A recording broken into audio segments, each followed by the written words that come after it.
TRMZ love.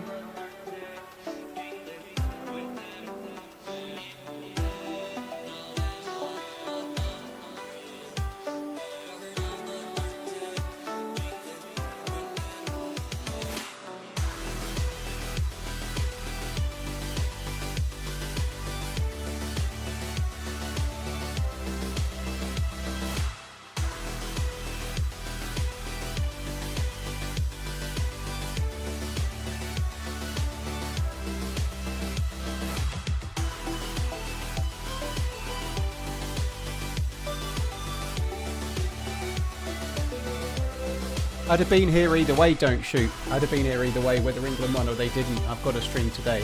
It was a good game. England weren't that great. Oh, there's so much drama on Twitter. It's crazy how loud the drama is now. Like, I went to bed thinking it was a tight game and a good result. In the morning, it's all whine. Like, if England lose on Wednesday, it'll all be the same from England fans. Everyone's the same now. God almighty. Oh, the ball might have touched the cable. Oh, fuck me. Like, there's no results anymore. Nobody ever loses. Nobody ever plays badly. No one ever actually loses anymore. It's never actually we only scored one goal from a lucky cross that went in and we didn't even mean it. And then we couldn't score beyond that. It's all, oh, the ball might have touched the cable. He should have done, but he shouldn't have done, did that. He pushed him over, but it wasn't a foul. Oh my God, there's so much fucking crying, isn't there? It's like, it's unbelievable. Like nobody loses anymore. Everybody wins, you know. Everybody wants the first prize, don't they?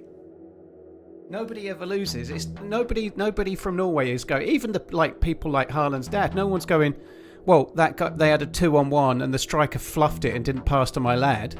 He's going, oh, me. Nobody ever just doesn't score, do they, you know? I didn't see it, Coach. I watched the first 20 minutes or so, but apparently it was 2 yellow cards and the second one was done by VAR. Yeah, crazy.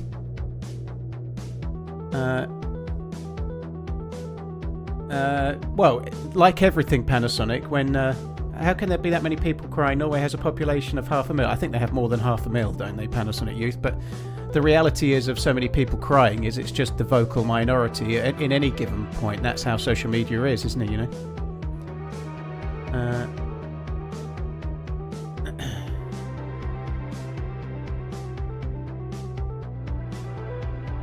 Interesting, Joe, yeah.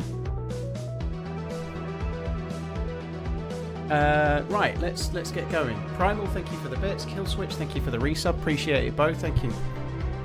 Like, it's just insane. Everybody's like, oh, England are so lucky. Well, England were not that great, but Norway are a good team. You know, it's hard to win a quarter-final. You know, everyone's like shit. I saw some Yank dude from one of the TV channels saying how bad they are. You know, but Norway beat Brazil in the last game, you know. It was tough. It was really hot. Both teams are from Europe. It was like 30 odd Celsius. It was a tough game. It was a very, very tight game.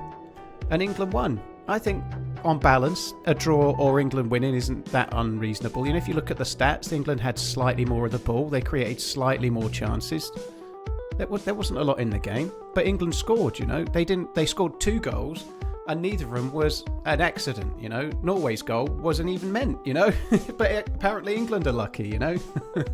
Anyway, I'm really pleased they got through. I'm so glad that they're through. I bought those T-shirts for me and Miss Portland, like official England tops. £105 each they cost. And I ordered them. They turned up yesterday. And if they'd lost last night, I'd have had an England top with no reason to watch it, you know. But yeah.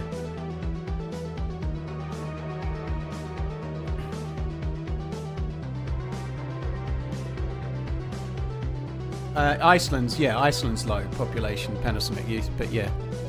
The reality is, though, social media blithering is just a handful of people, isn't it? On the subject of social media blithering, by the way, I don't know if you're able to get the link, but I just filled out the feedback tracker about experimental. I'm a little bit worried that they're going to push that patch to experimental. I know some people probably love it, but it would be really great. I'm not trying to encourage anyone to just go and agree with me, but if anyone's actually played experimental and has any thoughts either way, go to the feedback tracker and, yeah, don't just go and one-up me, but if you have any thoughts and you played it, add to it, because if nobody gives any feedback, they'll leave it as it is, and certainly from my point of view, it's the worst loot economy we've had in a long time, and if that goes to stable, it'll kind of ruin official, I think. But anyway, that's my view. I like... People are trying to blow up Thomas Tuchel and Jude Bellingham having a bit of a disagreement. There was nothing, isn't it? It's like, there's no... It's craziness, right? Jude Bellingham scored 2 goals. He's feeling all heroic. They've just got through the quarterfinals. So what? He's quite keen to be happy, you know? Like, there's no drama in that. It was insane.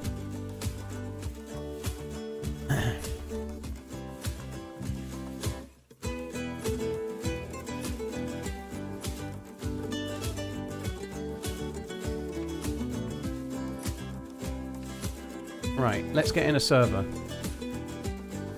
Let me make sure I've got my phone on silent. I have. ITV tried, and they were talking a bit about it on the radio earlier when I was listening as well, but there's just nothing to stir, is there? You know, like, of course you could, like, but when players have just finished, he's all euphoric. He scored 2 goals. They've just got through in a really tight game.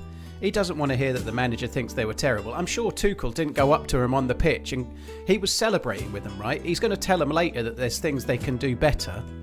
Of course he is, you know. He's not, but he's not going to go and rollick him on the pitch, is he? You know, like I think it's great. I thought Tuchel's interview was great. He was honest. He was like, we can play a lot better. I want more, and good, you know. It's nice to hear a manager like not just pander and say we got through, we deserved it or whatever. Like, it's nice to hear him be honest. There's definitely room for improvement, you know.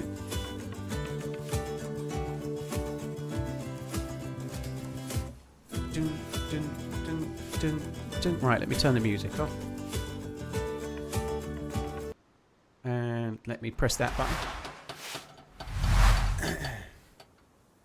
So I could have been streaming a little earlier, but I just spent 20 minutes or so typing up that little feedback. Cheers, guys. Thanks, mods. Yeah, the feedback thing. So yeah, if you've got anything, the links are from Nightbot in the chat, right? TRMZ love. Once again, it's about feedback. If you go to that, I don't just want you to go, I agree with Paul. Only go to it if you've played experimental and you have some thoughts. Add them, positive or negative, what you like, what you don't like.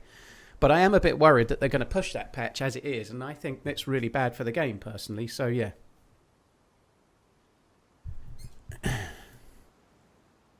Jed Spence was good when he came on, wasn't he? Yeah. Vert, thank you very much for the 21 months. Appreciate it. I think Tuchel made some good tactical subs. I was a bit annoyed with one, Sully. I was annoyed with Konza still playing right back while our right back was in central midfield. I couldn't get my head around that. And it did change after a while, but for the 10 or 15 minutes where it was like it, I was a bit like infuriated, you know. I couldn't understand it. I thought he needed to bring someone on and put him back to right back, which he did, but it took too long. But nonetheless, it was a really tough game. We're playing people out of position. Some of that being Tuchel's fault, though. You know, playing Konza at right back the whole game. The upside, if Reece James has come out of yesterday, okay, he can start the next game, can't he? You know, Reece James can actually play at right back. He looks pretty solid. He looked pretty fit to me.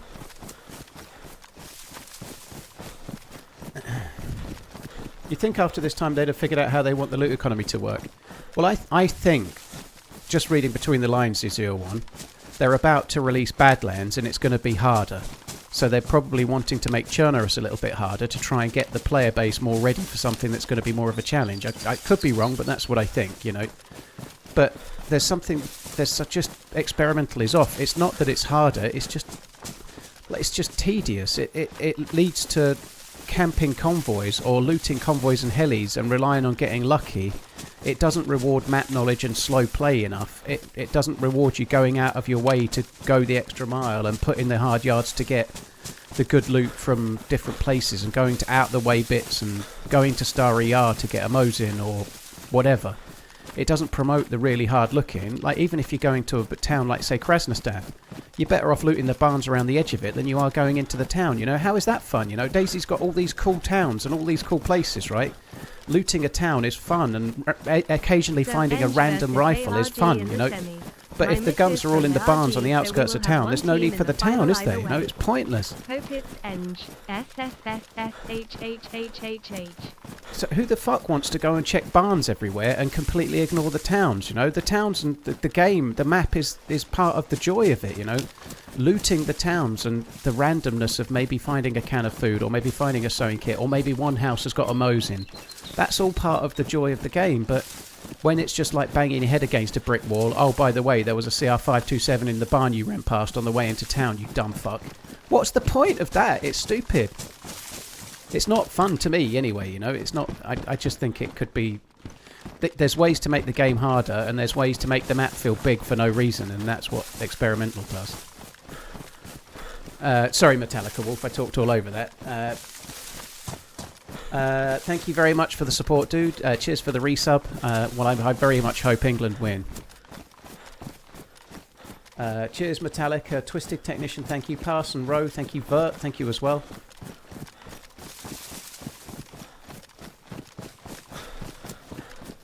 Yeah, I didn't see the McGregor fight, but I checked this morning and I saw a whole video reel and it was like 60 odd seconds long. I was like, fuck me. So yeah, it looks like he injured himself with the very first attempted kick, didn't he? Which is, it sucks.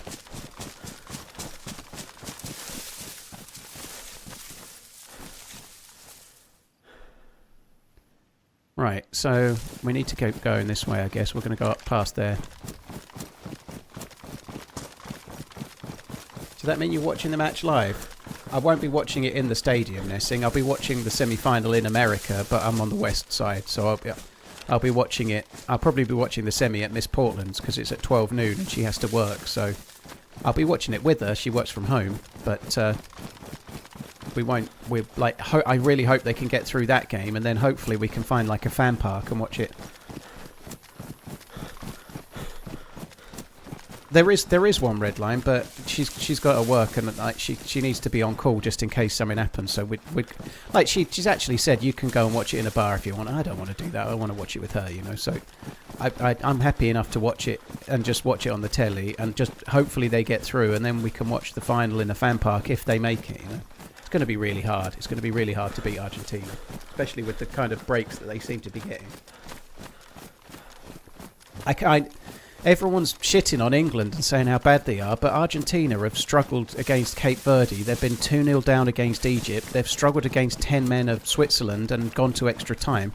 I ain't being funny, but Norway are a lot better than fucking Switzerland, you know. Norway are a lot better than Switzerland. So the problem is Argentina find a way to win, you know, and they may well do that on Wednesday. I hope they don't. Metallica, thank you very much once again. Was there just an alert? I thought there was an alert, but I haven't got it on my list. That's weird. I don't know.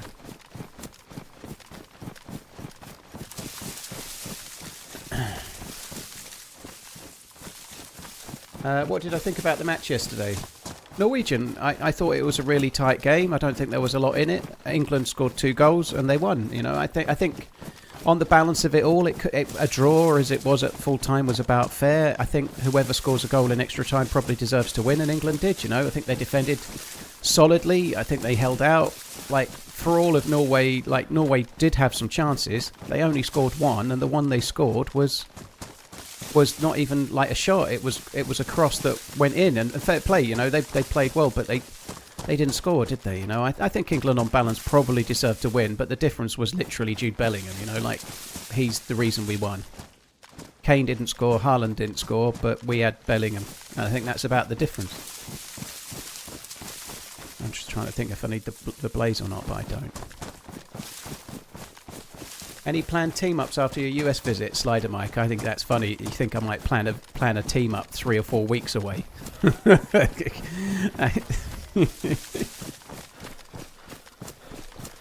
North, thank you very much for the 2 months. Metallica, thank you for the crazy long resub, dude.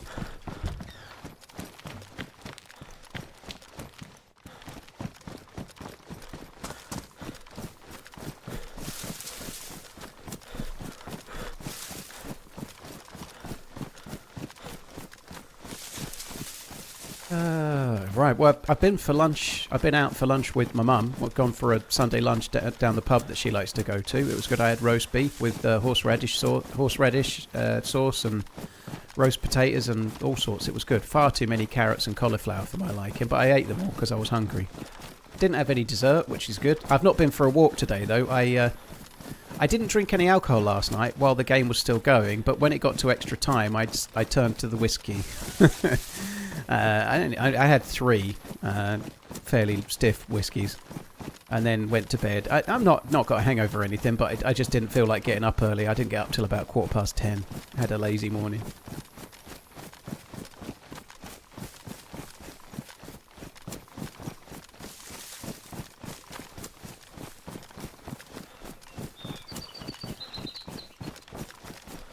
Yeah, Gorf, I can see that. I can see an amount of randomness, but I also think there is something to learning loot routes and learning the map and playing, like choosing to go and try and find a hunting rifle and be rewarded if you search, you know. There is something to that, you know. Like there's something, like even like you get random Mosins in, let's say, I don't know, Starry Yar, let's say, or Vavalovo, or wherever you might be, somewhere fairly into the map. It's fun to be looting somewhere like Lopatino, and you might be searching for food, but also there's a chance you might find a Mosin and want it. You know, like I like that. But at the moment that's not how it is on Experimental. You just have to go to a barn nearby. There's no point going to the town. The town's utterly pointless. It's kind of redundant. You know, like it's not random. It's kind of worse. And most of the airfields, most of the milli bases have got like MP5s and UMPs, and there's no SKSs, and it's just really weird. Like who wants to spend all the time running to the Northwest Airfield without a vest and then get one tapped by a repeater while you're looking for a UMP, you know? It just doesn't make any sense. Like you're running around with a UMP that's damaged and no mag while you're looking for a mag, and you couldn't find a vest, and then you get killed by somebody with some shit gun that's doing the same thing.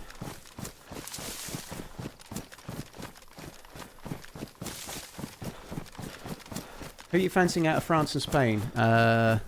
I think that game's roughly 50-50, but if I'm being honest, I think Spain are the only team left in the tournament that can have a chance to beat France. And it's a weird thing, but the way Spain play, they can beat France. They're very good on the ball. They can keep the ball. They can have more of it and stop France from playing some. And so Spain have a chance to beat France, but France are better. The reality is, though, like I think England have no chance to beat France were they to get to the final, but they'd have a chance, smallish, but a chance to beat Spain, you know. So for me personally, I want obviously England to go through, and I want Spain to go through. Because I think Spain against England would have a chance. Spain aren't free scoring. They're not really quick and powerful. They've got a lot of really good players on the ball, and Yamal's brilliant, obviously, and Spain will have a lot of the possession, but England can soak that up and hit them on the break and potentially score. They've got power. They've got a bit of ruthlessness about them in some ways. I think against Spain, England could have a chance, but against France, I think we could lose 3-4-1, something like that, easily.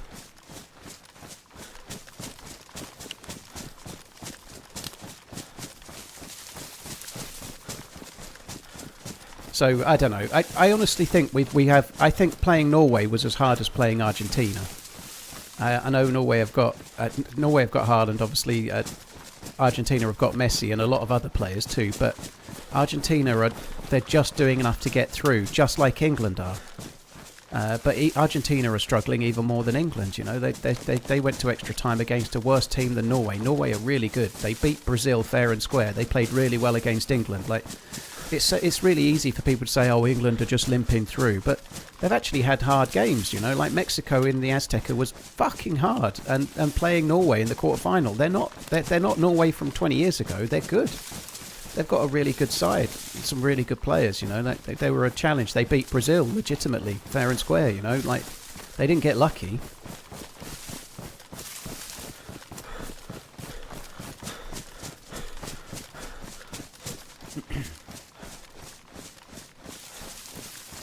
Hi, Jens. No, you're right, dude. Triple BS and North, thank you both of you for the resubs. Cheers for the long one, Triple. Cheers, dude. Thank you. Joe Moon, how you doing? Thank you very much, Grims. I appreciate it. Cheers for tuning in to here and the videos as well, dude. Thank you.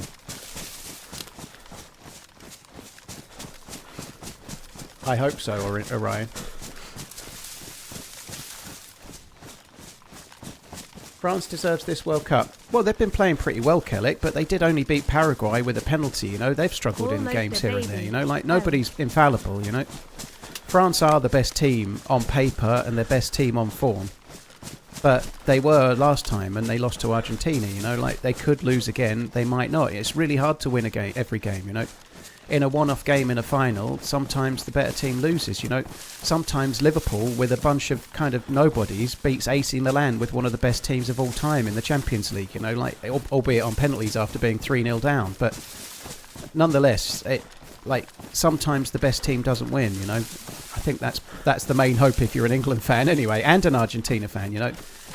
Neither the best two teams left in the tournament are France and Spain, for sure. So England or Argentina are going to have to, like, win it by hook or by crook if they get to the final.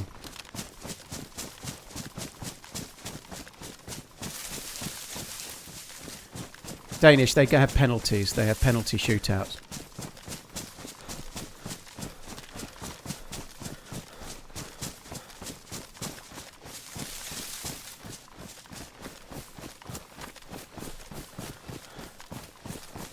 Yeah, I started watching the Argentina game. I saw McAllister's goal, but I had to go to bed. I was knackered. I went to bed about 2:30 a.m, so I watched the first 20 minutes or so, and then I went to bed. I just couldn't stay up anymore. The whiskey was taking its toll. I was kind of just not able to keep going. I don't think this is my water, so I'm just going to take a tablet. I don't think that's my water either.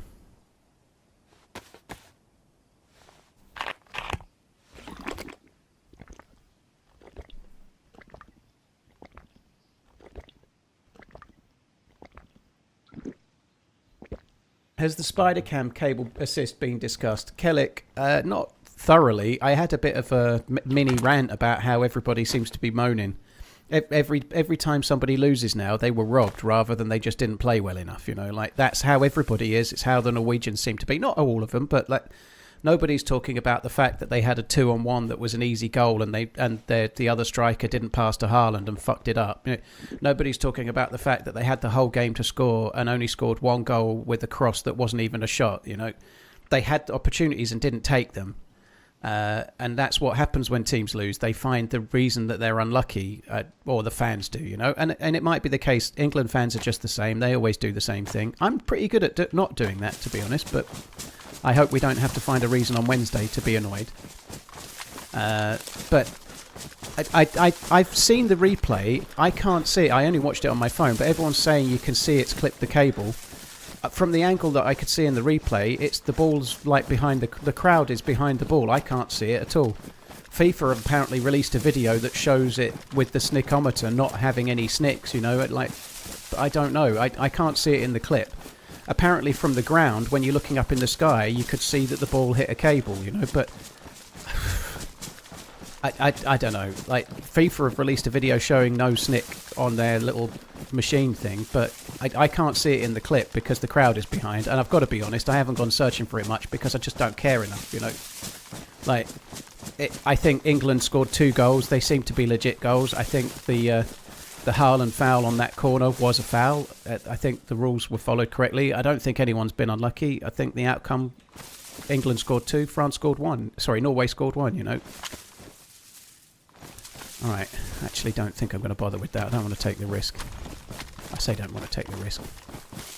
I've just had a drink of water and I was full, so let's just leave it.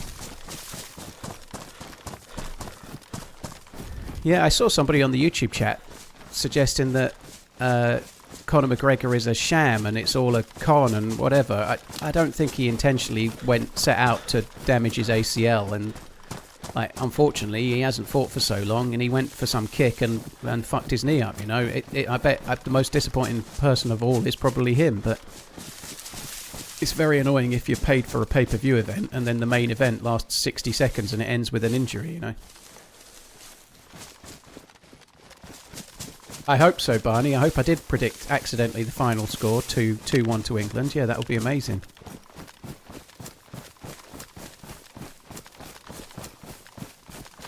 One was a fair goal as long as you ignore the cable knocking the ball down comfortably to Anson to run onto. Well, like I say, Squirrels, FIFA have released a video showing no connection. Like, I can't see it in the video, but if it happened, it happened, you know. But I like, Norway scored one lucky goal and they didn't score any other way, you know. England scored 2 goals. They won. If you look at the match stats, England had slightly more possession, created slightly more chances. They had a higher XG. Everyone seems to be saying England were lucky. I don't think they were lucky. I think that probably the result after 90 minutes being a draw was probably fair, but then it went to extra time and England scored, you know. The ball literally changed its trajectory. Okay, well, good. I honestly, I've watched it once and I've not seen it. So if everyone says they've definitely seen it, meanwhile FIFA are releasing a video showing it didn't happen, you know. That's true, Danish. Most of the online flaming is by people annoyed, and England fans are just as bad. We did it last tournament. Like, we'll find reasons to be unlucky. Like, for example, Jed Spence one. As it happened live, I thought it was a nailed-on penalty. You know, I was like, why is there a VR decision? But when they showed it, when you could see Jed Spence played for the penalty. You know, he was leaning one way and he's just stabbed his leg down in front of the player and gone down. You could see he was trying to get a penalty and it wasn't one, you know. But if we'd gone out, everybody today would be crying about how that was a nailed-on penalty, because football fans are morons, you know. Football fans are morons that don't want to accept they lost because they lost. They have to find a reason why they were robbed, you know. Like, we're all bad at it. We're all bad at it. I don't think it was a penalty, Cold Frag, like I was just saying. I think Jed Spence played for it. They do get given, under the rules, the bit that I can, like, the referee in real time thought it was a penalty. There is connection. So with VAR, the bit that confuses me is where the clear and obvious error is, because the referee has seen connection and there is connection. So what clear and obvious error has the referee made? Now, I don't think it was a penalty, so I'm kind of fair enough. But when VAR intervenes, they're meant to do it when the referee has made a clear and obvious error. Now, in real time, he saw connection between the two players and called a foul, you know.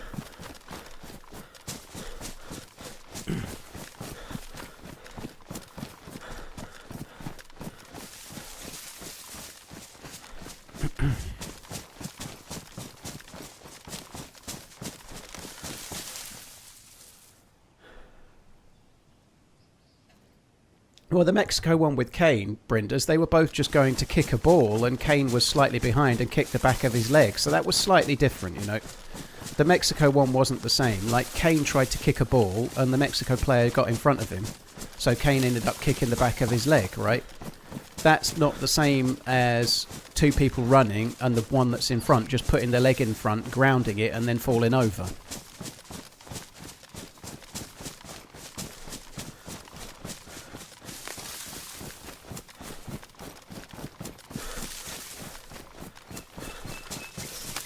I think the ref was fairly good. He let most things go. He wasn't overly eager to give out yellow cards, and he wasn't.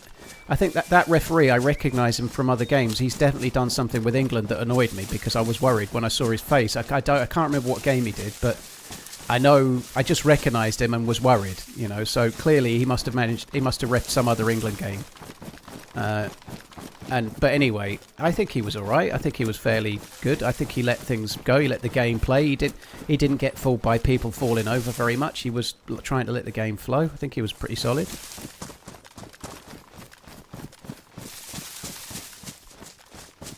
I don't think it was Eze, Squirrels. It was Jed Spence that initiated the contact. Jed Spence was good when he came on, actually. I think he was good. Wasn't it Jed Spence? I thought it was.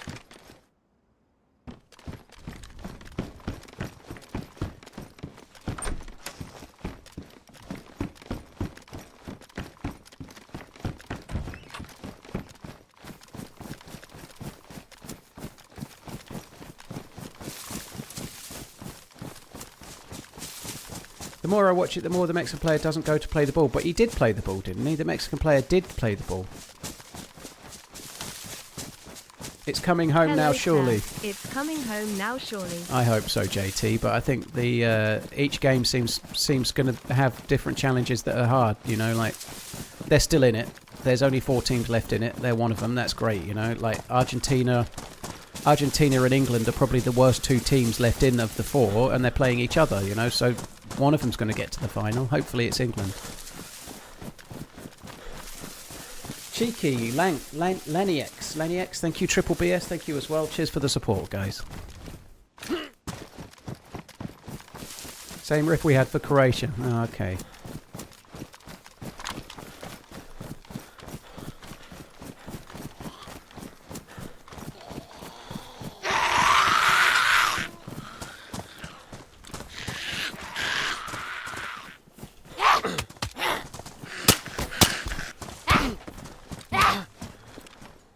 Oh, God.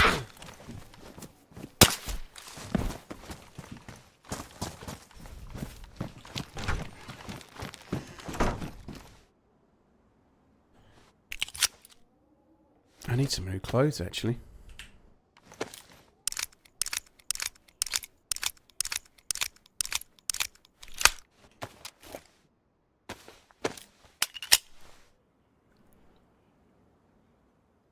The England game is going to be full of controversy. Well, I guess the thing that they need to do, like, if you want to avoid controversy, you need to score goals, don't you? You know, like, if you're 0-0 with 90 minutes to go and then some VAR controversy robs you, the answer is not to be 0-0 with 90 minutes done, isn't it? You know, like I know that sounds stupid, but it's true. There's no controversy if you're 2-0 up, is there? You know, so get the ball to Kane or Bellingham and get them fucking scoring. That's the answer. Like, that'll solve the problems, I think, hopefully.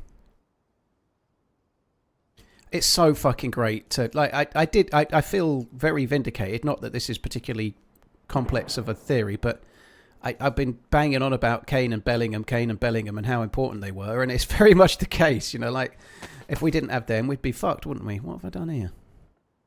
Oh, there we go.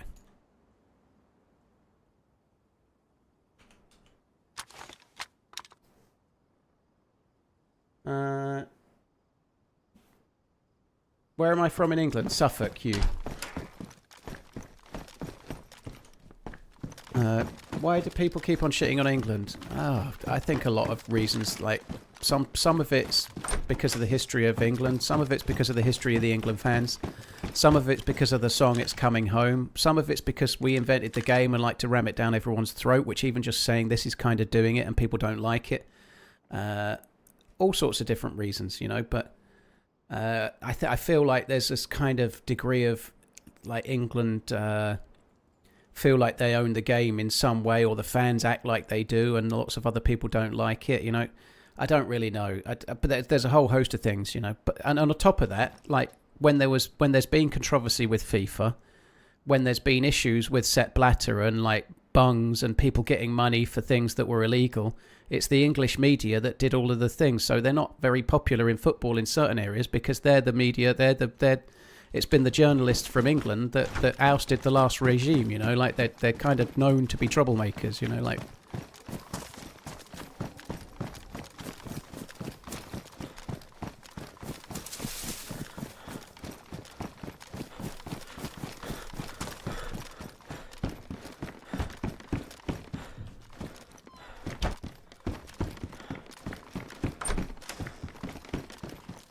I don't know, it's a weird thing, but being English, right, it feels like you have to apologise for the empire that we used to have. Meanwhile, the Norway fans have got Viking hats on and they're doing rowing symbol. Like, I don't think this is an issue, by the way, I'm just making the comparison, right? Like, the Norwegian fans are proud of their Viking heritage with their hats and the rowing and stuff, and the Vikings are coming.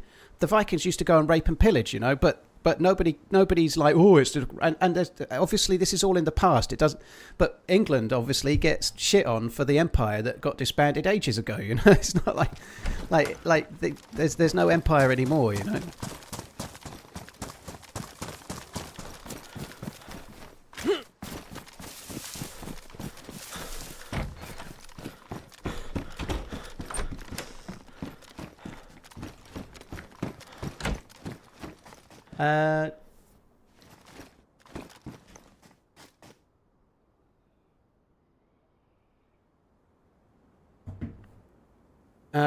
Woodman, I think that's a huge pile of horseshit you're spieling right there, but okay. Haaland did push Elliot Anderson over. He clearly did push him over. Like, I think one of the congratulations for England winning is that Norway only scored one goal, and they didn't even mean the goal they scored. You know, like that certainly has a factor on it. Yes, they scored one goal, and the dude that scored it was trying to cross the ball.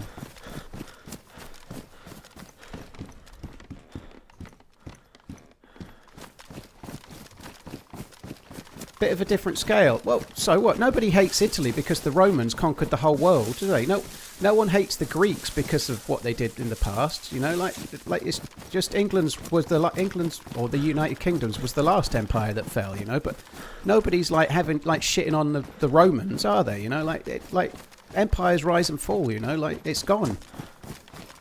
Nobody really shits on Germany, and rightly so. You know, it was in the past.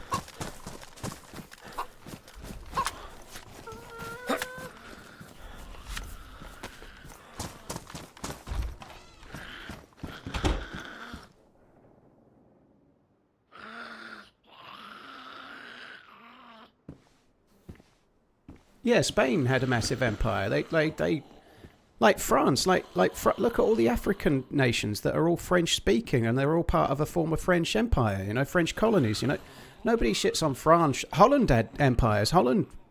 Netherlands did. France did. Spain did. Portugal did. You know, like it's not like that. The whole world was formed that way, but we don't live in that world anymore. You know.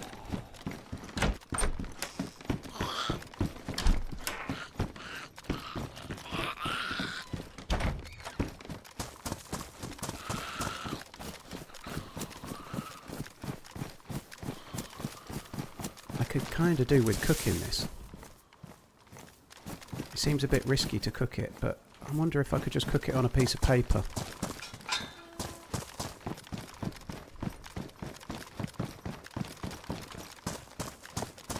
I actually need to focus on the game a little bit more than I am doing. Like, I need, especially here, I'm coming close to where the next keycard zone is.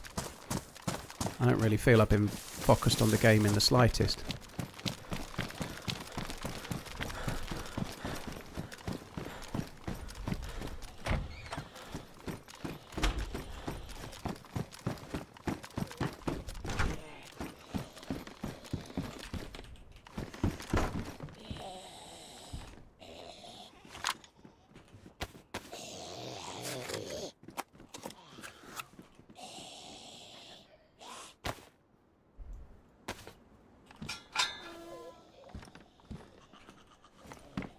I think it's a whole host of things, Default, but I don't think England fans are particularly cocky. I don't think they're any more cocky than anyone else. You watch any Argentina fans or any other fans, there's somebody in the crowd holding a World Cup. There's somebody believing their team's going to win, you know. That's what all fans do. Lots of American fans believed their team was going to win the World Cup, you know, like that's what fans do. The reality is, like, so I'm an England fan. I hope they win it. I don't think they've got any divine right to do so. I hope they'll win it, but like it's the hope that kills you, you know.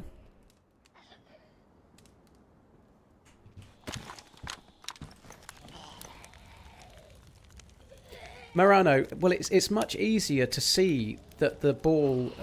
It's much easier to see that Haaland pushes someone over, so they deny a goal. It's kind of harder to be sure that a ball's hit a wire when they've got a snickometer on the ball and it shows no contact. You know, according to FIFA, there was no contact. I haven't seen a video thing that proves it yet, but I haven't gone searching, to be fair, because it's the next day and England won. I don't really give a shit. JT Killer, thank you for the 42 months, dude. Thank you. Hi, Joe. Hope you're good. I certainly think the song It's Coming Home and the lyrics make people hate England, and they don't really understand what the song's about, because they think when they sing It's Coming Home, they think we mean the trophy's coming home. We believe we have a divine right for the trophy, which is not what the lyrics are, you know.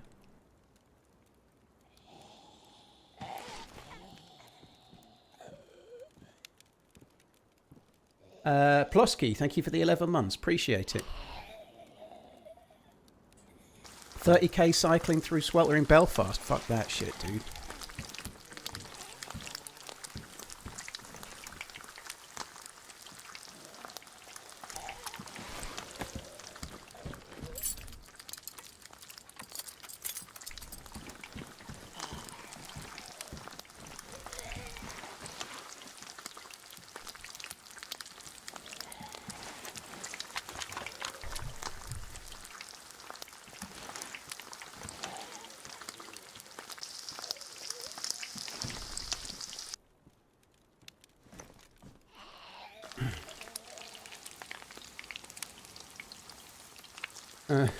Hannah, that's, yeah, possibly the song Rule Britannia doesn't help so much as well.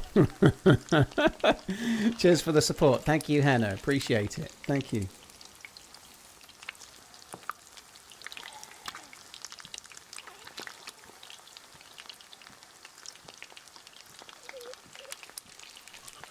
There's a weird 3D BBC playback of The Wire that looks like the ball trajectory changed. Yeah, that I think I did see that actually, but what I tried to do was watch the same thing from the side on and see the ball move because I wanted to see it in video, and I just couldn't. I only watched it on my phone, and I can't see it because the ball. But you've got the ball and then the crowd behind, and I just can't see. I can't make the ball out in the crowd on my phone at least, you know. But if it hit the wire, it hit the wire, and it sucks. But who knows? It's really hard to know if that changed the outcome or not. If it hit the wire, they should have had a drop ball. But if they've got a sensor in the ball and it doesn't show a connection, then what they're meant to do, you know.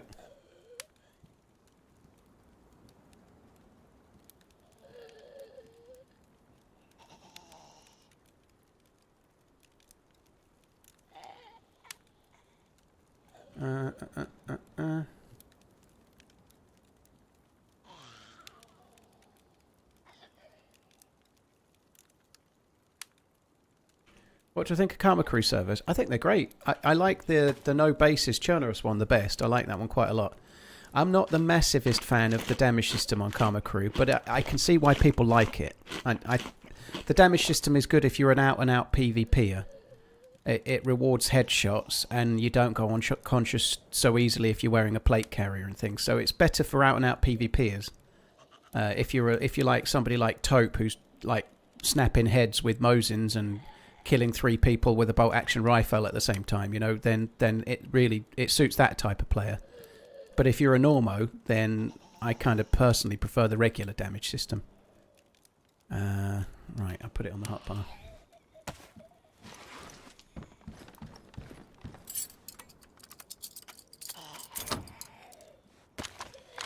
It is flooring. It's Coming Home was released for Euro 96, so it's been 30 years. So in that song, they're singing about 30 years of hurt since we won the World Cup in 1966. And now it's been 60 years of hurt.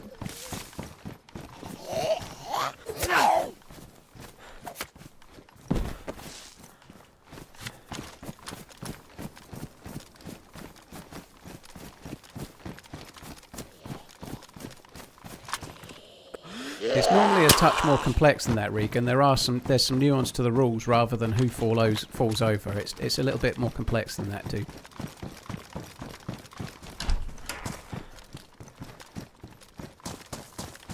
Right, the chicken will just keep me going briefly. I need to try and get into the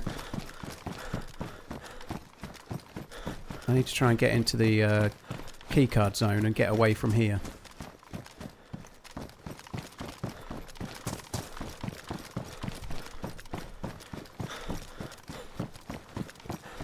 Joe, I am down for a team up when I'm on holiday after tomorrow, so I'm only streaming tomorrow, and then I'm away from the 14th to the 29th. But yeah, if you hit me up on Twitter, I'm definitely down for a team up. I just look at that shoot. That's the kind of shooting that could save your life. Oh shit! Now that wasn't my fault, but the first one was.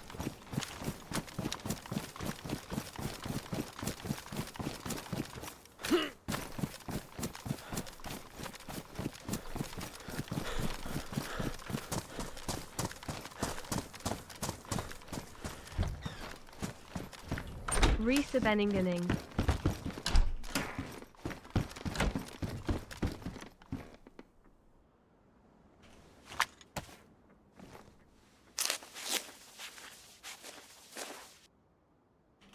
Yeah, Ben, funnily enough, I was just thinking exactly the same thing as you've just said. Yeah, I've died a few times doing this keycard quest from this zone.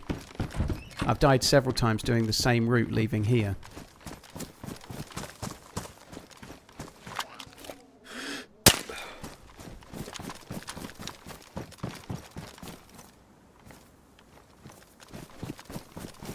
Hi Lisa, hope you're good. Lisa Badcat, thanks for coming in. Ooh. Red Jalapeno, sorry. Thank you very much for the support, dude. Appreciate it.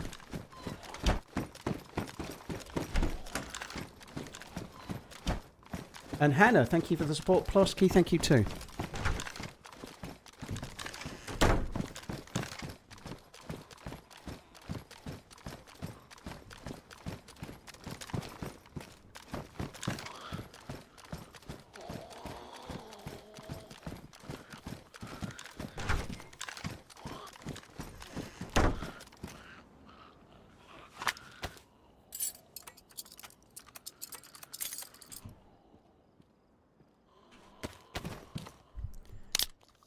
Cheers, Hateful Penguin. Thank you for the 44 months.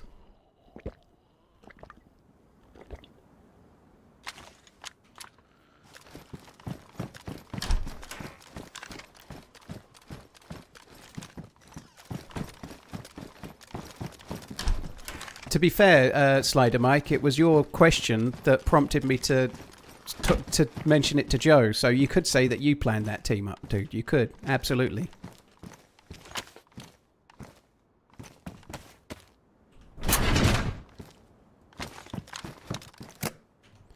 I am indeed. I am, Joe. Yeah, I cannot wait.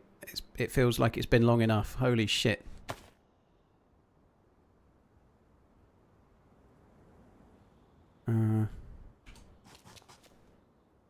Tear gas grenade.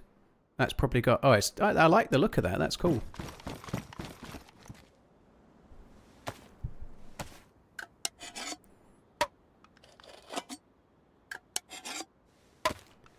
Football legacy-wise, England isn't a top-tier nation, but a lot of their fans act like they are. English fans could use a bit more humility. England are a top-tier team, Joe Ho. They are a top-tier team. They're in the semi-final for the 3rd time since they won it. That makes you a top-tier team. You know, they haven't won it loads. They're not in Brazil's league or Germany's league, but they are in... There's only 8 teams ever won it. They're one of them. Admittedly, they only won it once, and they won it when it was in the UK. But, like France only won it for the first time in 1998. They've won it twice. Spain have only ever won the World Cup once. You know, like they're all top-tier teams. You know, like of course they are. I think the reality is the fans... Everyone speaks English, so everyone understands what they're saying. Like people say, "Yeah, we're going to win it." It's just fans are excited. They want their team to win. You know. I think a lot of the hooliganism stuff from the 80s and whatnot really hurt. England had terrible, terrible fans and had so many issues. You know.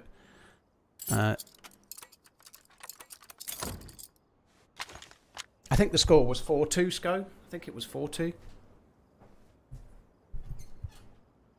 Hi, Venter. Sorry, dude. I hope you're good. I really like this monitor. Yeah, it's great. I am quite anal about doing the pixel rotation thing, the pixel cleaning, to make sure it doesn't... But I haven't got any issues. I just keep the hood a little bit lower. I play DayZ loads. Don't have any issues with screen burn. And it's stunningly good. Like, really good high refresh rate, really smooth. The picture quality is stunning.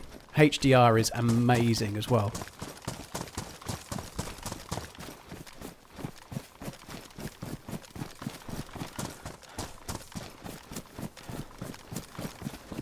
I just think all football fans from everywhere, like everyone's always saying in the Premier League, oh, the Arsenal fans are the worst, oh, the Liverpool fans are the worst, oh, these fans are... Every fan is the same. Everyone's got the bias towards their team. Everyone's polarised towards their team. All the Argentina fans believe they've got a divine right to win it, and they've won it a lot, you know, fair enough. But all of the fans think they're going to win it. All of the fans... The only fans that aren't like it, pretty much, are the Japanese fans. Pretty much every others are the same, you know. They're all polarised towards their own team. They all believe their team can win it. They'll find a reason why they can, and if they lose, they'll be butthurt and find a reason why they lost that wasn't that their own players didn't play well enough, you know. I do play 4K, Molin, yeah, I'm just not using HDR.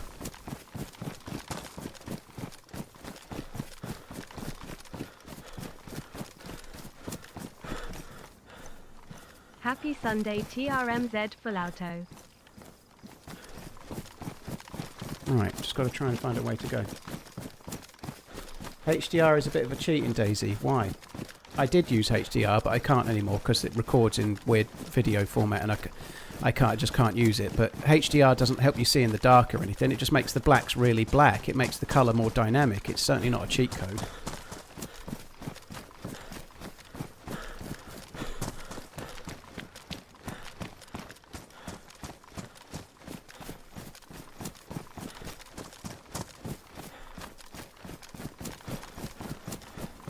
But England fans are no more cocky than Italian fans or German fans or Spanish fans or French fans or Argentina fans or Brazil fans or any of the teams that have won it, you know, or regularly get to the semi-final kind of stage. And England have only got to the semi-final 3 times, 1990, 2018 and now. But they've also got to the final of the last 2 Euros. They are one of the better teams. They're just not as good as France. They're not normally the best team, you know. They're legitimately in the semi-final. They're about at the same kind of level roughly as Argentina, who are both miles behind Spain and France. But that doesn't mean they can't win the tournament. That's the beauty of sport, isn't it? You just never know.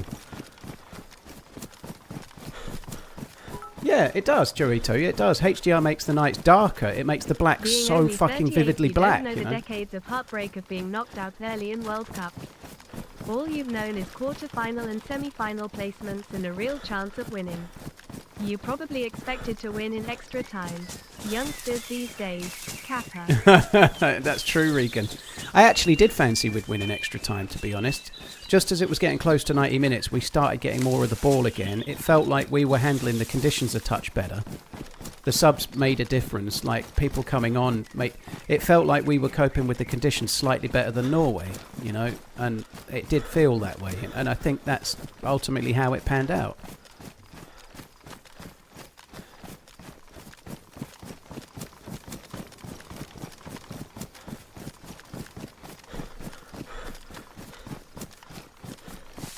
But on Dark Knight servers you can see better. I couldn't see better, Richard. To be fair, actually, I've got HDR turned off now because of a recording issue, and I'm seeing worse at night.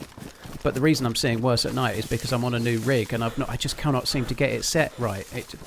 Like the new rig, the old monitor settings don't work with the new rig, and I haven't really played with it properly. I haven't played around with it much. But even on light night servers, I'm struggling to see at night at the moment. It's weird. Haaland didn't get much of a sniff, did he? I don't think that was... I think Haaland was kind of running on empty towards the end, you know. I think he's had a hell of a tournament. And he got subbed off in extra time, didn't he? But he was really kind of knackered, you know. He's such a great player, though. He seems like such a great guy as well. He just sort of keeps going. And the thing is with him, he can have games like that where he's like it the whole game and then he gets a chance and scores. But thankfully, we managed to not get him the chance. Or Norway collectively and England together managed to not get him the chance in a way.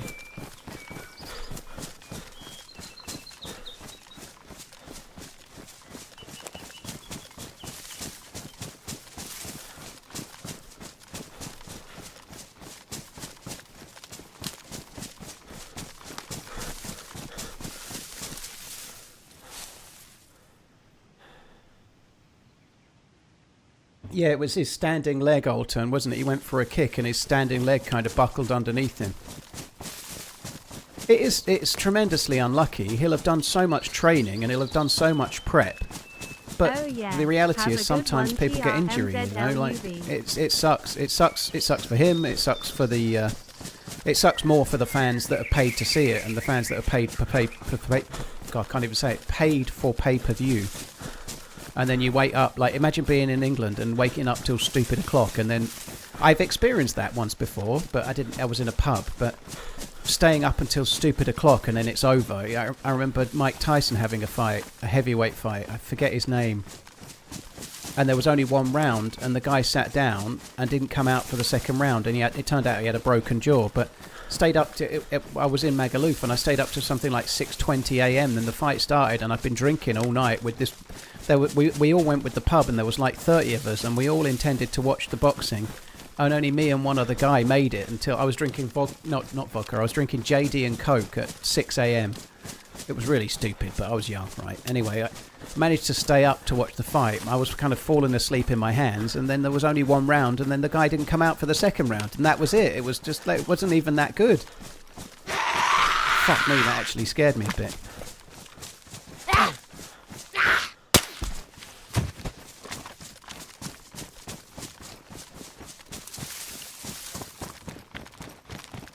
The hydration breaks, like, it really varies, Regan. So in the first half yesterday, England were on top, and then there was a hydration break, and then it kind of changed in the second half of the first half, if you like. In the second quarter, I hate that saying, but anyway. The hydration breaks can change the run of play. Football is a very momentum-based sport, and you can be having the run of the ball, and you can have the momentum. That's why sometimes teams will, all of this play acting and stuff, people staying down when they're not injured. Some of that is to try and stop the momentum, you know. If your team is not getting the ball and you've not had the ball for 15 minutes and the other team are on top, often somebody will go down for 2 minutes, pretend to be injured. Norway did it yesterday. Norway had a guy that went down. Hegem, I think it might be, I think maybe it wasn't, but near the end he went down and then he had to stand off the edge and then come back on. Lots of times people do it. Sometimes there's a niggle and they go off legitimately, but they also do it. It always happens when the other team's got momentum because they're trying to stifle that, and then when the play resumes, they can sometimes get the momentum themselves, you know.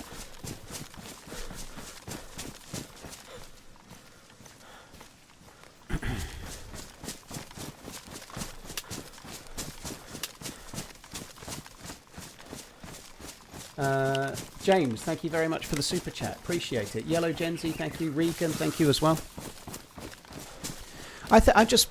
England have had, they've not had, it's not like they've played crazy tough teams, but Mexico in Mexico is stupidly hard.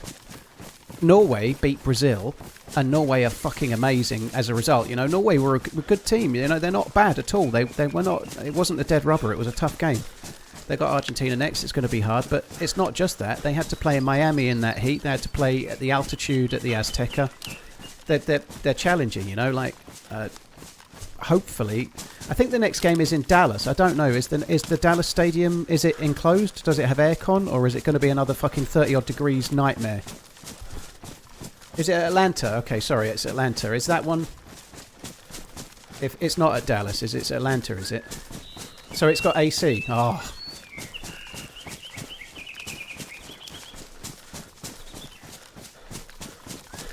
Okay, so where they're playing the semi-final on Wednesday has got AC. That's good.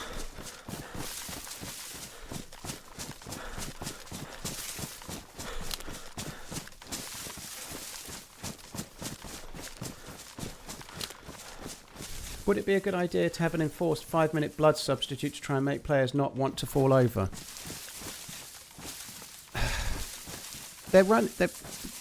I think players are always going to fall over. Players are always going to try and win free kicks and penalties. I think the ones where they're blatant, and I don't mean, like, I think Jed Spence tried to get a penalty yesterday, but he didn't dive.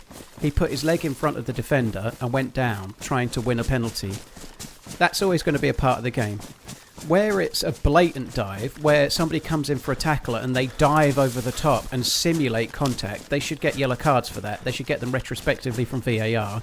They should start doing something to proact about it, you know, like actively diving should be brought out of the game. But you're never going to get it where it's a contact sport, and you're never going to get it where an attacker in the box plays for contact and gets it, because sometimes they get penalties, you know, like that's going to be a thing. It's never going to get rid of it because it's just not possible unless you don't allow contact. But the actual simulation is the thing that I have more of an issue with.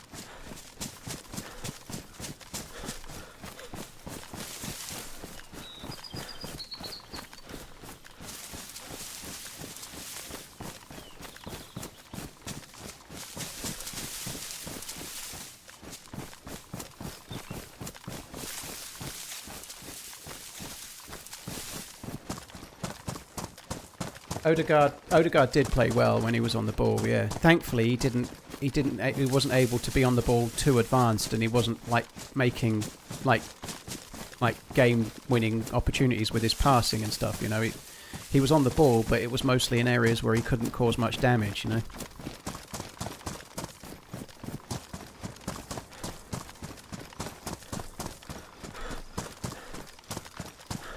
Yeah, you missed it, Shaka. Nobody's talked about it. So happy I get to watch you live now. I'm on maternity. Also, humming your theme is the only thing that settles her. Think I may have watched you too much while pregnant, lol. I get to watch you live now. I'm on maternity. Also, humming your theme is the only thing that settles her. Aw, Gems, that's very sweet. I hope everything goes well. All the best. I hope everything goes well, and good luck. That is very sweet.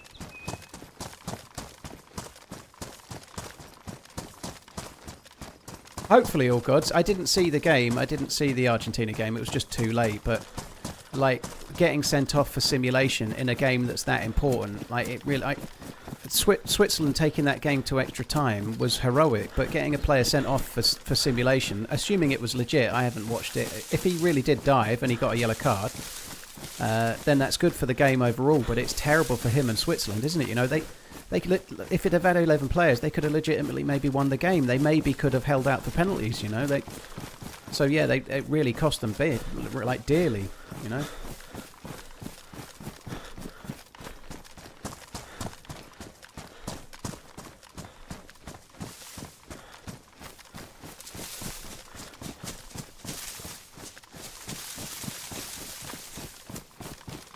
So I did, as you were saying, Ben, I did take a different route this time.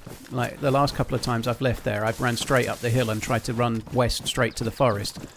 And I've been killed from the forest twice in a row. So I went kind of back north, slightly east and north. And yeah, I've made it further this time. All the good loot is on experimental. I'll say that again, Nebulae. Thanks for the reminder. Guys, I'm not trying to get you to go and pat me on the back. If you've played experimental, please try and put some feedback on the feedback tracker, whether you like it or you don't. You know, I know I've been quite vocal about what I think and that I don't like it, but there's a link in the chat coming up to the feedback tracker. If you've played experimental and you've got thoughts, add them to that. They don't have to agree with me. They can be liking it, you know, whatever. But I personally am somewhat worried that they might push that patch to stable. Now, I know I can go and play on another server and not face it, but the current version of the game on experimental is, in my opinion, to the detriment of official in a massive, massive way. Now, other people might love it, but whatever you think, put it on that tracker, you know, either which way.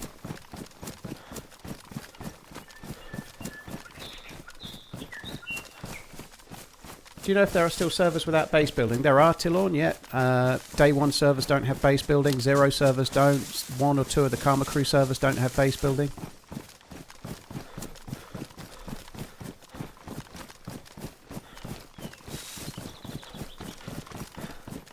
Where am I going now? The next zone on the keycard quest is the Northwest Airfield.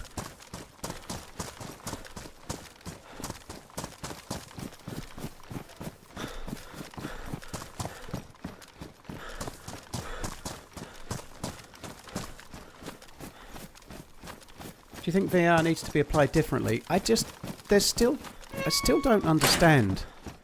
I think one of the things that I don't understand about VAR is the clear and obvious error thing, you know. A referee sees a foul and gives something, and then the VAR is only meant to intervene if it's clear and obvious, you know. So if the ref watching the game sees contact and gives a penalty, and for example the Jed Spence one last night, the referee saw contact and gave a penalty, I'm not sure you can say it's clear and obvious. I don't think it was a penalty, right? But the bit that in the Premier League, that a lot of those don't get overturned because the VAR decide that it's not clearly obvious. The referee, while watching the play live, saw the contact, and so they don't intervene. The point that they intervene is the bit that seems to be the problem.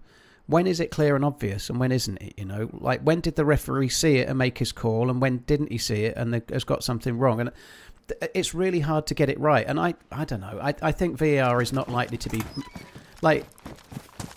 I think we're all so het up about it and everything. The net result of the VAR yesterday is that it wasn't a penalty, and I don't think it was. I don't think Jed Spence played for the penalty.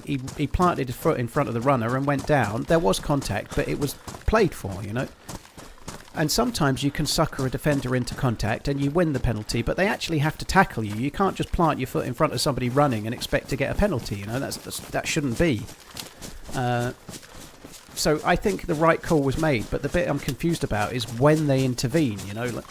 Like if they can try and somehow make the wording better so that clear and obvious actually makes sense, maybe it will be more palatable to everybody. I don't know.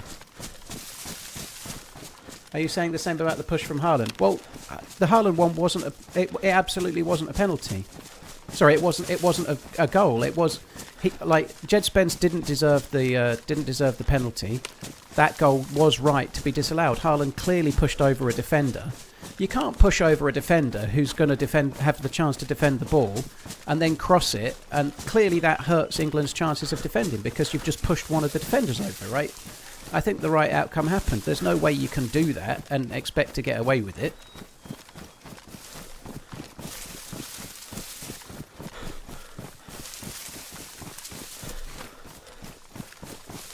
It's no different than Gordon. Well, the difference is with the Gordon one, he got to the ball first and then was challenged. He didn't plant his foot and then wait for a player to run into him. You know, if you've got two people running next to each other and you just put your foot in front, plant it on the ground, the guy's going to run into you. You know, that's not a challenge. The Gordon one, there was two people going for the ball. He got to the ball first and was challenged. There's a difference.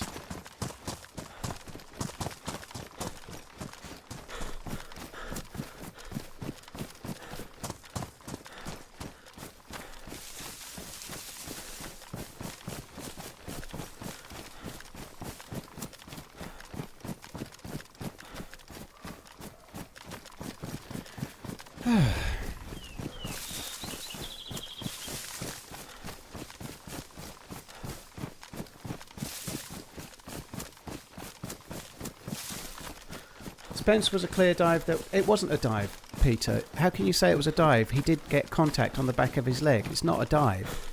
He planted his leg to play for contact that he then got. He didn't dive. There was contact. The guy's knee. He got his leg in front of the guy's knee, and it kind of brushed into him. But that would have been the softest penalty ever. You know, like he planted his leg and waited for the guy to run into it, which is what happened. That's not a dive. But equally, it's not a penalty. It's just trying to play for one. I quite like that jacket. I've not had that in a while. You can do a really good outfit with this if you get the tan cargo trousers and then like the brown cowboy hat. You can make a really good fucking hat. It looks great.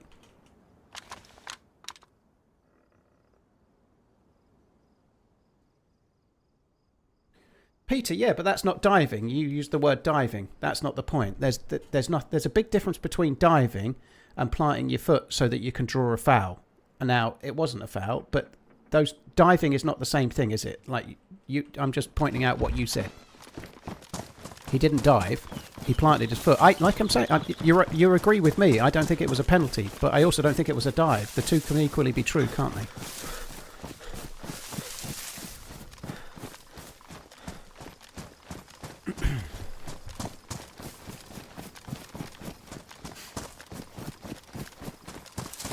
Chat are going to beat this horse all day. Well, people are going to come in and bring it up, but we'll move on sooner or later. We've only been streaming an hour, you know, like, it'll calm down a bit, don't worry.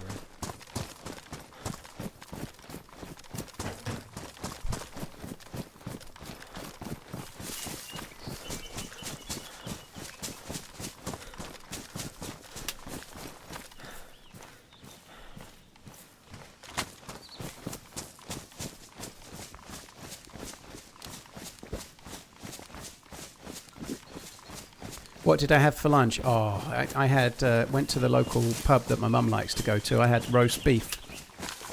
I had traditional English roast beef. I had roast beef, Yorkshire pudding, roast potatoes, gravy, too many carrots and cauliflower for my liking, and peas. I don't like cauliflower.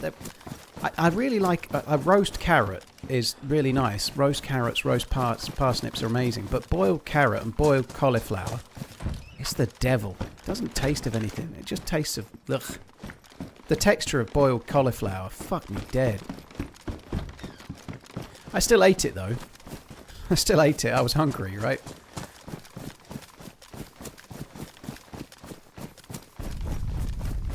What do I think about DayZ 2? There's not much to think right now, dude, because none of us know what it's going to be, but I'm very excited that there is going to be one day. It's good news, you know.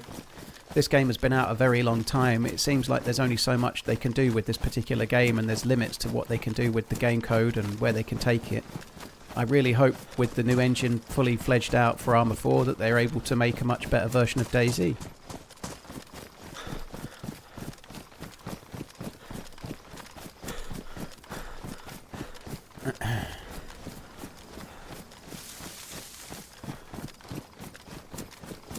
Vinicius, believe it or not, that's more of a tired conversation for me than the other one. But as far as the game goes right now, my biggest pet peeve in the game right now is the one where you respawn and then you desync around like a crazy motherfucker until you log out. It's not the worst bug, but it's the one that seems to annoy me the most, you know, because I respawn so much, I guess. But if you relog or you respawn and then you move too quickly, you seem to desync indefinitely unless you relog again, and it's utterly frustrating. It never used to be that way, but it's terrible.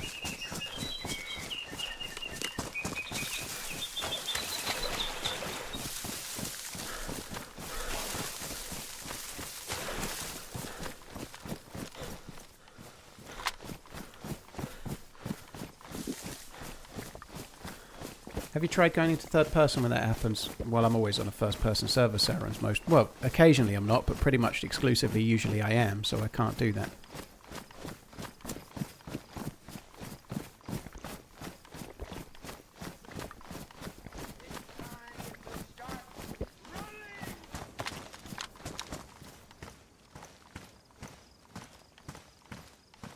What doesn't stand mysticism?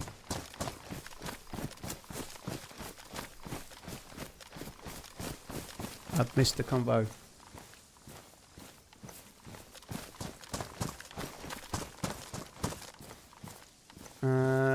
Oh, as far as crossplay goes, Roach, right? The devs told us specifically in Prague that staying on Xbox Game Pass indefinitely, they were basically told that they had to make the game crossplay. So that's why.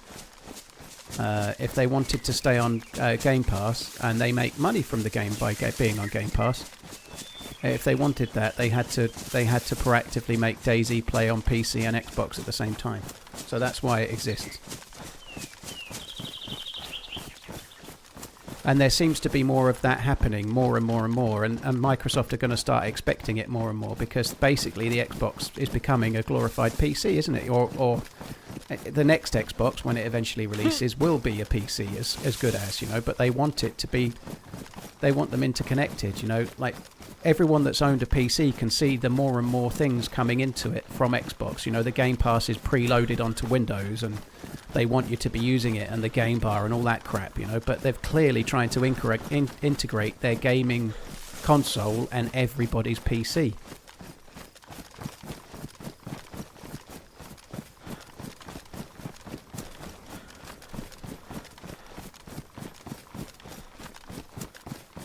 But there's no crossplay with PlayStation, is there? So they haven't made it crossplay with PlayStation because they're not being told to do it by PlayStation.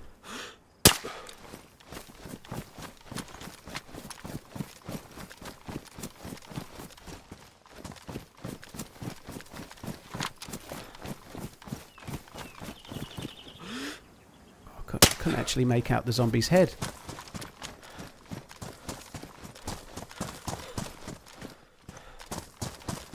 I'm really not feeling this run across this field. I maybe should have gone north earlier. Sorry, south earlier.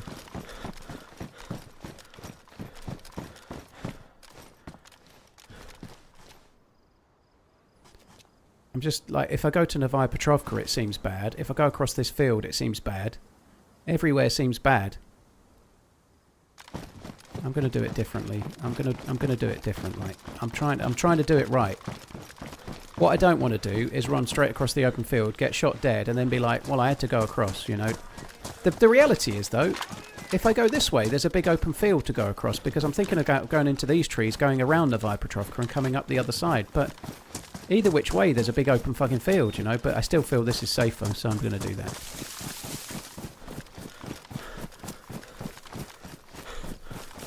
Danish, I've got the key card from Severograd, so I'm on the way to the airfield to use the next key card. Oh, there's a heli over there.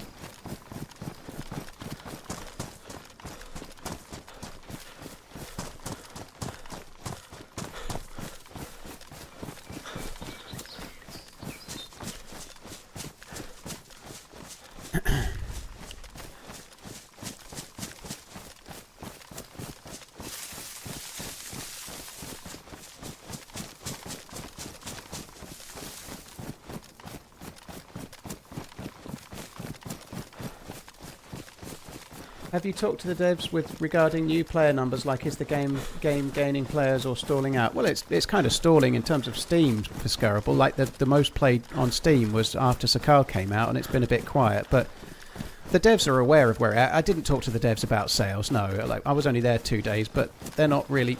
But I know that they were very happy with how Sakal sold, but they're not very happy with how the map turned out. You know, as in they know that they can do better and that it had some issues. But beyond that, I don't know anything. Like, as far as players goes, it's kind of, if you look at the patches since Sakal, they've been mostly bug fixing patches. They've been small patches, incremental changes. There's been no big carrot. So expecting the game to grow massively when it's kind of in a fairly stagnant state is probably unrealistic. You know, it's doing reasonably well. There's plenty of players playing it. It's still doing really well on Steam charts. People are still playing it. But they've got other things that they're trying to develop to try and bring more players back. For example, like PS5 and modern Xbox specific proper 60 FPS versions of the game. You know, like that should help. Obviously, they're going to bring new players to it when they do this port to Switch 2, which is both a blessing and a curse. It's good for the devs. Maybe it might not be very good for some players, other than like the Switch players, obviously. But until Badlands and the patch is ready, they haven't got a carrot to incentivize the players to come back, have they? You know.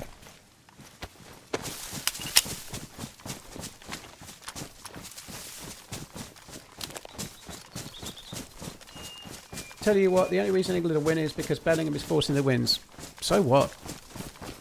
The only reason lots of teams win anything is because of one player, you know, like Bellingham is our absolute. Harry Kane has scored 6 goals and done rather well, and some of the defenders have done well. Gordon played well the last 2 games, very well. Anderson has been playing really, really well. He's done a lot more than people are giving him credit for. They're not just a one-man team. Bellingham is our best player, no doubt about it, but every team's got a best player, you know. Norway would be nowhere near as good without Odegaard and Haaland. England would be nowhere near as good without Bellingham and Kane. So fucking what, you know? Every team has that. If you take 2 players out of France, they'd still be good, but they wouldn't. If you took Mbappe and, I don't know, Dembele out of France, they'd still be good, but they wouldn't be anywhere near as good, you know? That's just how football is, you know? Like, you need a team can win the World Cup with 2 or 3 world-class players and a team that plays well enough around them. Unfortunately, England are not playing brilliantly well, but they're getting the job done. I hope they carry on doing.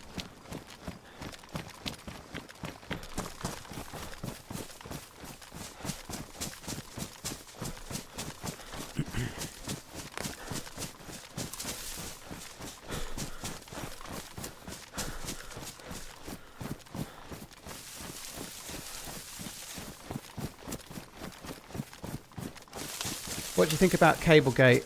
Norway, Norway, Sweden. Sorry, Norway 11, Sweden 22. I've seen the FIFA clip that shows the snickometer not saying there's contact. I've seen the BBC one that makes it look like the ball yips over the cable. I've seen the real footage, and I can't tell in the real footage that it hits anything. And to be honest, if I were a Norway fan, I'd probably be annoyed, but I'm not. You know, like I don't think it really changed massively. I think it's hard to prove. FIFA say it didn't connect. Some people there say it did.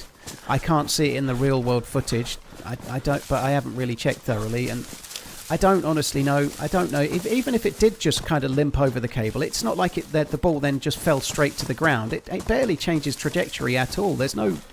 It's hard to say. Like if it did connect or not, I don't know. The only thing that shows it connecting is some BBC like digitized version. I can't see it in the real footage because the ball's against the crowd. I can't make the ball out well enough.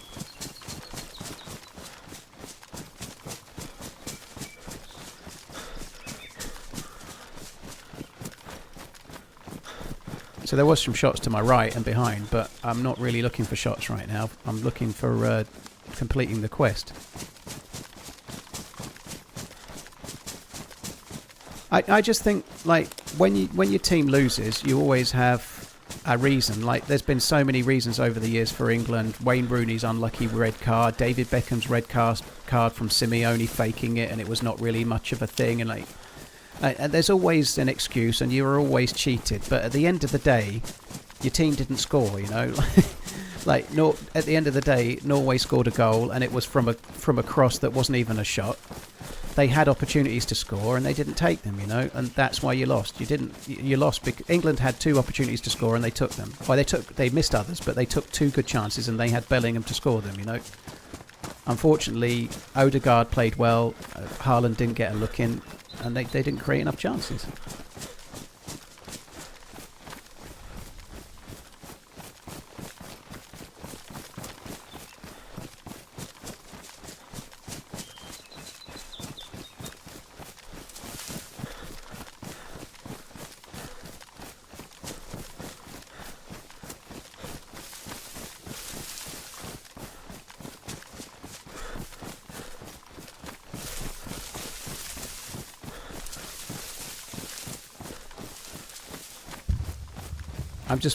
I feel very glad that England got. I don't buy all this England were lucky thing. I've seen some stuff about it. I've seen this this American commentator talking about how bad England have been. I don't know if he said the same about Argentina or not, but England have won the games they've won. I don't think they've been lucky to go through. They were absolutely heroic against Mexico, against the odds and having players sent off. They had slightly more of the ball yesterday. They created slightly more chances. Their XG was higher. They were expected to score more than Norway. They did score more than Norway. You know, like, it wasn't a lucky result. It was a really close game, but England weren't lucky.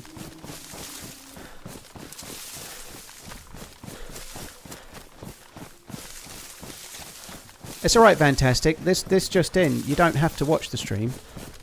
English streamer talks about England World Cup quarter-final day after the game. Shocker.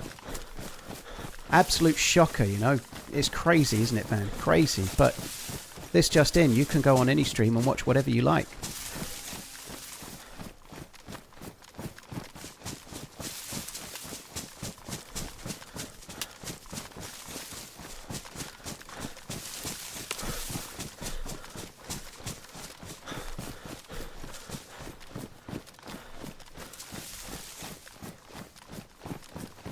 What is tonight's frive dinner? Slider, I've got no frives. I've got no frives. My frives get delivered on a Sunday, right? And I get 6 meals and one lunch, just effectively. But I've had to cancel it today because I'm flying on Tuesday, so I'd be buying the food and then not eating it. So I've got a pork chop for dinner. No, I haven't. I've got steak for dinner tonight. I'm looking forward to that. That'd be good. So I had roast beef for lunch and then I've got ribeye for dinner. Fucking la-di-da. But I just got some meat from the butchers because I've got no frives coming because I'm not going to get a week's worth of meals and then go down to the airport Tuesday morning and... This man's rich. Well, my mum bought lunch. She took me out for lunch today because it's my birthday while I'm away in Portland. So that was my birthday present, effectively. This man's mum is rich, chat. Yeah.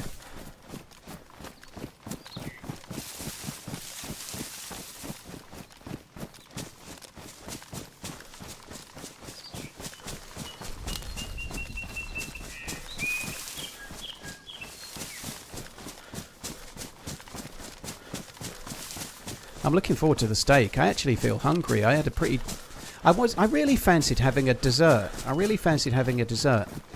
And they normally do pretty good, like ice cream sundaes and stuff. And I really fancied one. And I didn't want the extra calories. I'm sure they would, like an ice cream sundae would have been like 700 or 800 calories. So I decided against. But I kind of wish I had. What am I coming to America for? My girlfriend lives in Portland, Radio. We met last October. We've been seeing each other, sort of getting to know each other since then. I went out and saw her for the first time January. She came here in April. So it's like the third visit. But we're getting on great. I'm really, really happy. Things are going well. Hopefully they keep going as they are.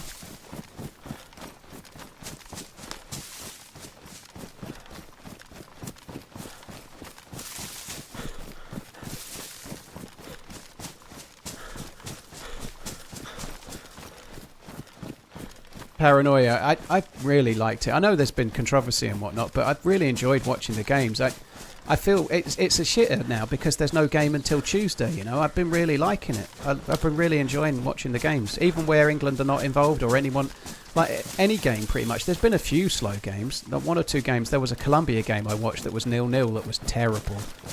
The Spain game the other day against Portugal was not the best game ever either, but by and large I've really enjoyed watching what I've seen. It's been good.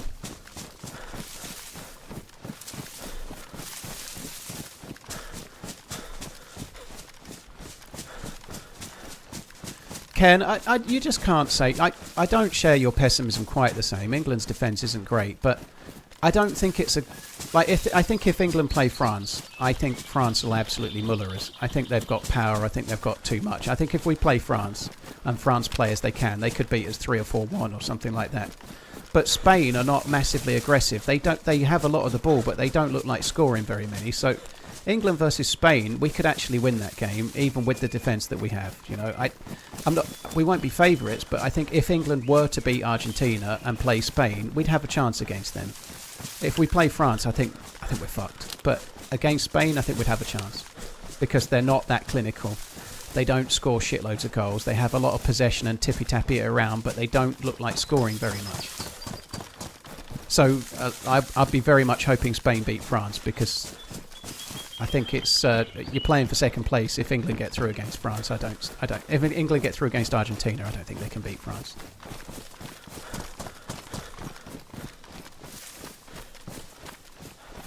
Good, all very valid questions and points there, Big Kev. I'd say.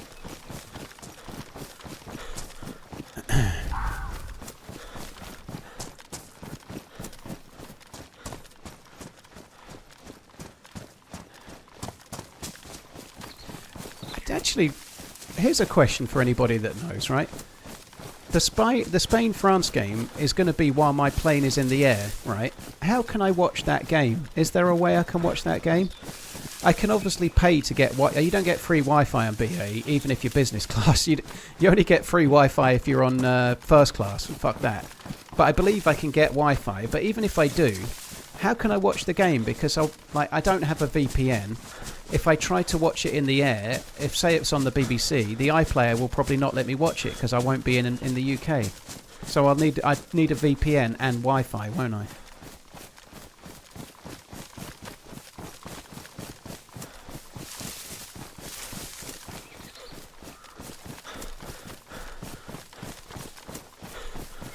It'd be great if the screens on the plane could get terrestrial telly.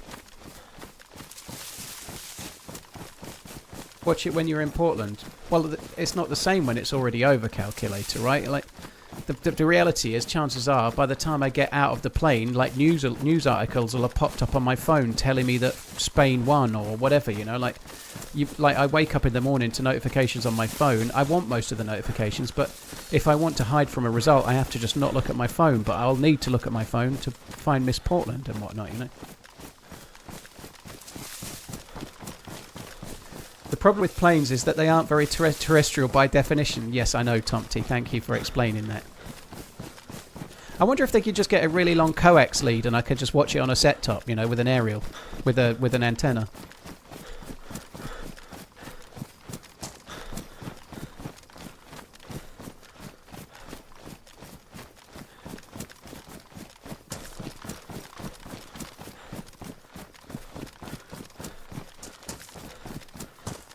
Hi, facility. We're doing okay. I'm trying to do the keycard quest, making my way towards the airfield to try and get that bit done.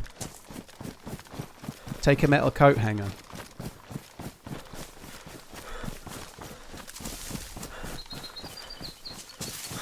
Go on YouTube and see if you can get a free trial of Fox 1.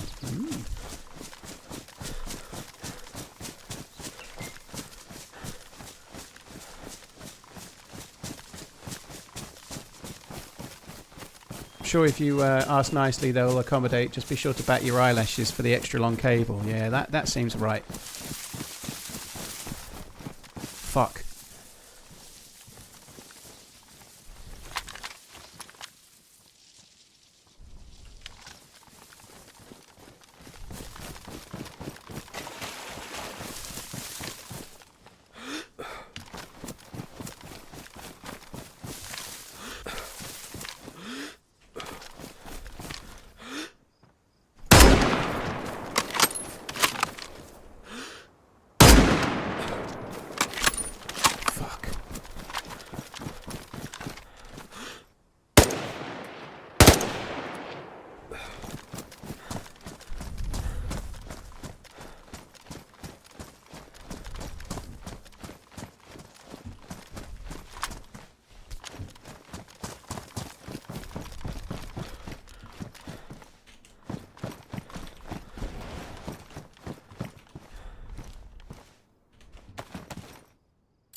Oh, what?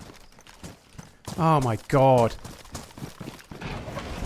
I can't loot him. That's a nice looking orc, isn't it? I like that.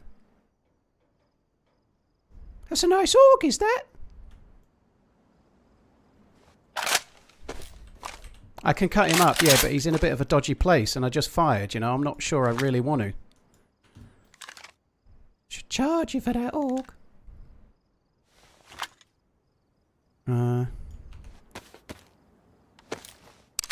I probably will chop him up, but I'm a little bit loath to do so, you know. I don't know. I'm going to hold fire for a little minute and just wait.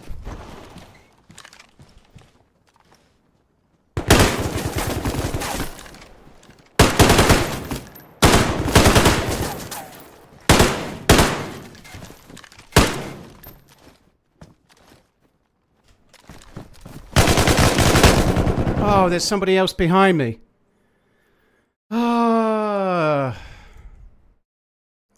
I played that with the guy in front of me really well, but there was another fucking dude.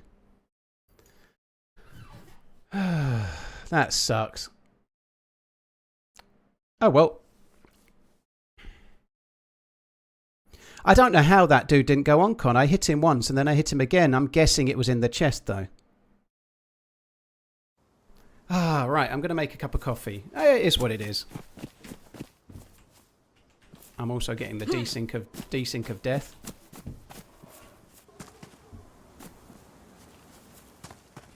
Fuck me dead. You remember earlier when I said what my most annoying bug in the game was? It's that. Right, I'm going to relog because it will fix that. It is what it is.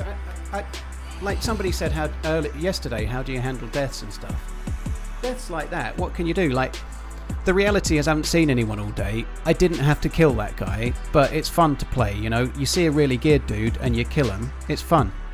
You know, I didn't know if there was more than one. I could have played it slower. I could have waited to see if there was a bigger group. That guy I killed could have been a solo, and these could have been another 2, or they could have been a 3 that we don't know. There's no way to know. But it's fun to shoot, and I killed the guy. It was quite a nice shot on the guy running. I think he'd just seen me, so I had to kind of shoot in the end. I was expecting to go the other way, and he didn't. He came back. It was a good shot. I managed to kill him. That's great. And then 2 other players show up, and I'm handling the guy in front of me. Turns out there's another. Shit happens, you know. But if you're going to die in DayZ, but if you choose to go into firefights because they're fun, you might not win them all, you know. But I don't feel I did a great deal wrong. I'm more than happy to handle a death like that. The deaths that I hate are where I'm looking at the guy and then his mate kills me from behind. And I'm like, oh, for fuck's sake, I've just played for 8 hours and I didn't even know. Like, at least we had a go, you know. Like, this fight, I don't mind dying. I don't mind having a go because I could have easily decided to think, fuck it, I've got the key card, I'll just run to the airfield. But that's also a bit boring, you know. I'd rather die trying than never take the try, you know. Anyway, I'll be back in a sec. I'm going to go and make a coffee.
Right and back. Sorry, guys. Watched the footy with my lad and stayed out till 4. We're not doing that again. Holy shit, dude. Something I feel glad about, after the game against Mexico, obviously it started really late, the Mexico game. Like, the game yesterday finished at, what, 12:30ish? Somewhere around then? I don't remember. I'd had whiskey. With the Mexico game, I didn't go to bed until about, I don't know, it was getting light. It was like 4:30, 5 o'clock. And I drank a bottle of wine and had a couple of whiskeys, and then I didn't wake up till 4:30. My last day off was Monday, and I stayed in bed all day. But I was like, it's like being a fucking teenager or something. It's pathetic. Anyway, last night I had a couple of whiskeys when it went to extra time. I didn't drink until then, just a couple, and went to bed and feel fine today. All was well. Yeah, the Mexico game.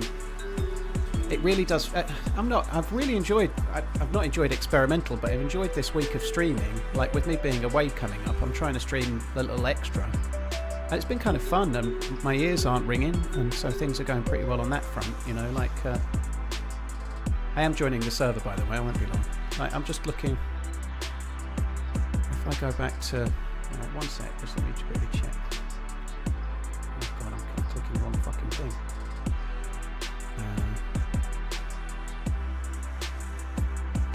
Just looking, so I've 1, 2, 3, 4, 5. This is the 6th stream on the row,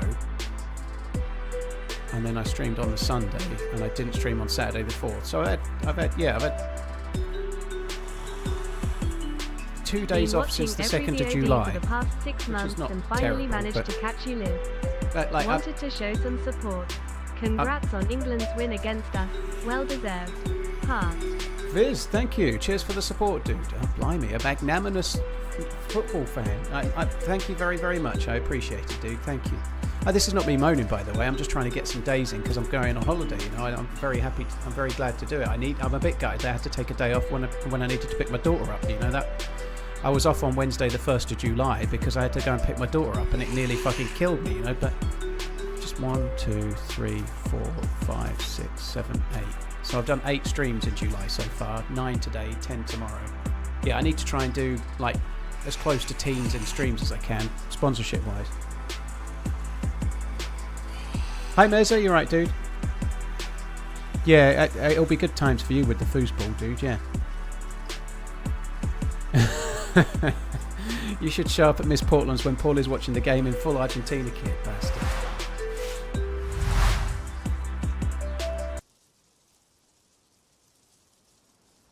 Yeah, Big Kev, I need to work that out. I've never bothered with the VPN, but if it'll allow me to watch the football, I would quite like to do it.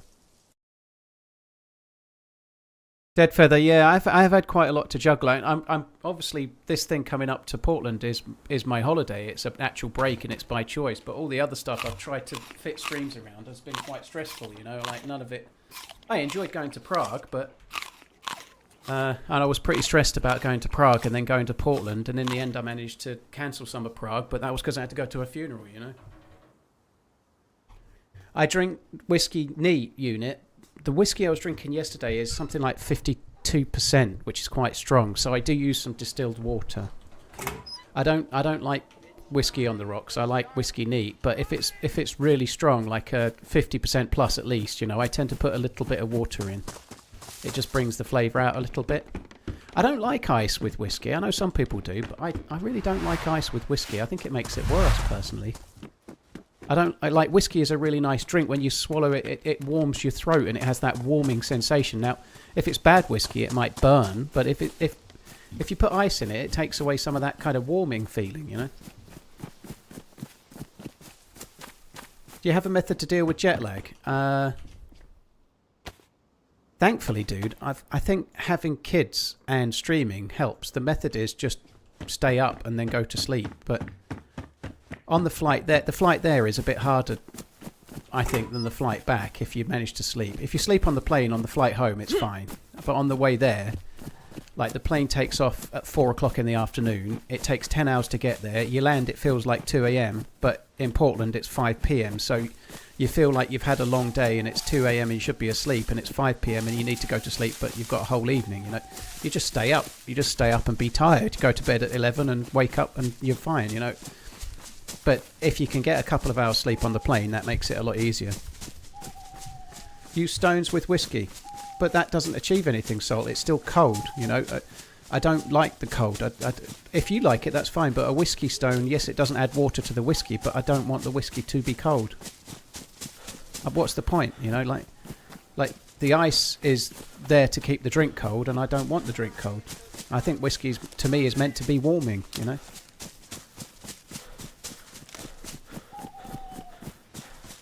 But yeah, I don't... Like, when I went to Prague, I didn't drink... Often I drink before a flight. Not lots, but I'll have a pint or two or a couple of glasses of wine because I'm afraid of flying. I'm afraid of heights, but getting better with that. I'm not as bad as I was, you know. The more flights you do, the more accustomed to it you get. But I'll probably have a couple of glasses of wine and then hopefully get 3 hours sleep on the plane. And that's not just about dealing with jet lag. It's a boring flight, 10 hours. It's a long time sitting in a... So if I can sleep for 3 hours, it makes it... Sleeping's like time travel, right? What they really need to offer is the Mr. T from the A-Team, B.A. Baracus. Like they need to do that, don't they? They need to do the I ain't getting on no damn plane ticket where they drug you, you know? I'm surprised Michael O'Leary hasn't introduced it, you know? Like first class gets their own anaesthetist kind of thing, you know? Like, why not, you know? like cattle class, you have to inject yourself and hope you wake up. But if resuscitation's extra, you know?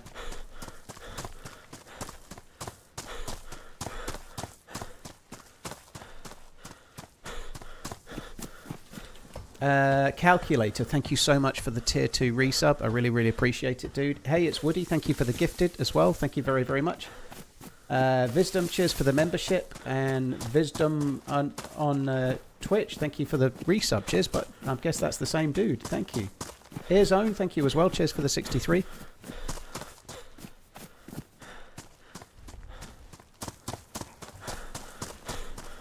Do you have play any non-DayZ games off stream? I played a tiny bit of Counter-Strike with Miss Portland. Off, like not on like ranked or anything. I played tiny bit of Counter-Strike with Miss Portland just for fun. Yeah. Let's play a game. Every 100 likes is a sip of whiskey. Ooh, every 100 likes is a sip of whiskey. Yeah, hit that like button. Smash that whiskey. Oh, Venture, it's an amazing film. It's the film of the year so far from the cinema. Project Hail Mary is amazing. If you've not seen it yet, it's on Amazon. Get you watching it.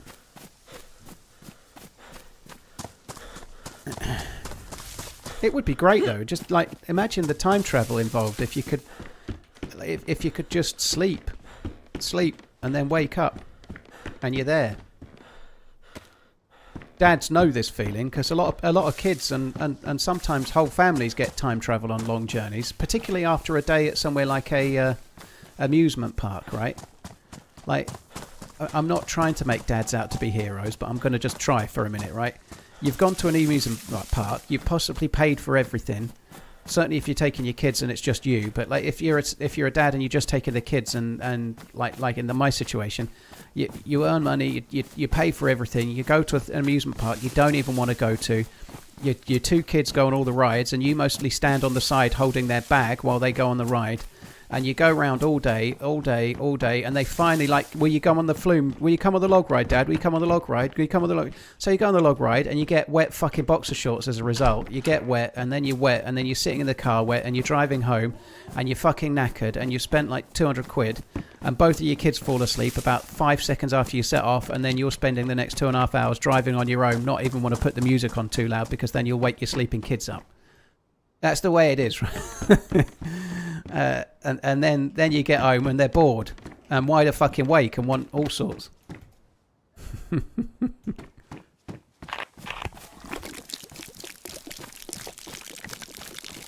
But somewhat ironically, what you then do is think back to when you were a kid going to the same theme park with your dad and your sister and think, oh, thanks, Dad. That's what you do. You realise that your dad walking around, he wasn't being tight when he made sandwiches to go there, rather than eating in one of the takeaway joints. He was sensible.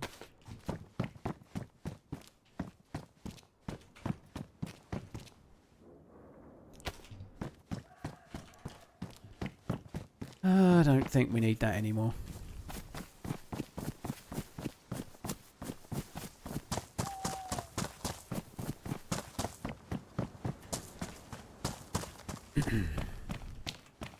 Rollman, thank you very much for the 25 months. Appreciate it, dude. Thank you.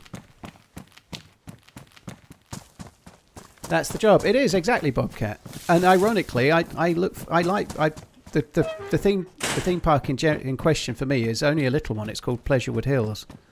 But my dad took me, and it was kind of cool. That what I just described.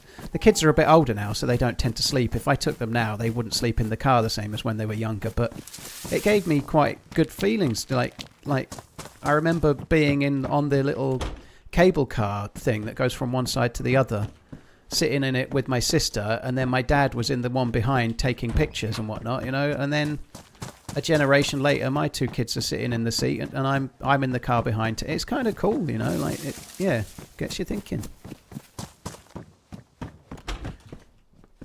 I just like to go fairly slowly from here to the next generation, if at all possible. That would be good.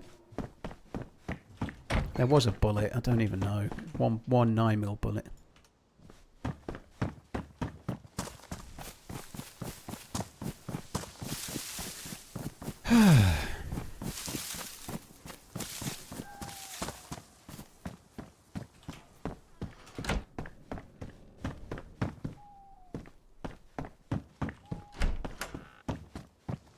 I did that, but left my wife with the bags and went on the rides too. Well, I don't mind going on the rides, but obviously if you're there as a threesome, just me and the kids, then it becomes a bit trixier. You end up being the hod carrier. I did go on quite a few of the rides, to be fair. It doesn't have crazily large amounts of rides, Pleasurewood Hills. I think it's changed hands. I think they're building some extra ones this year.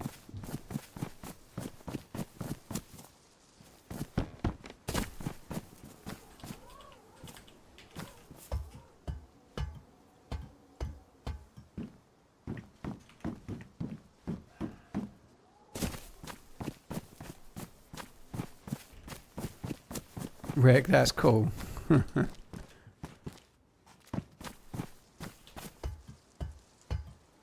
I didn't see it live, Super Noodle. Yeah, it sucks. It sucks for all the people that paid for pay-per-view only to see him get injured with the first time he tried to kick someone. It does blow.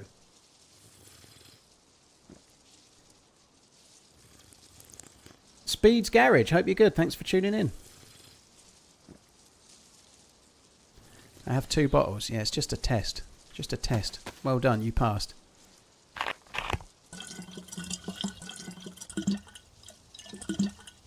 Did you try the parabolic dishes? I don't know what that is. I put my dishes in the dishwasher.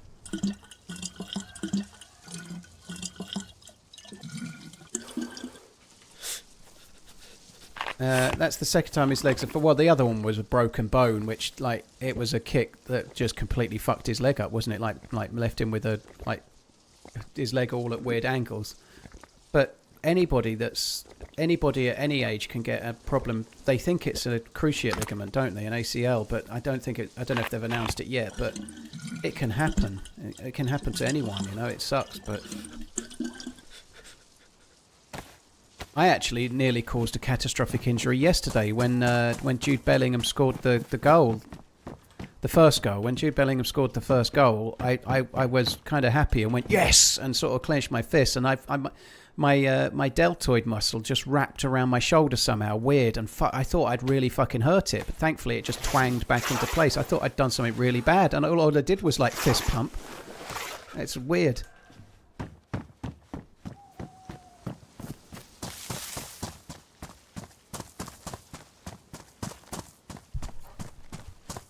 Have you changed your mic to Office to stream from? Tommy, I've not changed anything, no. I have got a new PC, so it's possible the settings are just marginally different, but I think they're mostly the same.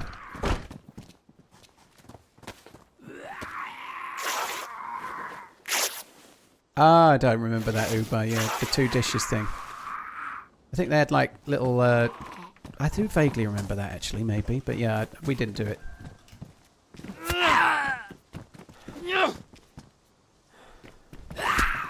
Bet he still got paid the kind of money most of us would be willing to take a leg break for. Well, I'm sure he does get paid a lot of money, Spider, but somebody that's at the top of a sport didn't get there by just falling there, you know, like this is not me bigging up Conor McGregor. I don't particularly like him as a person for many reasons, you know, but that's by the by.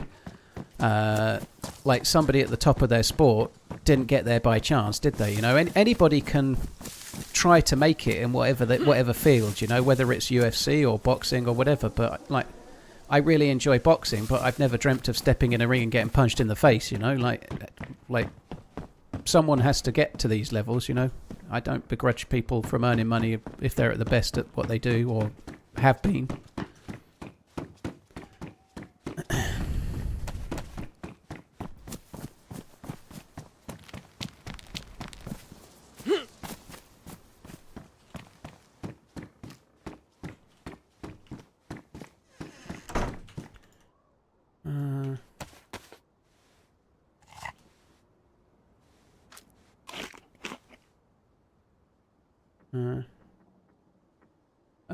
Wassers, can you please stop talking about the server, dude? Like, no streamer wants to say what server they're on. Nobody's going to play guess the server game with you, dude. Streamers don't want to... Like, I've spent the whole week playing experimental, getting stream sniped by basement dwellers, right? I'm not going to play on 129 regular and then announce what server I'm on so that the same basement dwellers can come and kill me here, you know?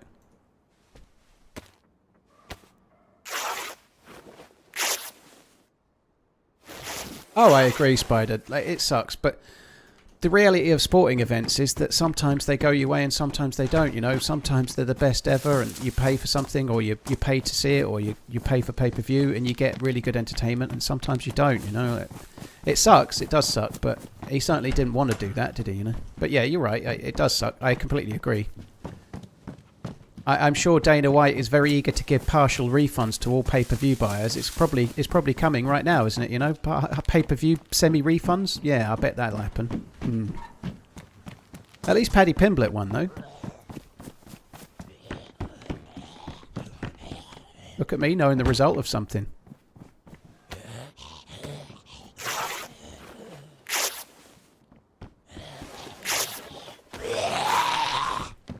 To be honest, though, like I saw the highlights of Paddy Pimblett's fight, right? He won it, and it's all part of UFC. It's all part of it. But it's exactly why I don't really like UFC. Like, he won it fair and square, but he got the guy in a hold, and it was exactly like I described the other day. And this is just me not liking it. The same way as people say I don't like soccer, and they just don't like it. Fair enough. They don't like football, whatever. That UFC, you know, it was about 70 seconds and they basically had a strong cuddle on the ground and then it was over, you know. Like, you can get good fights in boxing, you can get bad fights in boxing, just the same. But at least they're standing up and punching each other, you know. I just prefer striking. I don't like the strong cuddling. I don't find it entertaining.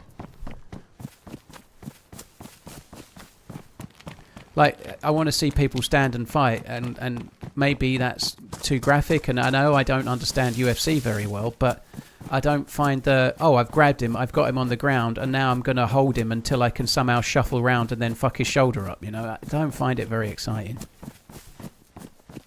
70 seconds of strong cuddling and it's over sounds familiar. Yeah, except Paddy Pimblett wasn't really apologetic afterwards, no name, was he? He seemed quite happy about the whole thing. 52 seconds, was it? Oh man, that was career ruining for Conor. Well, I think he was at the end of his career anyway. Even if he won the fight, he's still in the twilight, you know. But it's a shame. That's one fight out of all of them. The whole card was knockouts. I completely get that ranking. Like I say, but that's the thing. I just prefer personally. Boxing is one of my favourite sports, and UFC I've just never quite gravitated towards because I don't enjoy half of the fights or a third of the fights where they get more tactical and when it's more about ground and pound and it's less about striking. It's just not my bag, you know.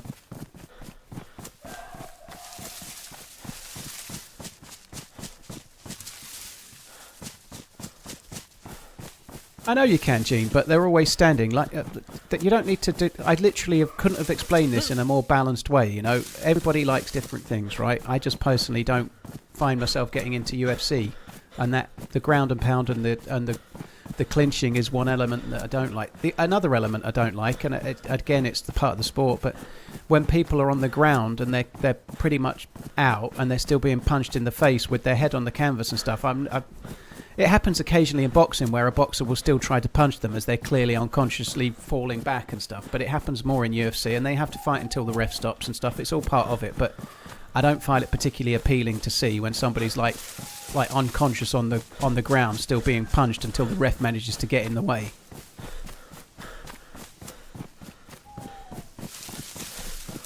But the fighters go into it knowing the rules, and I'm all for people liking what sports they like. But you can't like every sport, can you? Me? Now then, take my prime.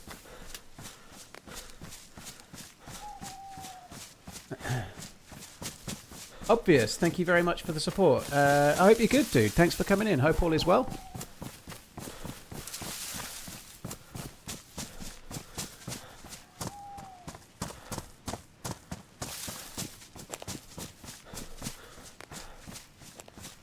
Cheers, Obvious.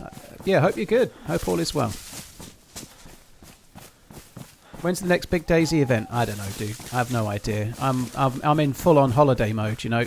Strictly speaking, I should be on holiday after today because I'm flying on Tuesday, but I've mostly got my case packed. I'm going to stream tomorrow, but tomorrow's the last stream until July the 30th, I think. So, yeah, I ain't concerning myself with such things as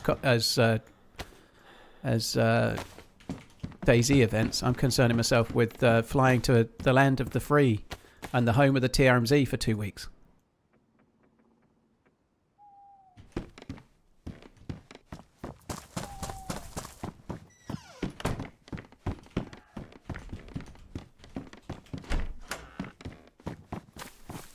Do you receive the same amount from Twitch Turbo as you would from a direct sub? No way, dude. No.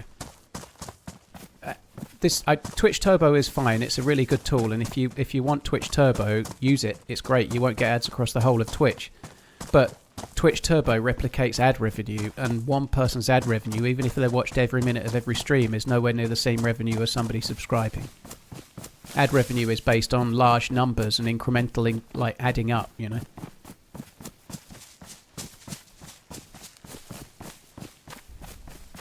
I tend to stream every other Sunday, Nuck, as a rule. Like, if my kids aren't here, I tend to stream on a Sunday. I streamed last Sunday. Berto, my other half lives in Portland, Oregon, so I'm going there.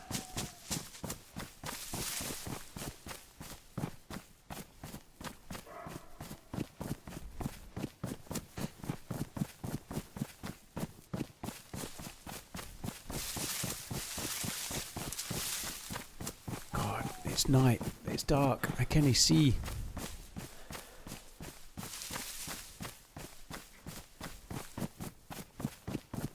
That's the same with YouTube Premium. YouTube Premium basically replicates the ad revenue as if you were watching adverts. Yeah, same kind of thing. Yeah, Dead Zombie outside the PD.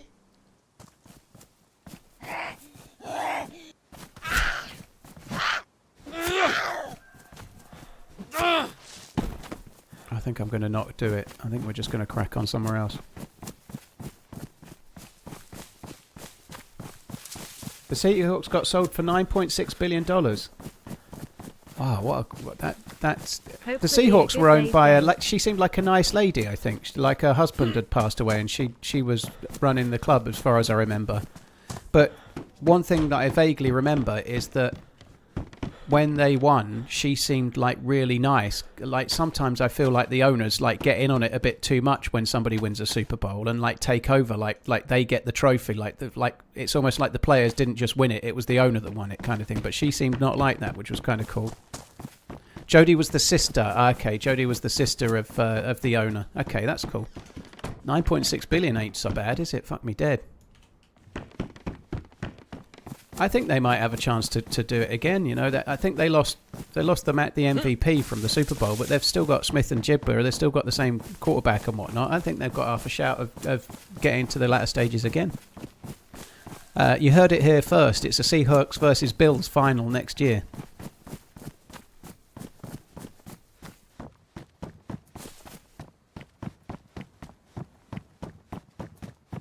How to tell if someone is cheating, DayZ? If they killed you, they're definitely cheating. That's it.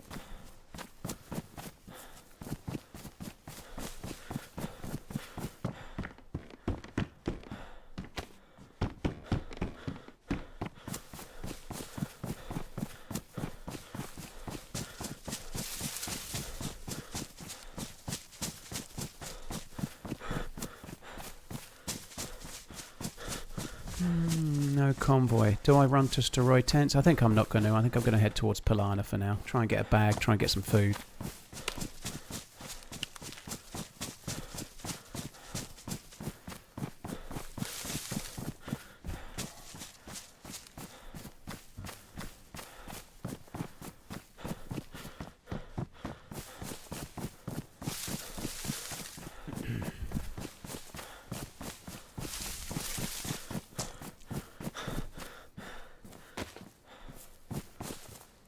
Oh, I picked that up. We don't need that shit. Glass is not as good as plastic when it comes to bottles, is it? Been waiting 25 years for the Bills to make it to the Super Bowl. They should have done it this time. They had a guiltish chance. They really did. They lost to Denver, didn't they? Like, is that the game where the Broncos quarterback injured himself laughing or something?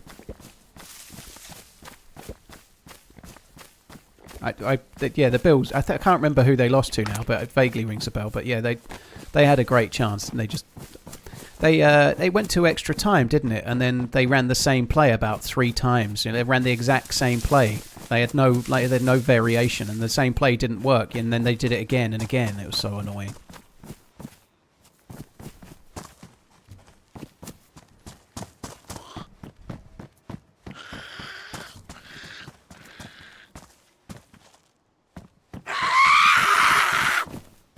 How excited were you when England won yesterday, dude? Relief. It wasn't even excitement. It's just relief beyond words. Like, it was such a tight game. It was really, really close.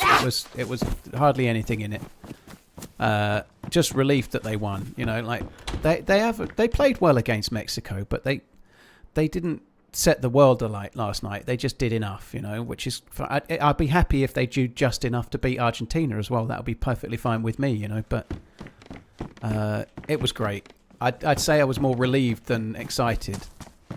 It's exciting now ahead of the game on Wednesday, but when the game on Wednesday comes, I'll be fucking bricking it, you know.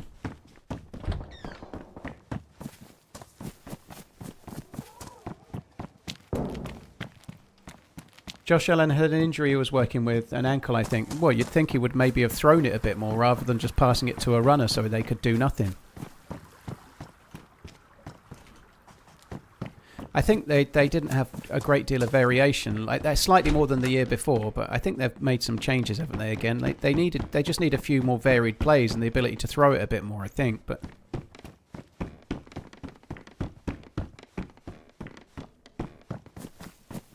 it's wild that the Premier League starts in just 5 weeks. Dude, don't. Not everyone, but a lot of people are sick of me talking about football, right? And then the Premier League's going to start, and everyone's going to be coming in going, "Did you see that ludicrous display last night? The thing about Man U is that they're always shit," or whatever they say, you know. Sorry, Man U I'm sure are very fine, but it's going to be like that, and I'm going to reply, and then everyone's going to moan at me, you know, and so the circle of life continues. We did just talk about American football for a bit, though, so that's good. We talked a little bit about UFC.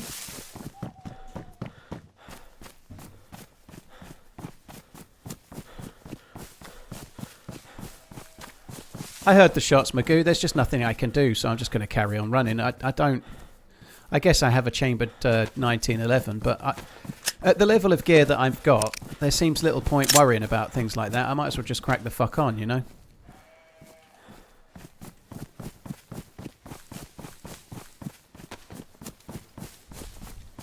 Crown Green Bowling. It's Crown Green Bowls, dude. Crown Green Bowls. It's not Crown Green Bowling. 9 out of 10 football can't be asked in here. We were talking extensively about me being a prick yesterday, you and I, Huge Up. But yes, it's going to be a lot of football right now. The World Cup's on. It's only every 4 years though, right?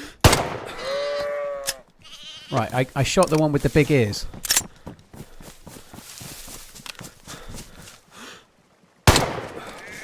Huh. They all have big ears.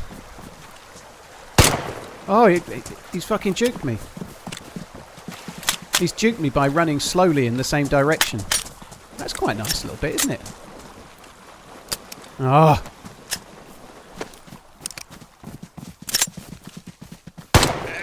Oh, fuck off.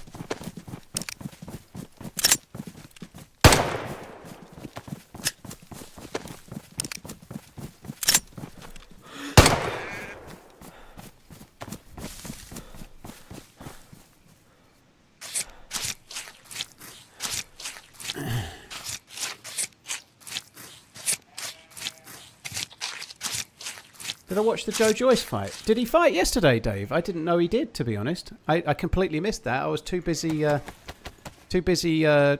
talking about and watching that other sport that I definitely don't only talk about only ever. That other sport that Hugh says I shouldn't talk about.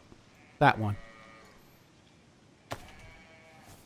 Did Joe Joyce fight? I can't believe he's still fighting, to be honest.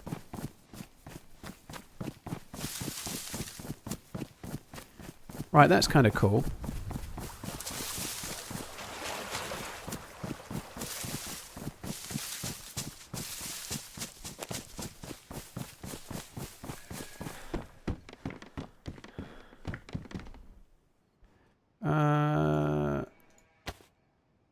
It's all good, Hugh, by the way. We ain't falling out. You're all fine. You'll know if we're falling out because we're going, oh, fuck off, watch someone else.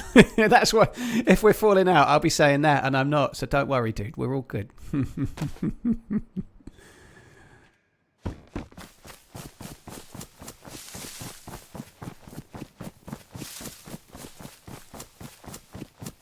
We need to be careful eating that. Might get lead poisoning. Yeah, there is a distinct possibility. Right, I'm going to try and go this way a bit.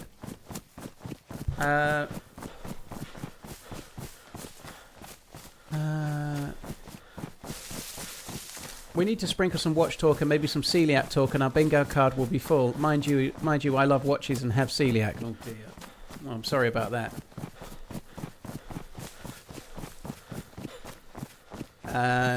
Thoughts on football last night? I very glad that England have Jude Bellingham. That's my main thought, Helly. Very glad England have Jude Bellingham. Yes. He actually still, if England can somehow play well, he actually has an outside chance of winning the Golden Boot as a midfielder, which would be insanely cool as well. You know, like, it would be amazing. Like, I don't know. What I really, in my wet dream, Harry Kane scores another 3 or 4 goals and wins the Golden Boot. Jude Bellingham wins the Player of the Tournament, and England win the World Cup. You know. Oh.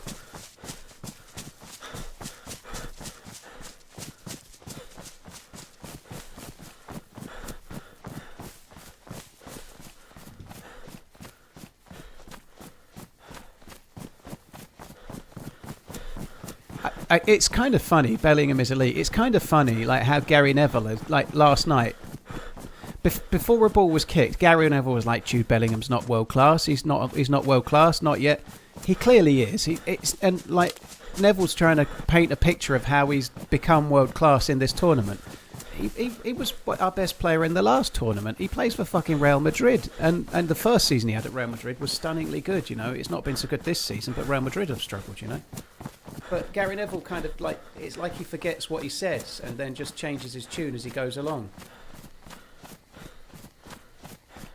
I was really impressed with him last tournament, Jimmy. I think he scored 2, but England were pretty woeful, and he was for me, he was one of our best players. I think Saka was much better in the last tournament than this one, but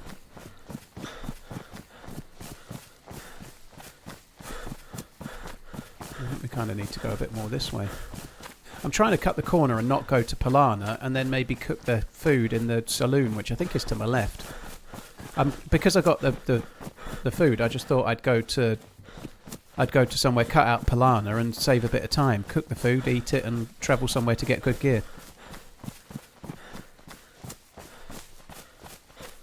Argentina will win. Okay, clairvoyant.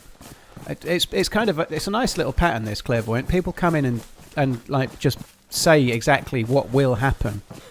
Lots and lots of people yesterday were saying Norway will win, and before that Mexico will win. England have no chance. All these like absolute certainties for things that will happen, and then England somehow end up still in the tournament. I like it. Long may that continue.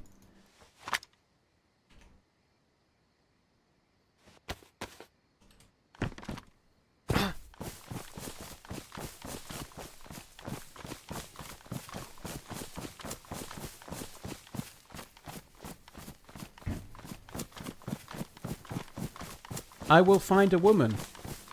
Nikki, well, but just make sure you find a consensual woman, okay? But good luck. Good luck. I hope you do.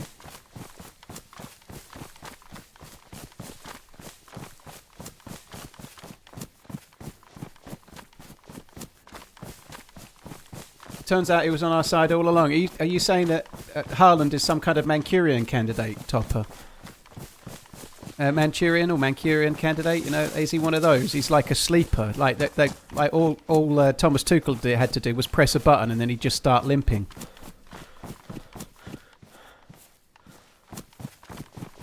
You're ignoring me. I've been talking to you lots, Hugh. You asked a question about lights out, which I didn't see, but I saw you moaning that I'm ignoring you. I've got a YouTube chat and a Twitch chat, and I've talked to you about 3 times already today, dude. There's other people, you know. I try and spread myself around a bit, you know.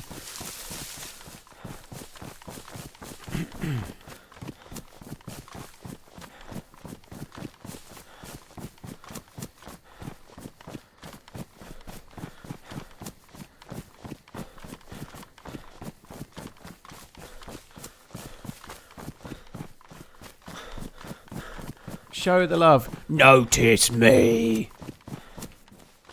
Do you think Spence's penalty was overturned was the correct decision? I don't think it was a penalty, but I'm not sure it was clear and obvious mistake, but that's by the by. I think the right result happened, so I don't think it was a penalty, no.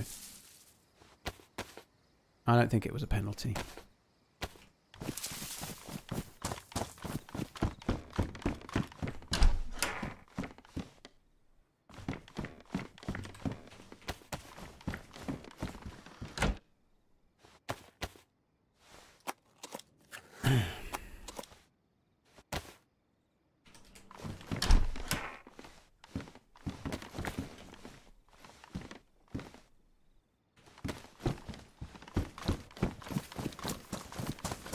Where's the Makarovsky? Let's have that. Gather dark bark. You do see them give them all the time. The thing that happens a lot in the Premier League is you get a penalty and you're like, if the referee gives it, the VAR won't overrule it, and if the referee doesn't give it, the VAR won't overrule it. And the reason for that is that the referee's given it and it's not clear and obviously wrong, or the referee hasn't given it and it's not clear and obviously wrong. That seems to be the way they interpret the rule in the UK, you know. But it seems like they interfere all the time in the World Cup, you know. Like, the referee gave it. I don't think it was a penalty. But in the Premier League, they seem to stand because they're like, well, there is contact. The referee's seen it as it happened and feels it's a penalty. We're not going to get involved. I don't think it should have been a penalty, but it just seems really weird how the same rules seem to be interpreted differently in England than they are in the Europe and than they are in the World Cup.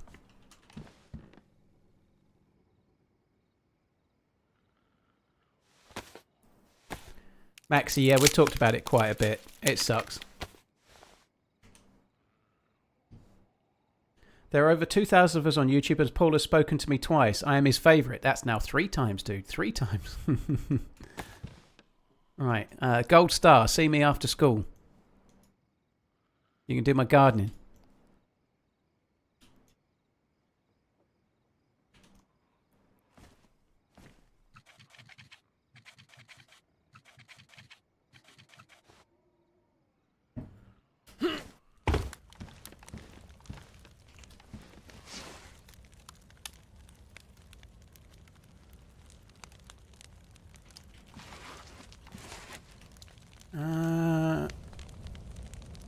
You're hoping for England, France? I'm hoping for England, Spain, if I'm honest. I don't think we can beat France in a million years. But let's hope we can beat Argentina. Chevy, thank you so much for the support, dude. Hopefully a good DayZ day. Well, I just had a cool firefight and died, but it was kind of fun at least. But yeah, I died. What quest are you doing? Unfortunately, I'm on the quest for loot now. I was doing a keycard quest and was close to the end, but I got killed.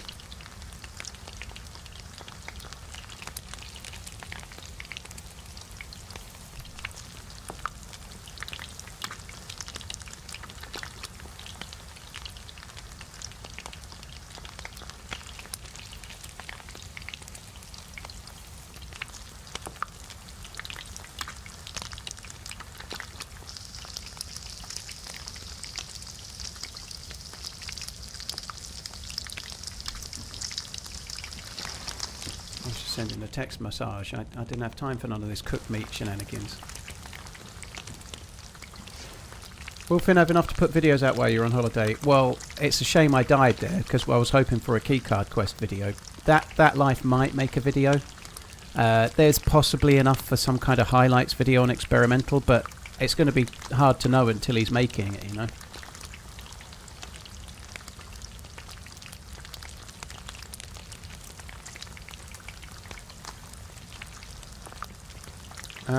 Argentina will win, sorry, but we are the champions of the world.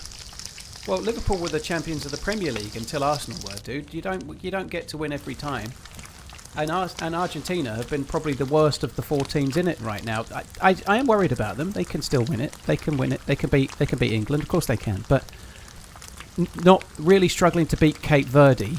Coming back kind of luckily from 2-0 down against Egypt.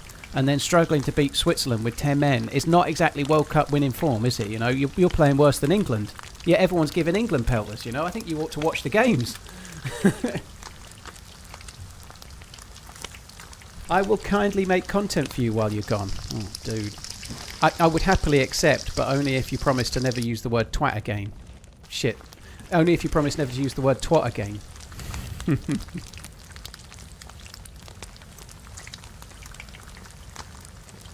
Would reaching the semis be considered a success? It won't be a failure. But it would be about where they were one of the top 4 seeds. If they go out at the semi-final stage, it would be like you were expected to do at least this, and that's what they did. Now, getting to the semi-finals are hard, and we could have lost yesterday. It won't be a failure, but it won't be a roaring success, I think is the honest truth. It will be about the same level as we've done in recent tournaments, right? I certainly don't anticipate that we're favourites to win or anything. I think we'll be lucky to win the whole thing. But I do think we can have a chance to beat Argentina. I think it's a close game. I think 50-50 game. Yeah, we'll beat the Argies, but France would run through our dodgy defence. And Mainu having 0 minutes is wild. I hope we beat Argentina, Royce. I hope so. I don't know if we got lucky or not. I think it was a tight game. But if you look at the stats, England had slightly the more possession, slightly more chances. Their XG was higher than Norway's. You know, I don't think they were lucky to win. I think a draw. If it was a league game and it had been a draw, it would have been a fair result. But it wasn't. You know.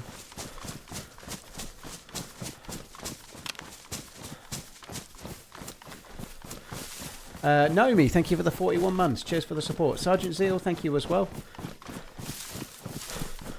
The Tuchel, Bellingham friction right in the moment, it won't ruin anything. It's meaningless. The manager's frustrated about the team not playing brilliantly well. Bellingham's come off the pitch all euphoric about winning an amazing victory. You know, there's no friction. They were both interviewed right at the end of a passionate game. I bet they're already talking and there's no friction. It's just nonsense.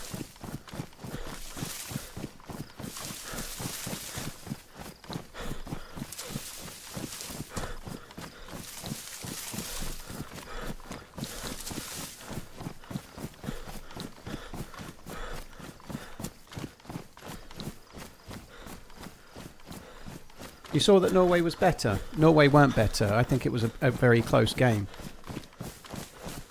Norway weren't better. If they were better, they'd have scored more than one goal from a cross that wasn't even a shot, you know. They didn't score a goal they actually meant. I think it was a 50-50 game. I don't think there was much in it.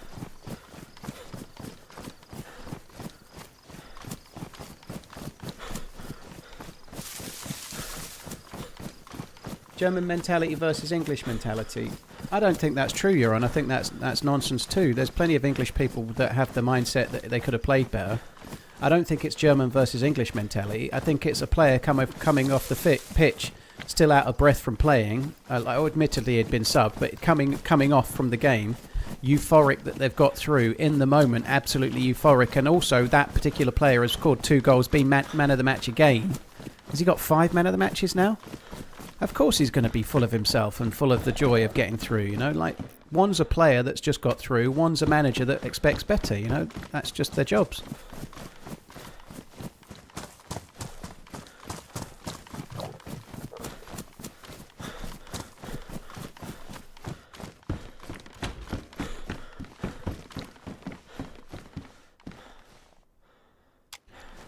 I'm literally starving to death with a load of food I just cooked. Me is a pro.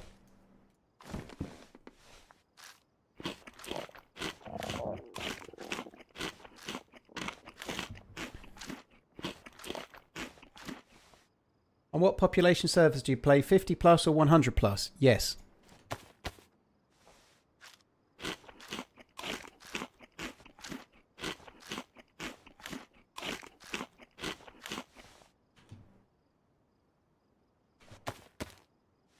Yeah, pretty good, just the tip. I didn't have a hangover. I drank a couple of whiskies, but I'm doing pretty good.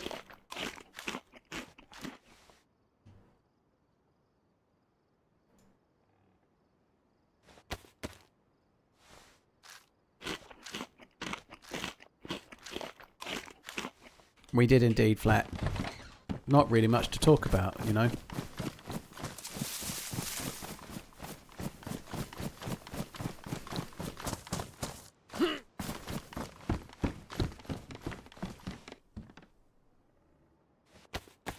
This is the jacket. The Stevie Steve jacket, no less.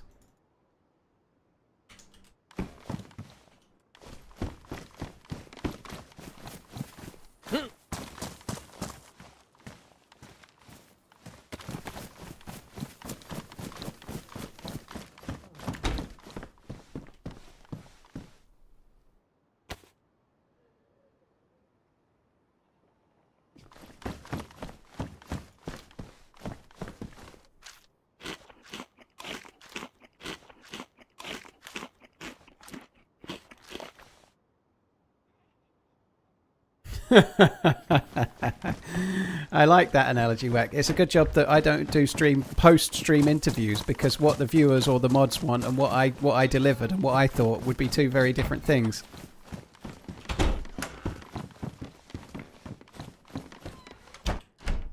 To be fair, Wack, like my novel moment of yesterday wasn't anything to do with the game. It was the rant at the dude that was trying to tell me I had potential to be a good streamer with some fucking ream of paragraphs. That was my highlight.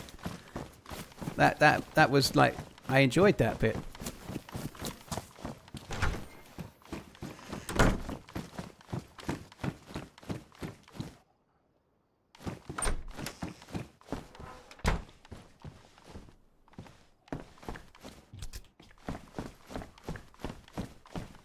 Spain, Cornish. Spain by a long way. Do you get bad hangovers or just bad headaches? It depends what I drink, Wally. If I just drink whiskey, I sometimes get a bit of a headache, but I don't really get a hangover.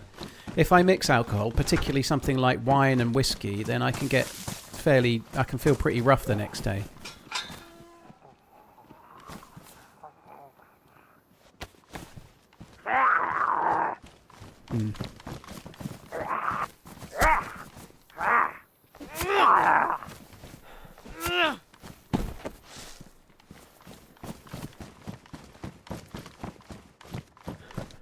Shit. There's a dude there hiding in the corner.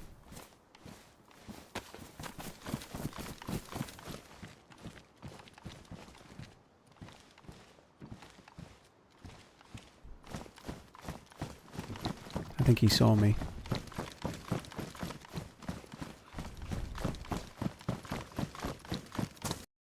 Oh, fuck me. That came from in front, I think, but fuck, that sucks.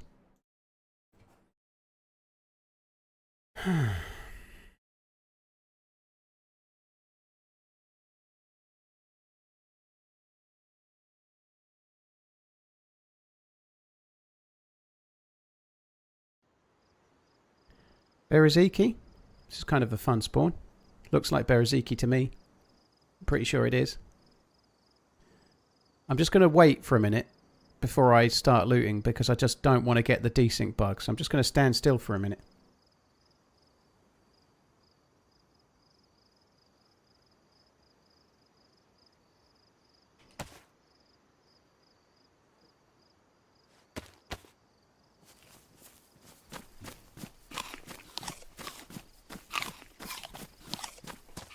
I am no love stream person, just want to say hi, maybe I'll watch a video. Cheers, Sid. Cheers for coming in. Appreciate you tuning in for a bit, nonetheless. Thank you.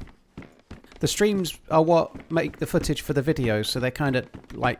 I definitely understand that some people don't really want to watch the full streams, but obviously playing for all the hours 5 days a week on the streams is what gets the footage to make the videos too, you know. But hopefully there'll be some videos while I'm on holiday. I'm off after tomorrow. I'm not here for a couple of weeks.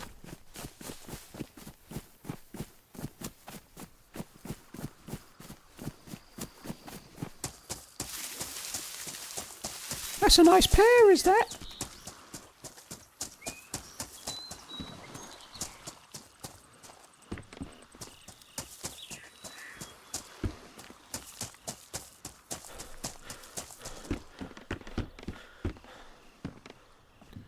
Poor shit.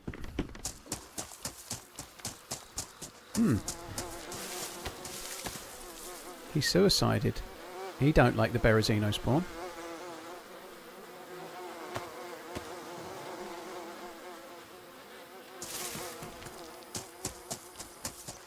Still got the gamma on.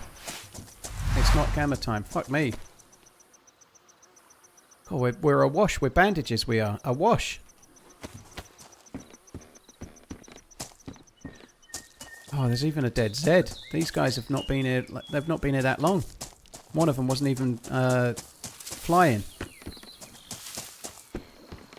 It almost feels like the last one looted around and was like, fuck me, there's not even a can of soda at the boats. I give up, suicide.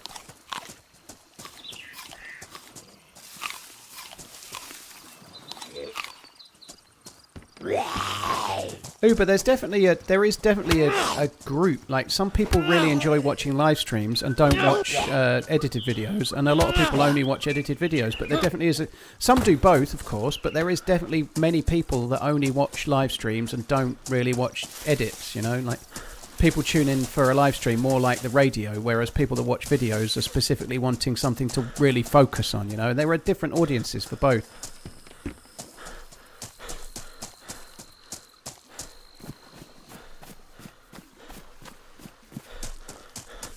You can cut up their shirts, and I could just cut one of them up and make rope from their gizzards. To be fair, dude, couldn't I? And then utilise as a dry bag. I guess I could. Yeah, probably is a good idea. I don't like that it's your idea though. It's a good idea, but it's your idea. I don't mind that it's not my idea, but I do dislike the fact that it's your idea. That bit annoys me.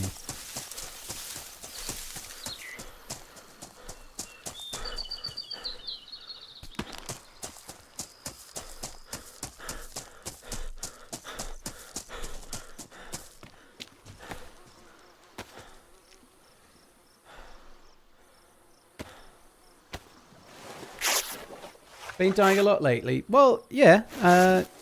On experimental, I was getting stream sniped to high heaven. At least it feels like things are a bit legit-wise on here. You know, I've had firefights that feel real.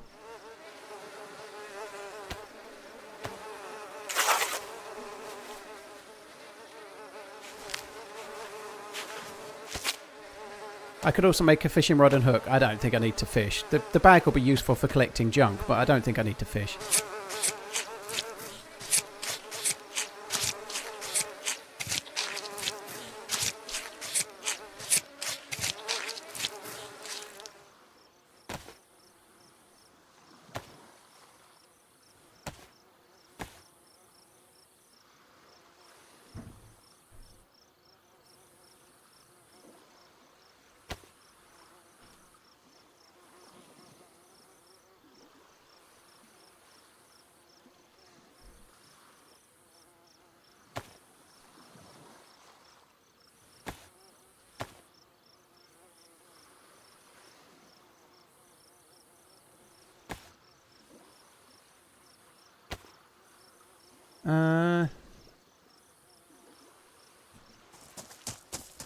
Is there somewhere I can find out what all is needed for this quest?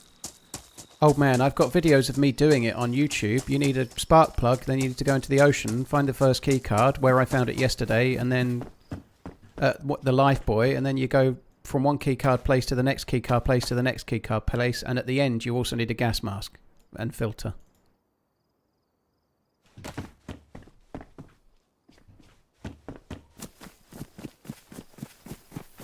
How do I rate our chances against Argentina? 50-50.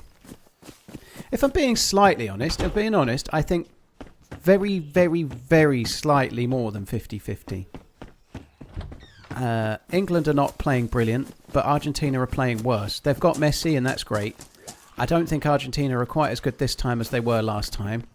They've struggled to beat Cape Verde. They've struggled to beat Switzerland. They've struggled against Egypt. England have not set the world alight, but Norway are better than anybody Argentina have played in. Norway are better than anyone Argentina have played up to this point. The Mexico game was harder than anything Argentina have had too. I feel like England are more battle-hardened. Obviously, Argentina coming back from 2-0 down will really G them up and everything, but they struggled to beat Switzerland yesterday, and then after going down to 10 men, they still had to go to extra time, you know. And Switzerland are not as good as Norway by miles. I think it's 55-45, something like that.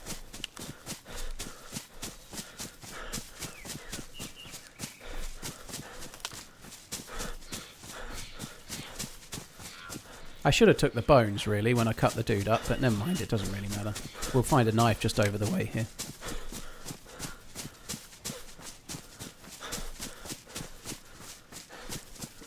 You cleaning your apartment, are you, Musker? Ah, it's Sunday. It's 5 o'clock. I've got this stream and one more stream, and then just because she said the word apartment, I thought of Miss Portland, purely because she lives in an apartment. I've got a one-track mind, and not just for seeing her, like before anyone starts getting all sexy, like, you know.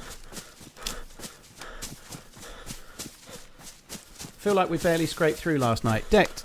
People barely scrape through all the time. Argentina last tournament won a game on penalties on the way to the final, and they won it. You know, like that's what happens in these kind of games. Like the reality is that it's hard to beat Switzerland in a knockout game because Switzerland are playing for their lives. All the teams are. You know, there isn't really an easy game at all. You know, so struggling to get through, they still got through. You know, like. What matters is that they find a way to win, and they need to find a way to win against Argentina, and maybe play a little bit better too.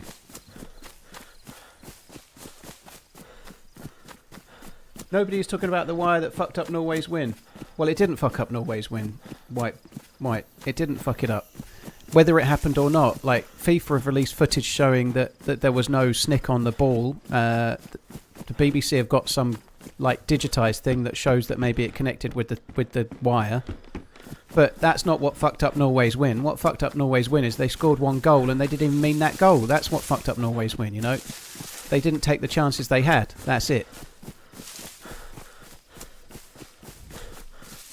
But nobody's talking about it. We've done nothing but talk about it all day. So when I see people saying the question, what did you think about the wire thing? And I've already talked about it 10 times today. I sometimes ignore those questions because people get annoyed at the repetition, which we're already doing. Miss Portland does have a cat, yeah. Her cat is really sweet. She's quite timid, but like when I was there last time, I was only there for a week, but she she was quite nice. She was being quite friendly to me and stuff, like lying next to me and sleeping and whatnot. It's kind of cute.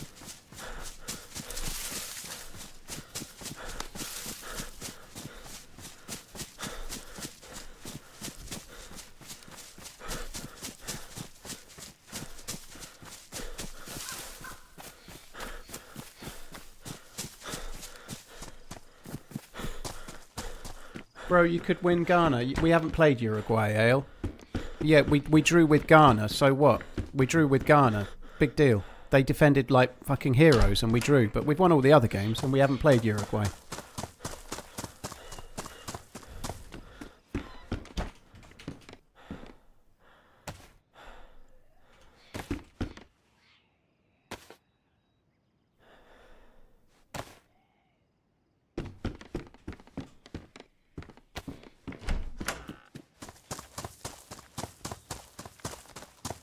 I am very excited. Why I'm literally like it just packing my case yesterday made it feel so much closer. You know, I'm going on Tuesday. It's really close, but it feels like I'm in proper holiday mode right now. You know, like I'm so desperate to just get this evening out the way and tomorrow out the way, and then just start all the little things. You know, when you're travelling, like getting the stuff in the car, double checking you've got your passport, double checking you've got everything, getting to the airport, parking, long stay, getting the bus to the airport, waiting till you can check your case in, checking your case in, getting through security, and all the little stages thereafter. Everybody knows what they all are, but I just want to start the stages, man. I want to get on the little conveyor of getting to the destination. That'll be good. Did you meet her through DayZ? I met her in October at TwitchCon SP, so I met her as a result of going to TwitchCon. Basically, in a nutshell, she took one look at me and just couldn't resist. That's just so not true. But yeah, I met her in TwitchCon and got a number and got talking to her, and things kind of gradually evolved from there. So she's a streamer. Hugh, lots of people go to TwitchCon and lots of them aren't streamers. Some of them are. How long is the flight? About 10 hours, 10 and a half-ish.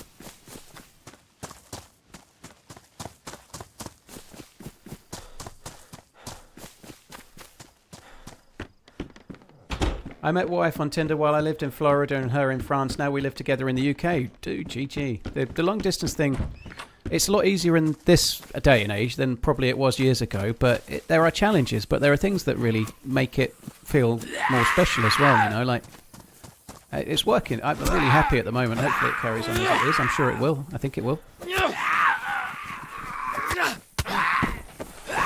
You're always honest and blunt. How's the USA? It's great. I like it. I'm looking forward to seeing on this trip. We're going to go to some parts of her family that are away from the cities a little bit, or a little bit more rural, and I'm kind of looking forward to that. I want to go to like a mom and pop's restaurant somewhere in the middle of nowhere, not in a city and stuff like that. It'd be kind of cool, you know.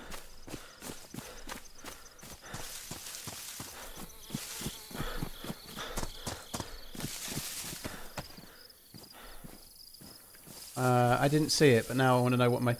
Have you finally revealed that the chat line used on Miss Portland while at TwitchCon was at TheRunningManZ, while in the small talk, getting to know each other and learning of her own cat, Paula, at the... Do you have pet insurance? Because I'm going to destroy...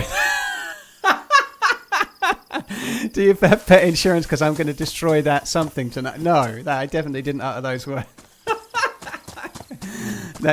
I'm not good at those kind of one-liner chat-up lines, dude. No. Fuck me dead. And I'm happy to confirm at this point, Whackgatter, you filthy-minded so-and-so, that myself and Miss Portland didn't even kiss while we were I gave her a hug. I walked her back to the airport, not back to the airport, I walked her back to her hotel on the last night and gave her a hug, and that's it. There was no kissing, no nothing. Well, I think I gave her a peck on the cheek, actually, but...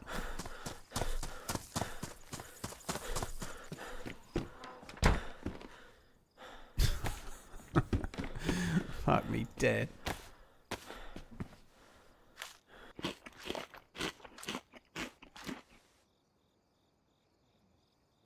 Cheers, Paranoia. Yeah. I've been living on my own. I moved into this house right at the end of March last year.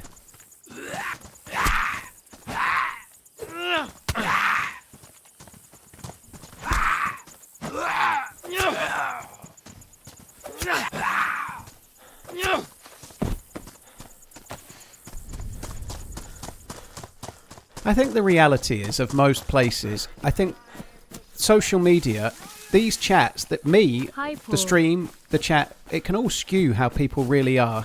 Because the internet skews what people project and what people say. When you meet people in real life, they're very different than they are online, you know. I think I hope I'm kind of, what I say, I wouldn't say something on the stream that I wouldn't say to your face. I won't say something to someone online behind a nameless account that I wouldn't say in front of them to their face, right? But a lot of people are not like that, you know. I personally try to be the same in person as I am online, you know. But online, a lot of people are full of bravado and full of shit and spend their whole life spewing hate. But when you meet them in the real life, they're not like they are online, you know. Like, and I think the expectation of a place is very different than the reality, because people, whatever country they are, people are invariably very different in person than your anticipation of how it's going to be, you know? That's just the way everywhere is, I think. It's kind of cool.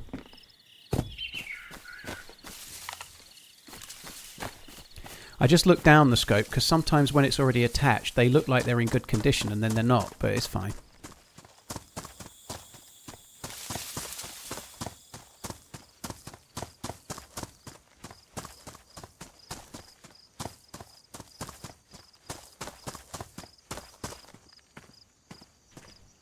If I pay for a sub on Twitch or YouTube, which gets TRMZ the most money? The revenue split is the same, ASOB. So the revenue split on Twitch and YouTube is 70-30. The only thing is, on YouTube, I set the cost of a membership to £3.99. I just wanted it to be the same as Twitch, so I set it to £3.99, and then like 2 weeks later, Twitch put the sub price up, and I can't really change it on YouTube. So it's £4.99 to sub on Twitch, which obviously makes me a bit more money than if the £3.99 on YouTube.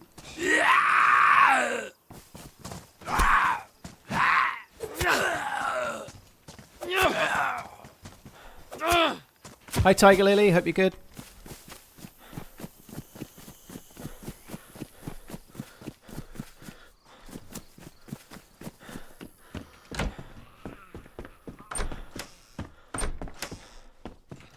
The revenue split on Twitch is not 70-30 for everybody though. You have to be a partner plus streamer or something. So you have to have so many subs before you get 70-30 split. So some people are only getting 50-50, but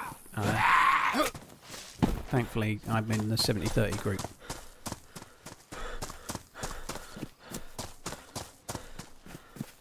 Abul, well GG dude, I hope all is going well. I'm not going to the match dude, I'll be watching it on Wednesday at Miss Portland's. No wonder pet insurance has gone up, yeah. Do you ever get frustrated by the frankly voyeuristic interest in your love life? No. I think people are interested in... I no, not really, no. I don't... I get frustrated at times with things, but never that. The thing that frustrates me more about streaming, if I'm honest, is the disagreeing with everything, you know, like that. This is not me moaning, this is just someone's going to disagree with me saying this, right? But the main downside to streaming is that whatever you say, I could say that's a Makarov mag and somebody would tell me I'm an idiot for some reason, you know? Like, whatever I say, someone's going to whataboutism the opposite polar view, even if they don't think it themselves, and that gets wearing after a while, you know? But I love streaming, I love what I do, but people being interested in you means that people are interested in you. That's a net positive, right? If people are asking me questions about me, they're interested in the stream and me, and I'm grateful for that, you know? It can get annoying where you're like, oh, well, I'm going to buy I really fancy buying a coat. I fancy buying a black coat. And then you'll get 17 reasons why you should get a blue one. But if you get a blue coat, you'll get 17 reasons why you should get a black coat. And like, they're having to justify anything you ever do. That can get a little bit grating. Even over such, like, nonsense, you know.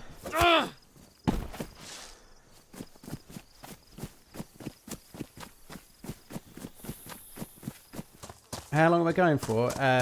2 weeks, Josh. Fly on Tuesday the 14th, come back on Tuesday the 28th, but the plane lands on Wednesday the 29th, because it's overnight.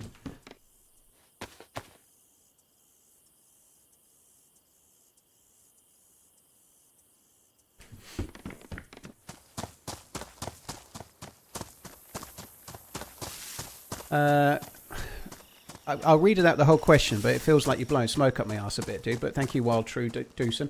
You're a top level. Where, how, and what made you be the person you are? Philosophy, mindset, manner. I know your dad was an influence. My condolences. You should write a bibliography. I don't think it'd be very interesting. I don't know, dude. I don't know. I think upbringing, like the school I went to, the background, I guess, like everyone's formulated by lots of things, but I don't think I'm a particularly great I think I'm a normal person. I don't think I'm particularly amazing. I think I try to be a broadly good person as best as I can, but like everybody, I make mistakes, you know. But I try. I think that's what everybody should do. But I don't think being a streamer is that big of a deal. I'm very glad to do it, but I think I don't know. I think it would be better if we could all try to be a little bit more reserved in terms of not just saying the thing because you think it, you know, like if you see someone in the street and you think they're ugly, you don't tell them, do you? But online people feel the need to tell everybody everything always, you know. If we could, like, if you walk past the street and somebody was coming the other way and they were a bit ugly, you wouldn't go, cool, you're ugly, aren't you? You know, why would you? Why would you? It's horrible. But that person posts something on Instagram and suddenly everybody seems to feel the need to go, oh, fuck me, poke her with the ugly stick or poke him with the ugly. I don't get it, you know. Like, and then everyone goes, well, it's just freedom of speech. It's like, I'm just sharing my truth. If you can't handle it, that's your problem. Don't post online. I don't get it. Like, that I think we could all try to be better at. But that's mainly due to people being unhappy, and if you're unhappy, projecting that onto other people might make you feel better.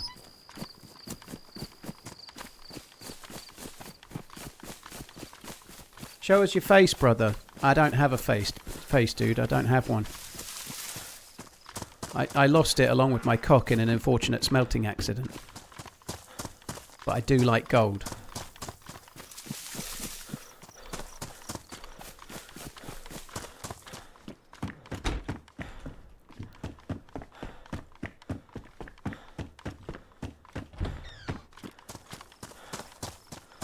I think it is a shame that there are some people that exist on social media that are like literally vilifying anything and everything. And like some dude was on Twitter the other day calling me a paedophile.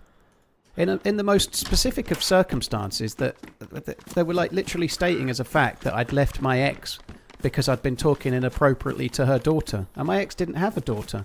And my ex-wife has 2 daughters. They're my daughters. Anyway, apparently my ex from last year, I left her because I was talking inappropriately to her daughter that she doesn't have. But anyway, by the by, I blocked them. I didn't even reply. I'm not bothered about it, right? I just blocked them and moved on, right? But before I did, I just clicked and had a look at their history, and like everything is just absolute evil projected at anyone. Like I just find that I find it sad. I feel sorry for that person, but this is, and I'm not taking any like, oh, I'm so lucky. But what I mean is, there's a lot of people out there that are so unhappy and literally spend their days projecting like absolute awfulness on people for some reason. And I hope people can get to a happier place where there's less of that, because it fucking sucks.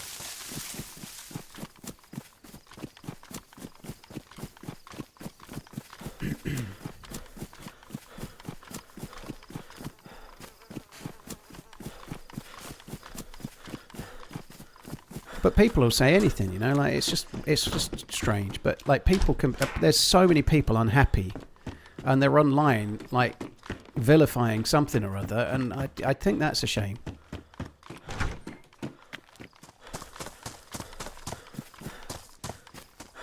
There was alcohol on that table. Yeah, I don't really need alcohol tincture. I've got 3 bandages, so we're probably okay. What I do need to do is put that on there, though. I definitely need to do that. I always run over and check this hunting stand. I haven't found something good in this hunting stand for about 4 years, but I still check it. I should probably stop.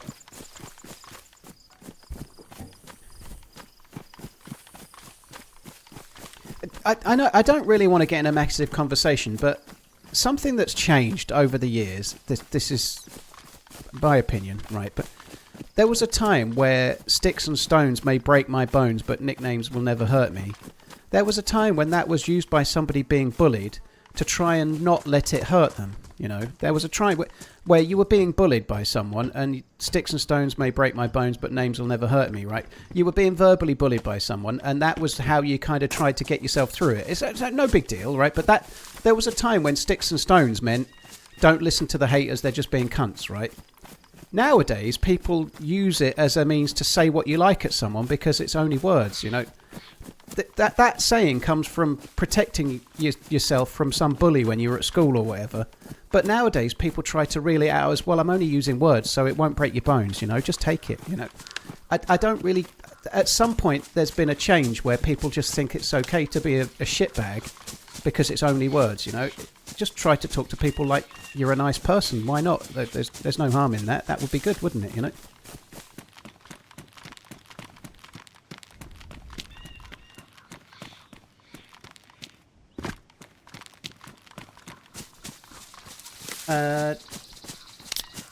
A legendary apple. Thank you very, very much for the prime. I appreciate it. Thank you. Kill Phil. Thank you for the crazy long resub. Tiger Lily. Thank you. Hello. Sorry, we've been chatting. We moved away from football for a while, which is good though. Hey. Thank you very much, Donk. Appreciate it, dude. Appreciate it too. Nomi and Shropshire. Sorry, dude. That was a while ago. Thank you for the crazy long resub. That's very kind as well.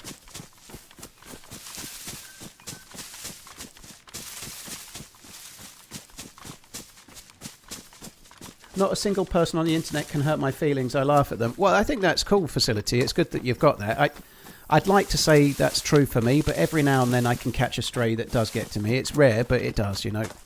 Like, normally, like the dude the other day calling me a pedo or something, whatever. Stuff like that doesn't bother me, but every now and then somebody will say something, you know. Like, even an element of what he said about my ex. Now, like, leaving my ex was really painful, and there's things that happened between me and her that were painful for both of us, that neither of us were our fault, you know, but relationships sometimes end, and it's painful, you know. But sometimes they can catch you on the wrong day, like, you read something that's hurtful, but it's the day you found out your dad's gone into care, or the day that you found out your grandma's dying, or whatever it might be. But if it can catch you on the wrong day, and then you're not so impervious to it, you know. Paul, you have a small willy. Does that hurt you deep? Spiffy, that can't hurt me because 2 reasons. I've literally been saying I have a small willy the whole time I've had to stream, although I've been calling it a micropene to be more precise. So either I've been calling it a micropene this whole time and it's been one massive double bluff and I actually have an average size cock, possibly even 6 3/4 inches when fully erect, or I really have a micropene and I just don't care. Either which one is true.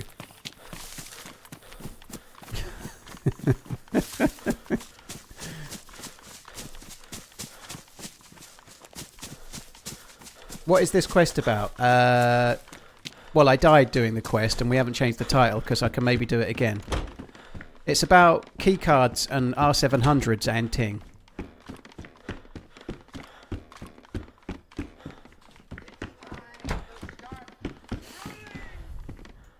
Oh, how did I... Look, I didn't drink the whole can. What a mistake of a maker. I didn't even know I had it in my hand. I'm that strong, see? Oh, I need the cleaning kits. Fuck that.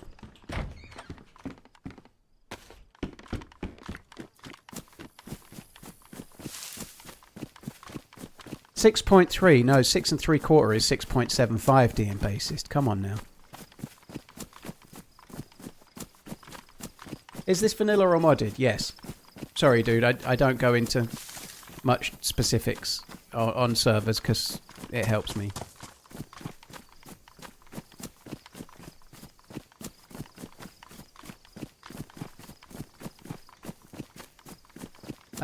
Captain Steve Alicious, thank you for the 73 months. Cheers for the support. 95 Supra, thank you very much too. I've never known if you measure it when you're at full tide or not. My opinion is that probably best to measure it when you're standing to attention. That's when I would measure, because some people are growers and not showers, you know. Like, I think it's best to do it at that point. Like, otherwise you might get a false reading, you know. Some people are more telescopic than others. So if you're going to measure, you measure at the point. You measure at the point, yeah, when there is a point. I hate this. I hate this. I'm struggling. I've got too much junk and not enough space for the junk. That's the answer. Just keep the gun in your hand, Paul.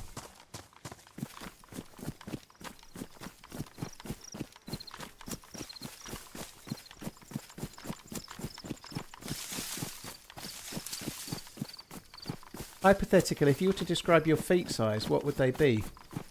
Well, I wear 9.5 inch 9.5 inch.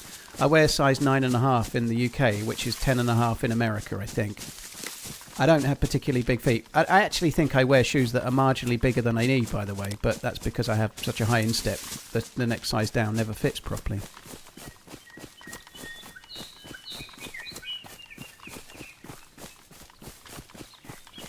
From top base or bottom base? I personally am a believer that you should measure from the top. If you measure from the bottom, you're definitely getting extra that's not there, aren't you? Measure from the bottom. England. Like if you measure from the bottom, you can measure from even further back. To that foul, especially on corners. He's so used to just getting to his spot at will.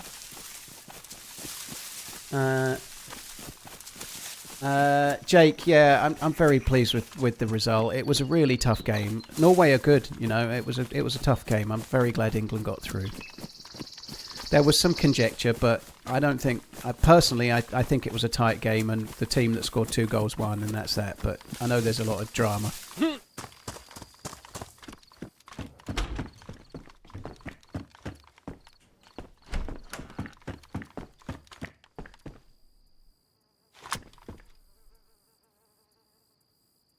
The most annoying thing about that death is that I lost the blue jacket.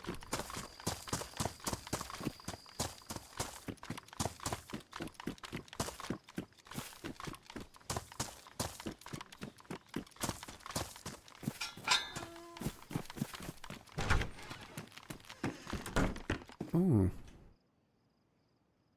Dropped loots. It's kind of weird drop loots as well, isn't it? Weird.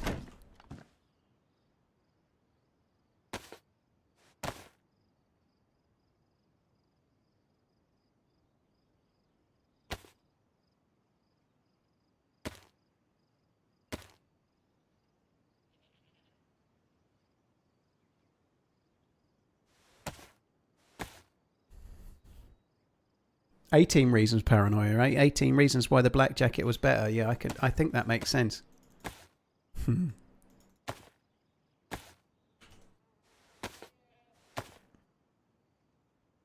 They mentioned new rules a lot in this game. It was to do with the corner, pro duck.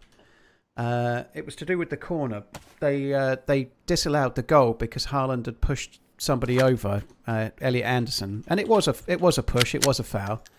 But in the past, they might not have disallowed that goal because it was before the ball was kicked on. But they've changed the rule now. If you push somebody over in the box like that, it's a foul.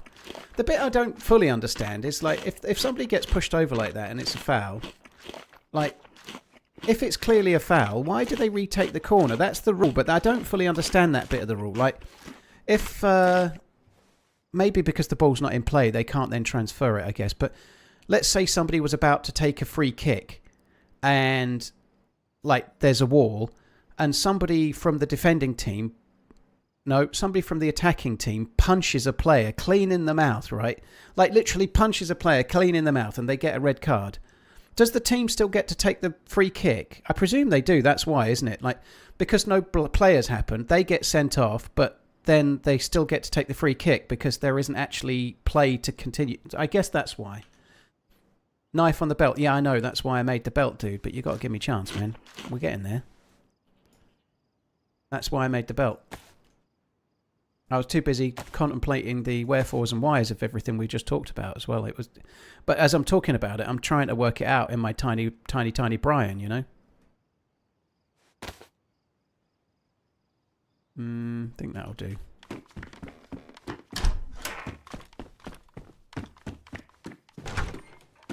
I think Norway got screwed twice. Well, I think that was definitely a foul. That was definitely... You can't push people over and then kick the ball in. Like, what if there was a free kick and Haaland stood on the goalie and just pushed the goalie over and then the ball went in, you know? It's the same kind of thing. You can't push a player over. And he clearly does push him. He clearly does, right? You can't push a player over, then take the corner, and then when there's not enough players to defend and score... assume there's no gain there. Clearly they're gaining an advantage, aren't they? There's no way that was a goal. I don't think the Jed Spence one was a penalty. I think that's fair enough.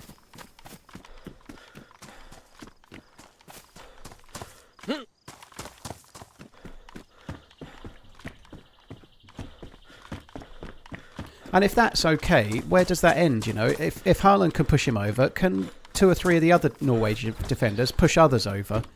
Like, so there's 3 players, they all push their defender clean over, and then they're all free to head the ball, you know? Like, that's obviously not the way it should be, so I don't think there's anything wrong with that.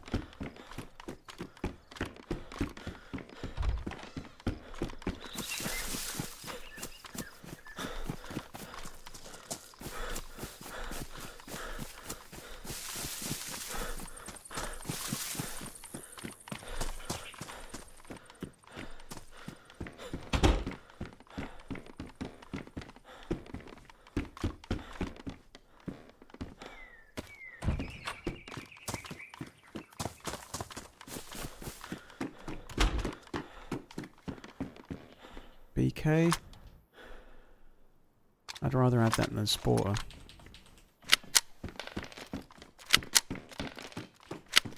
Mag, I saw it on YouTube this morning, but yeah, not much to talk about with the McGregor one, is it? France or Spain? I'm hoping for Spain. I'm expecting France.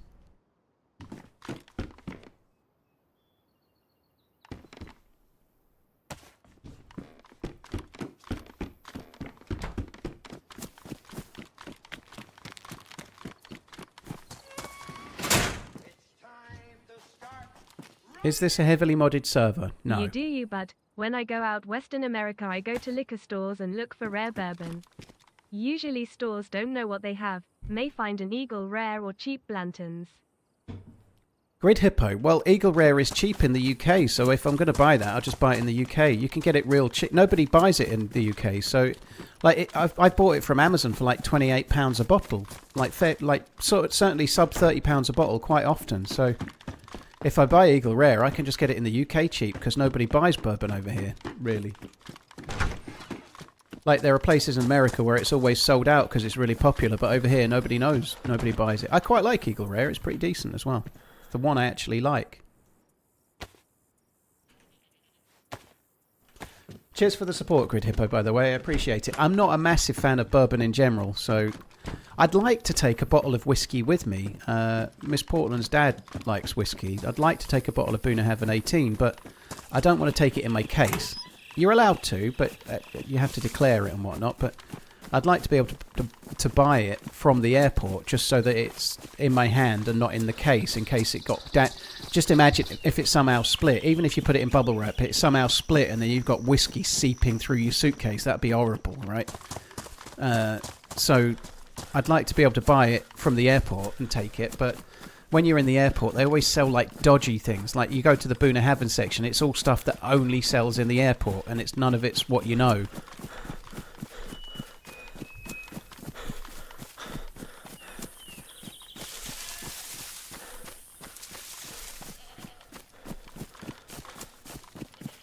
Yeah, I use a Scimitar Pro Elite, I think it is, Dirty, yeah.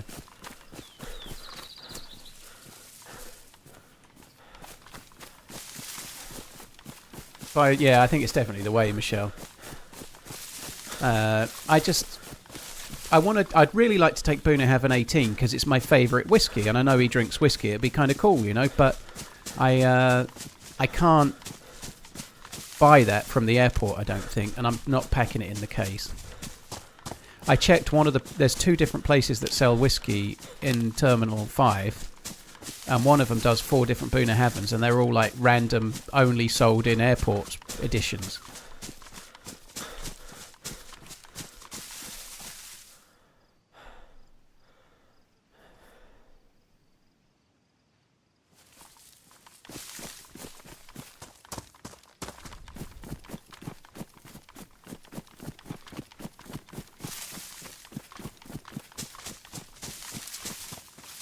Put it in a sealable bag if it leaks.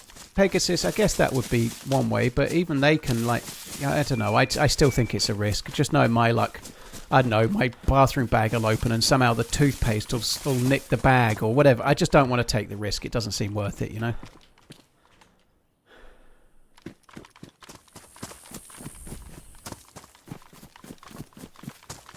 I'll keep an eye out to see if there's any for sale. Like there's another whiskey seller there. There's a McKellen shop, but McKellen's expensive and not that. Well, it's very good, but it's more money than it should be for what it is.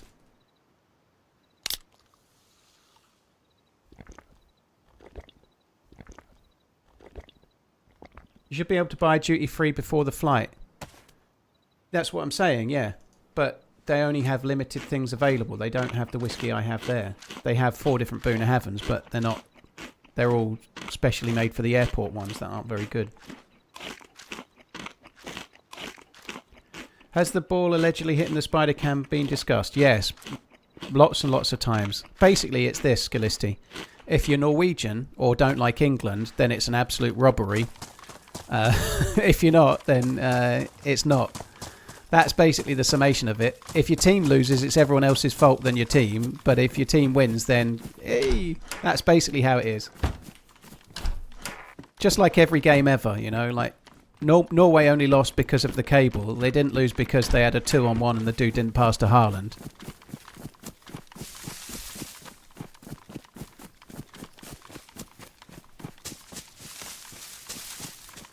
Could you decant it into international travel size containers, vessels, and then pack it on you? That'd be an interesting conversation. What have you got there, Len? I've got a bottle of whiskey decanted into internationally accepted bottle sizes.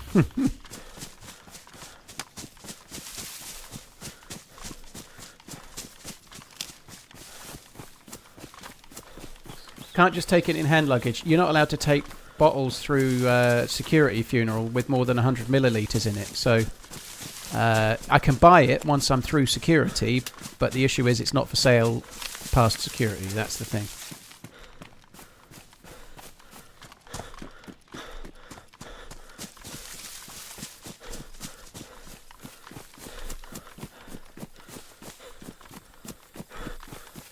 I actually was surprised when I woke up because I didn't see it. This cable thing, like I can't see it hitting the cable in the clip because the crowd are behind it, and I can't see the ball flight well enough in the clip. I've only watched it on my phone.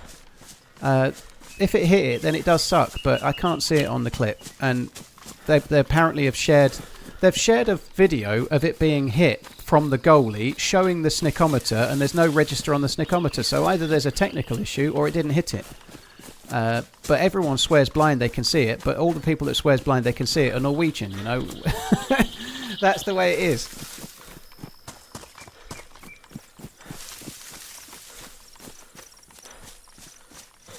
Order it from Amazon and have it delivered to Miss Portland's flat.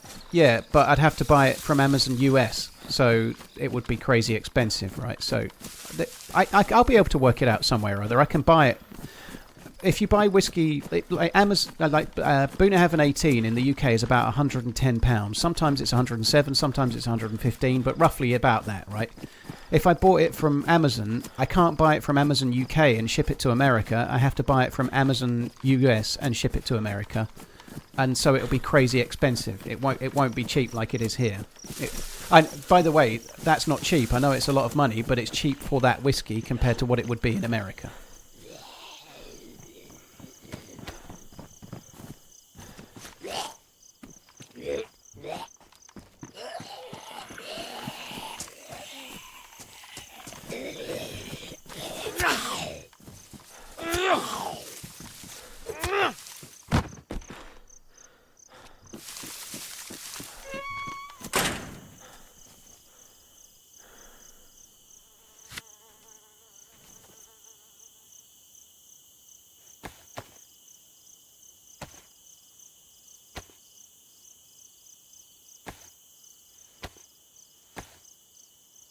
You could see it clearly. Biscuits, I'm not saying you're wrong, but I couldn't see it.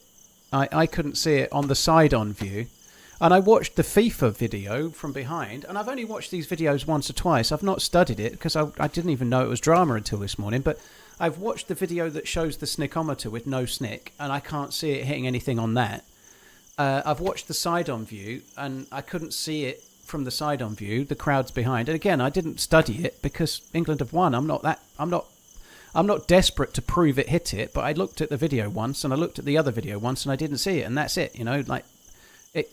But I don't know, like Norway didn't score, you know, like every time somebody's team loses. Last time we went out, everybody was blaming this and that, and it should have been a penalty. Saka was robbed. They should have had somebody sent off or whatever. But the reality is, you need to score goals, and Norway didn't score, did they? They scored one goal from a cross. You know, they didn't score. You know, that's what happened.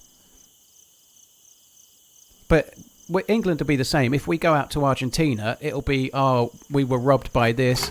Someone did that. Messi's goal should have been disallowed. They should have had McAllister sent off or whatever.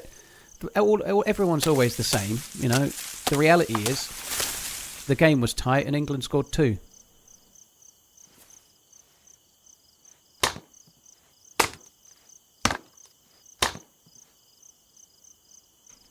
It wasn't a camera that was hit, San Kojima. It was a cable for a camera is what they're saying it hit, you know? It's like the ball didn't just like drop like a stone. It still moves, like it still has an arc coming down. And I don't know, maybe it hit, maybe it didn't. I don't know. If there's proof, there's proof. But it didn't get seen, and that happens in sport, you know? If you want to win, you need to score more goals than the other team, you know.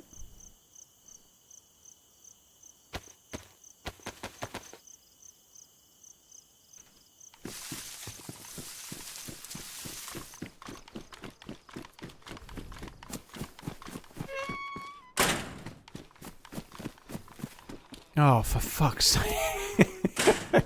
Do I even get the rope back? If I I don't think I get the rope back. That's annoying. I think if I break it down, I get the bag and the sticks, but I don't get the rope.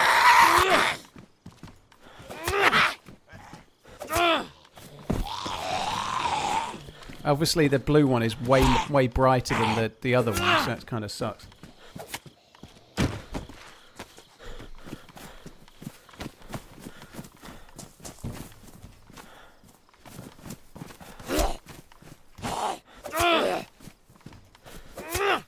$394 for a bottle of Macallan 18, $330 for a bottle of Boona Heaven 18, $750. That's crazy expensive, Ephraim, for the like $330. I'm sure it'll be cheaper in other places in America land, but $330 for Boona Heaven 18 over here. It's like I say, it's about, well, I saw it for sale in Amazon Prime days for 107. So what's that? That's $140, something like that. That's a hell of a difference, isn't it? 140, $150 at the most.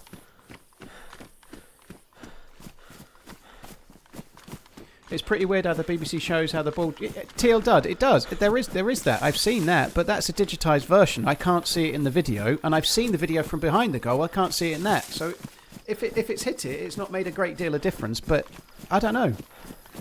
If you're a Norway fan and you think the only reason you lost is that, then it's clutching at straws, isn't it? You lost because you didn't score your chances, you know.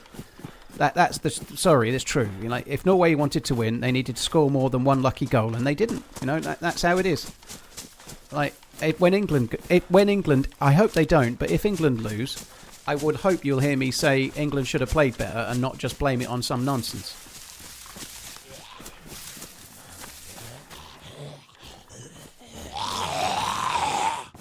When they lost last time, I did the same thing. I wasn't just blaming it on this and that. I was like, they should have scored and they didn't, you know.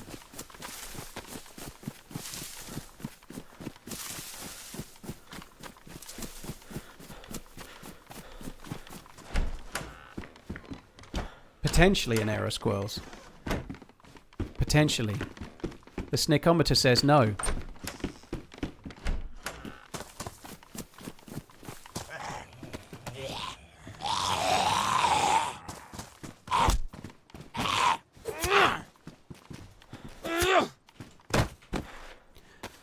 Was that not the goal that the goalie should have saved and he just parries it out to Bellingham? Todd, TL Adam, there's no responsibility on the goalie for parrying it straight to Bellingham. No, it's just all on FIFA.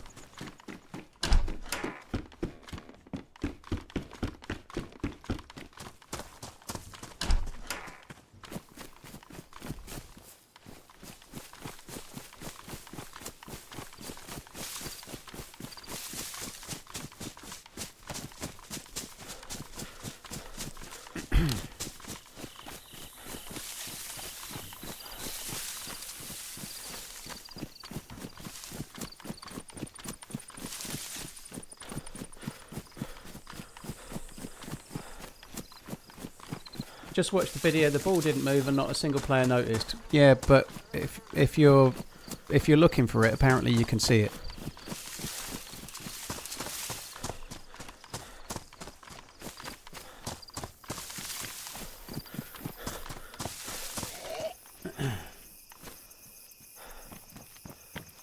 Talk about something other than the game. What, like the next game, Luck Duck? Let's talk about the next game. Yes, England versus Argentina.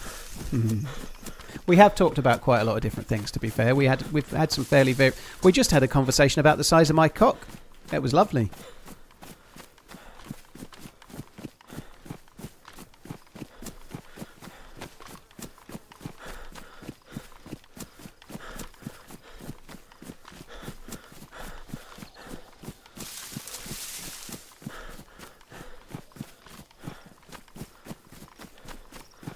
Yeah, the bit about that is if Squirrels. I've only watched it a couple of times. I can't tell.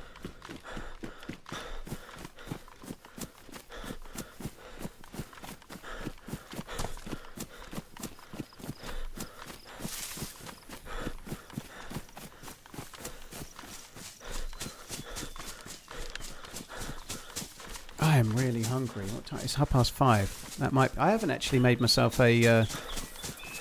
I haven't made myself a protein shake. I didn't have breakfast this morning. I made a protein shake iced coffee, and then I've had a nice Sunday roast with my mum. We went to the pub. It was great, but I feel fucking hungry as hell now. I feel like I've not eaten all day. The greedy man's. Pork chop leftovers. I'm actually very lucky. Well, I'm not lucky. I bought it, but I went to the butcher's yesterday. I had a pork chop yesterday, and today I've got ribeye. So I'm double beefing it today. I had a roast beef for lunch, and now lots of red. I'm doing inadvertent keto kinda. Yeah, I've got beef. I'll have ribeye. With some olives and salad, I think I'll probably have for dinner. Which I actually find really fills me up. Like, protein fills you up really well. Don Foley 85 purchased It's Time to Start Running Icon Tea for $25. I'm sorry, but pub food is rank. You're going to the wrong pubs, dude. Pub food is rank. Pub food, if it's good, is just like home-cooked food. That's nonsense. Pub food is rank. You're definitely going... Don't stop going to Wetherspoons, dude. Stop going to places where they just, like, reheat stuff out of plastic trays and go to somewhere where they maybe cook it, and you might like it.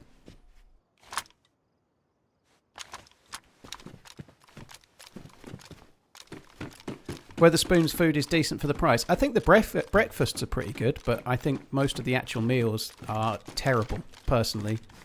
They're all like, oh, you want lasagna? Fair enough. Here's one we prepared in somewhere miles away, and I've just put it in the microwave. Ding! It's done. They are good. I don't like Wetherspoons personally though. I don't like. I find them soulless. I don't like them, but to each their own.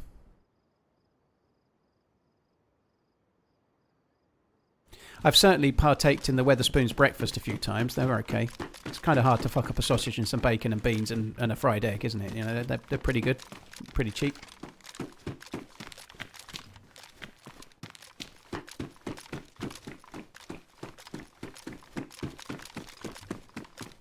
Oh, come on, Wetherspoons pizza is the best. So the dude that said pub food is terrible is now defending Wetherspoons. Like I say, I think you're going to the wrong pubs. I'm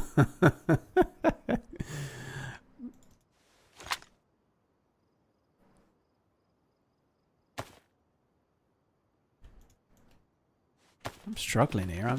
Maybe I'll just drop that. I suppose I could carry this for now. I was trying not to take it because I definitely still hope to get a stab vest even while we're here. I thought that was a blaze. I'd expect there to be a dead zombie somewhere.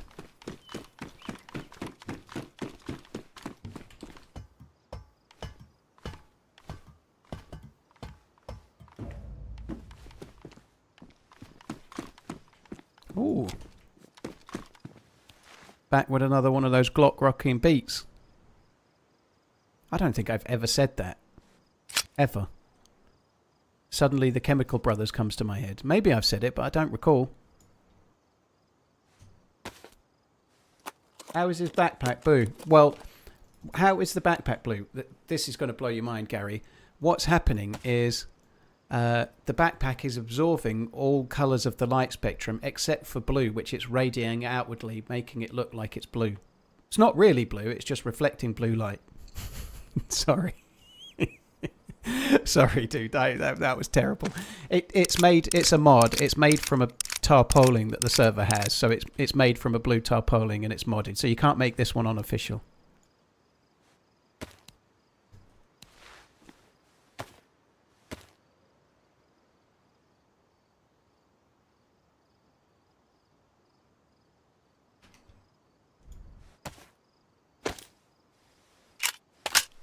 Did you ever play Black Ops 2? I don't remember if I did or not, Chicken. I think I probably did.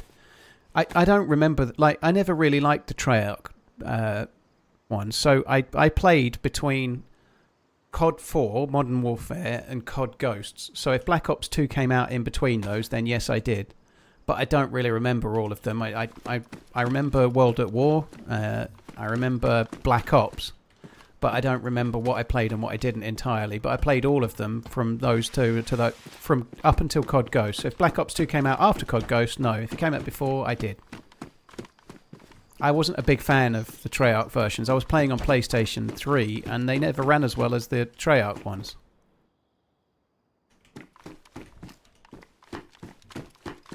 Hi Jaina, I'm great, dude. I'm great. Yeah, had a decent night last night watching the foosball. Good result. Stressful, but good.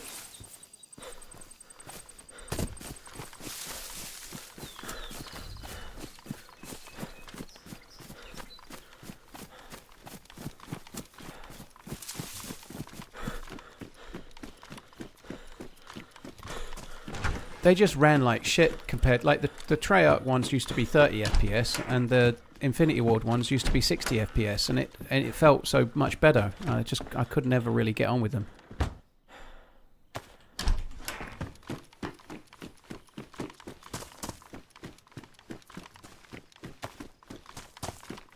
Ghosts was ass. Yeah, without COD Ghosts, I probably wouldn't be a streamer, Dolly, because it was COD Ghosts. I just did. The PlayStation 4 came out. I bought one.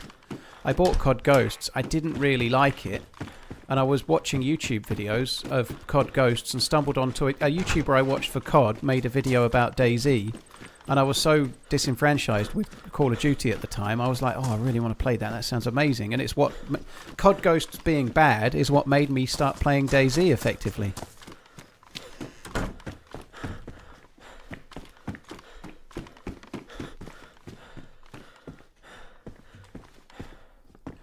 Fucking hell, that's cool. It's got the Ghostbusters thing on it. Slimer, who are you going to call?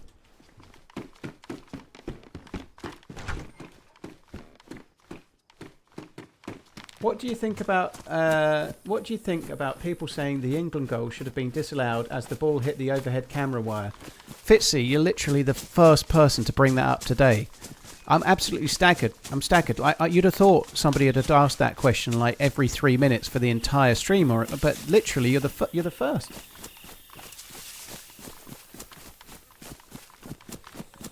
That's crazy. I'm staggered, dude. I've been streaming 3.5 hours and not one. It clearly can't be that big of a deal because nobody else has mentioned it.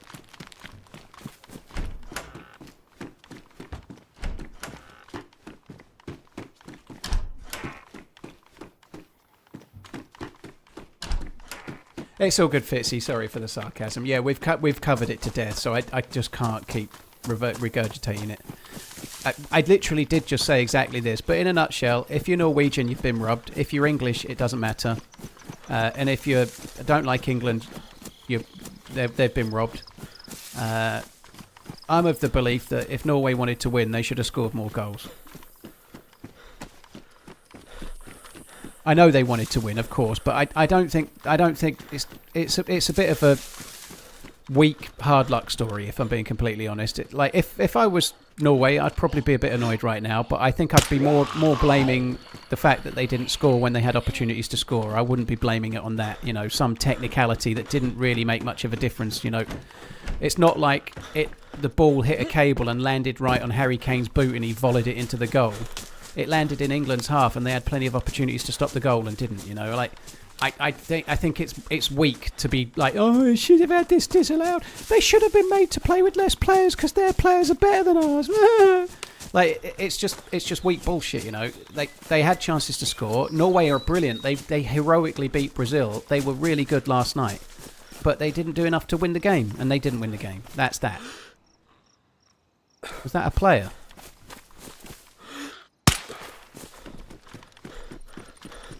It looked like a player just there. It is. I think. Well, maybe no. It's a runner Z. It was a runner Z. I had to double take it.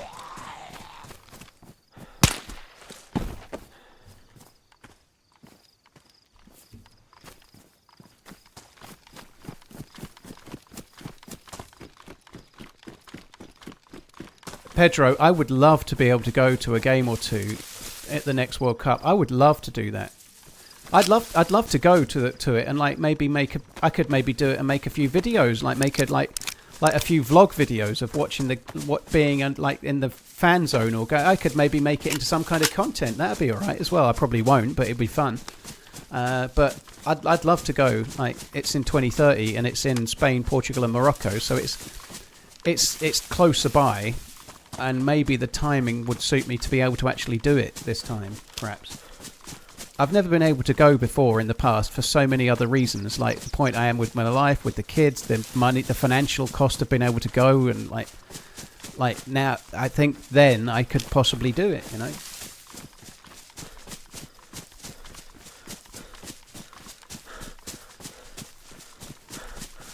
I have to say, I think Norway were brilliant, though. I think Norway's team are really good, you know. I think trying to loosely blame it on some technicality rather than just saying we should have scored more and we didn't, you know. I think it's better to think more about that than to try and blame it on... We all do it, all fans do it, you know. But Norway were good. Norway were brilliant against Brazil. They were really good last night. It was a really tough game in really hot conditions. They looked tired in the first sort of 20 minutes or so. Then they really came into the game. It was a good game, you know. I don't think England were lucky to win. I don't think Norway were made necessarily deserved losers. It was a tight game and it could have gone either way.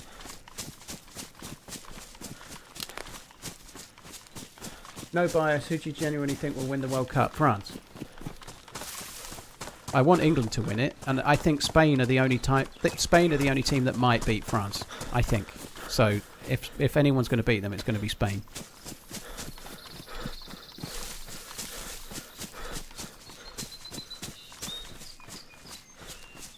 That's a good idea, Fitzy. Yeah, if I made content, I could do it all on the business. That's a very smart... I hadn't even thought of that. Like, I need you guys to give me the ideas. Somebody else just said the same on Twitch as well, but I could do the World Cup as content, and I could book the flights, I could pay for the tickets, I could pay for the hotels, I could pay for all of that out of the business, and then make some videos on it as vlogs, and then I'm like yeah, that wouldn't even be wrong. That would be completely allowed. Seems like a plan. I like that.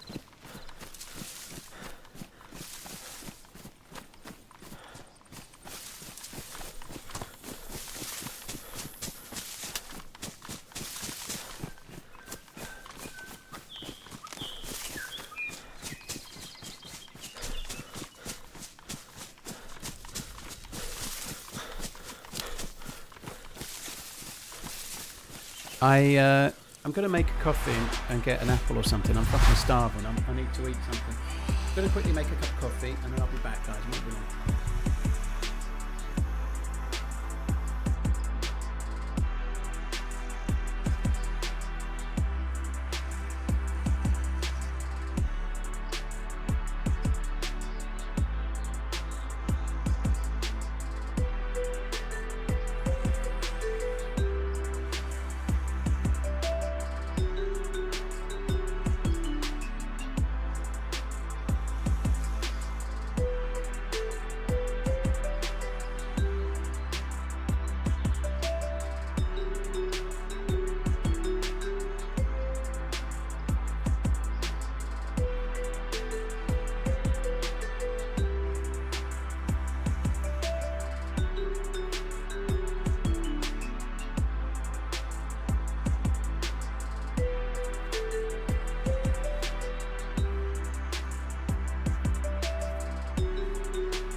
Yeah, Project Hail Mary is brilliant, Acid Freaker.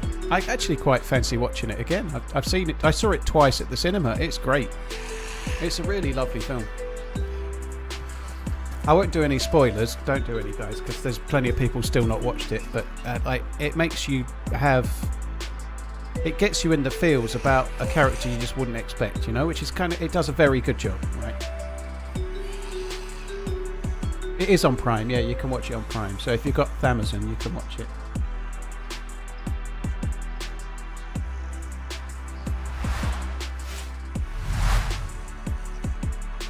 If you've got Amazon,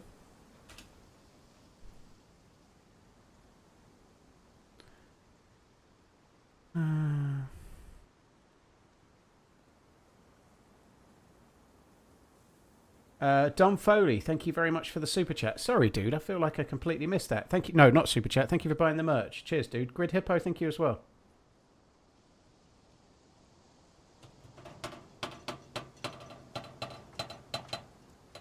Fuck is that noise all about? That's weird, isn't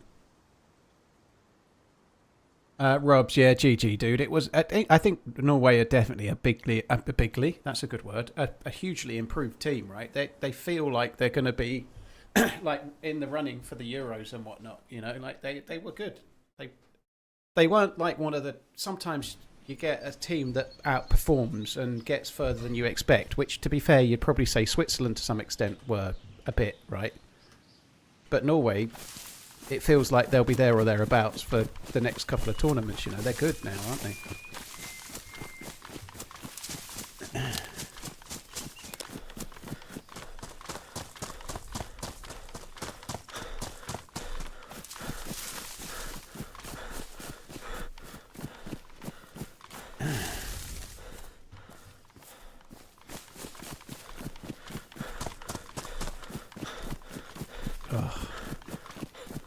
So weird, like how much my healthy eating has changed me, you know, like I've just eaten an apple and I feel a little bit satiated, you know, whereas before I'd have eaten all sorts of shit and still been hungry, you know. That's good.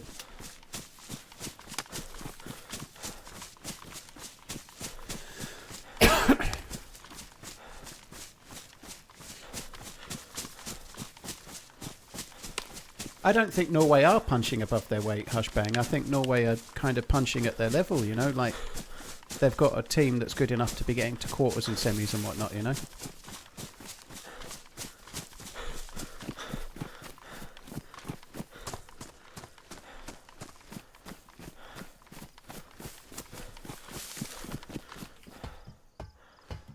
Dom Foley, thank you again.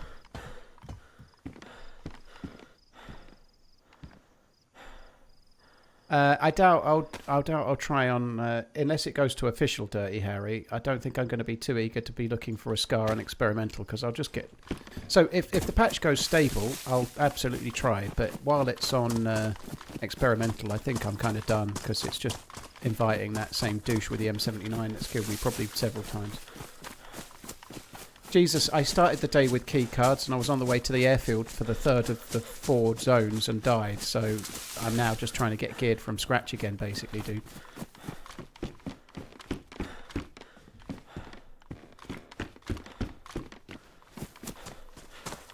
Pleased to get the hunting scope.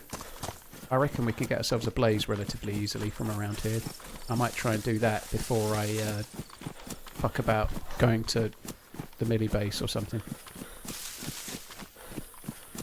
What does questing in Chernarus mean? It means I'm questing in Chernarus. Right now, the quest is quite simple. I died, so I'm just trying to get geared. But I was trying to do a keycard quest, but I died.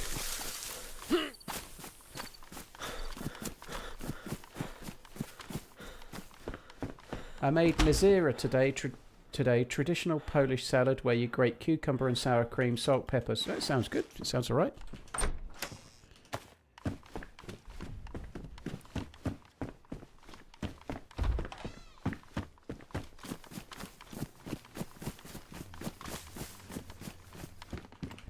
Has there ever been a time where servers would on purpose use old versions of DayZ? Let me give an example. Say the experimental patch goes live tomorrow and everyone more or less agreed it's bad. Would servers like Zero keep their servers on the old patch? Not really, Danish, because Steam updates to the new patch and then nobody can play it. So no, it's not really that easy because you could keep your game on the old patch, but Steam automatically updates most people's clients to the new one, and then they can't play on your server.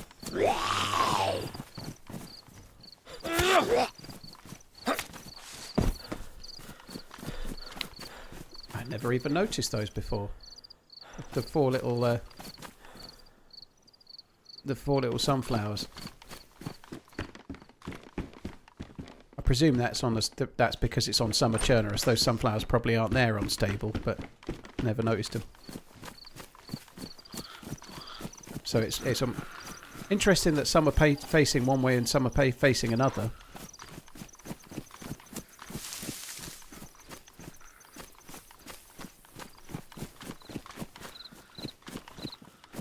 No, it's still there, G-Dog. I did the Green Mountain part of the quest yesterday evening. It's still in the same place, just in the alcove of the camo building.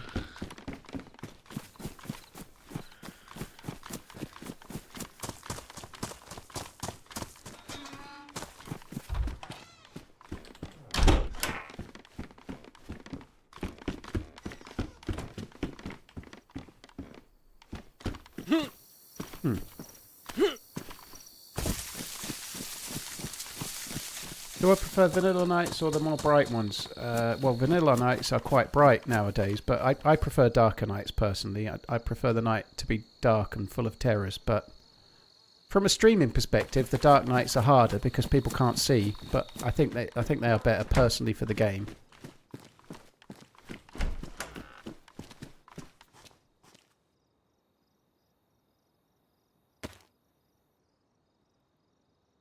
What the fuck's going on there? Oh, cut me some freaking slack. Where did it go?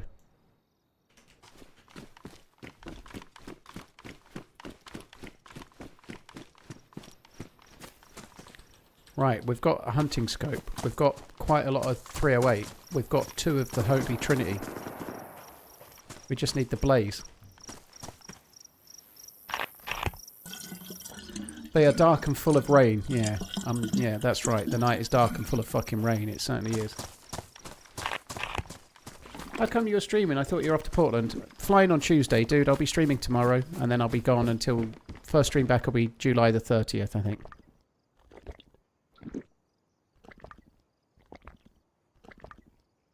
Are they facing the sun? Well, they were both facing different ways, so yes and no. I think some were facing west and some were facing east, which I guess is feasible. Maybe.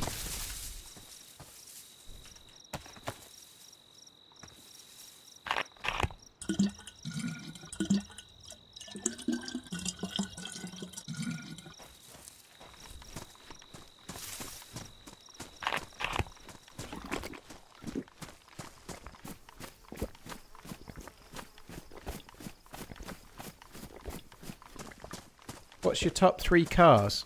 I don't know. Lamborghini Countach, 911 from the 80s. What else was on my wall when I was a kid? Obviously it's Countach, but I used to say Countach as a kid, right? So that's it. Lamborghini Countach, Porsche 911, and Ferrari Testosterona. They're the ones from my wall when I was a kid.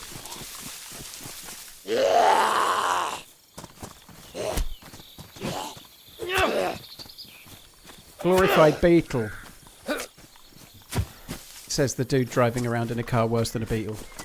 When I say that, Danish, I don't mean you. I just mean that whenever anyone says that, it's usually someone driving around in a car worse than a beetle.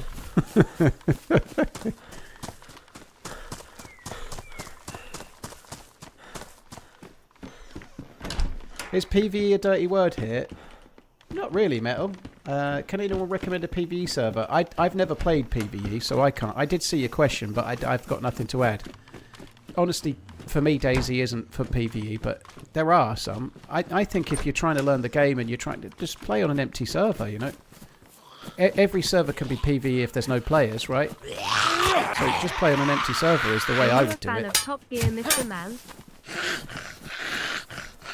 I used to really enjoy it. Towards the end, before it ended being Clarkson and Co, I still watched it, but I felt like it had got a bit tired. I felt it was a bit too staged and a bit too laboured and a bit predictable and stuff, but I used to really like Top Gear, and then towards the end I found it a little bit less fun.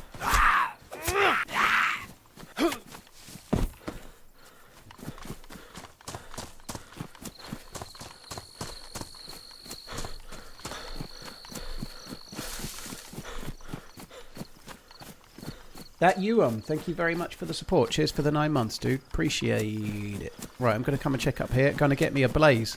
There was just shots that I didn't really say much about, but those shots were at the military base ahead. I don't really see the point in running there with an SSG with no bullets and a single red shell in a shotgun. I'm guessing it's a single red shell. I haven't even checked.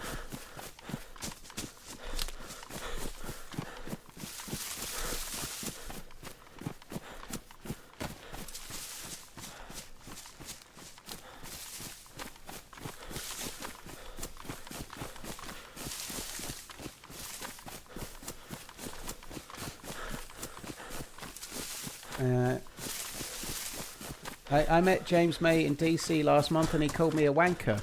Did you try to wind him up, Rafa? Did you call him Captain Slow?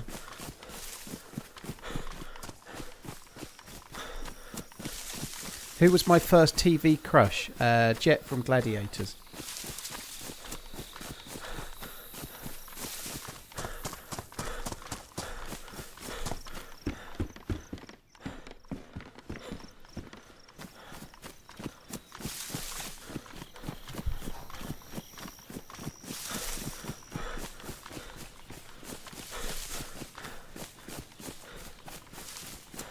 How's Liverpool going through the transfer market? It's kind of slow. They were after Jan Diamond, but he wants to go to PSG.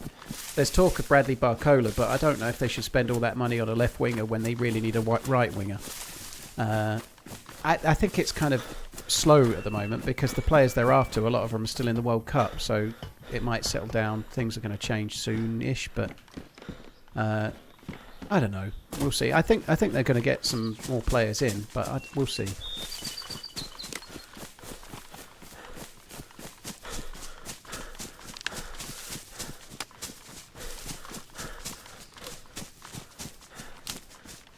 Yours was Kimberly from Power Rangers. Go, go, Power Rangers.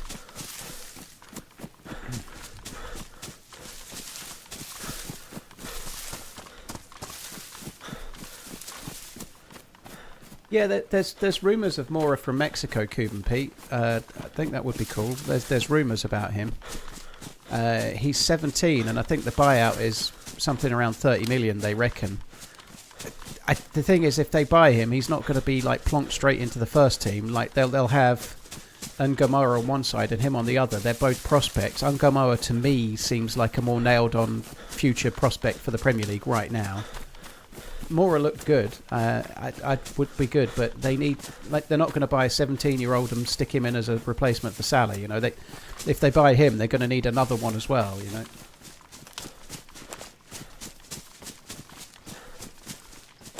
Tottenham are certainly signing some players, aren't they? It's going to be interesting to see if they're more like top six again, because they're really making some moves, aren't they?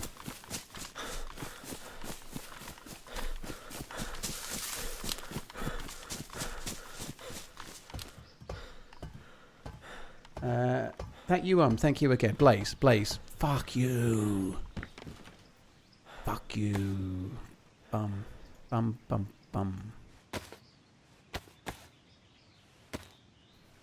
Is there a salary cap in the Premier League? There's no salary caps in football, dude. Soccer, they can't have them because it's not a. Well, I'll try to keep this short, but there's no monopoly on it, so they can't have them. You can have a salary cap in NFL because there's nowhere else for the American football players to go.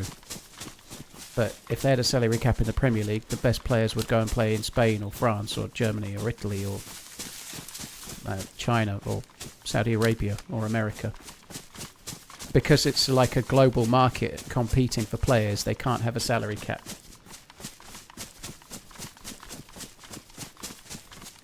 They try to do it in other ways, but the teams are limited on what they can spend based on how much money they make.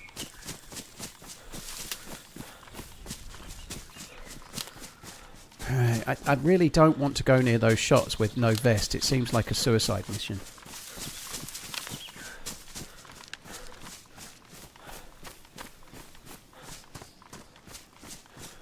What players have you never seen before that this World Cup that you think should come to the Premier League?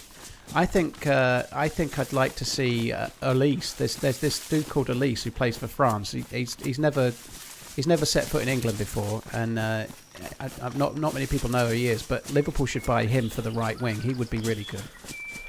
And maybe Mbappe as well. You know, he might be good too. I don't know. I've not seen enough of some of the, like Liverpool are being linked with Bouadi, is it, from Morocco? They're being linked with him potentially, but I've just not seen it. I've seen Morocco, but I've not been studying it enough, you know.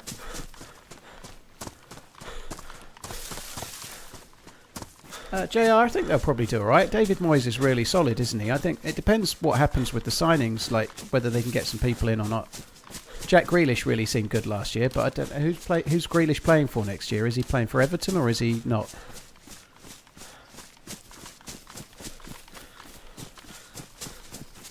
What do you think of the England versus Norway game? Do you think it was a fair game? Foyner, I'm sorry to say, I think it was pretty balanced and fair. Yeah, I think both teams had a chance to win, yes.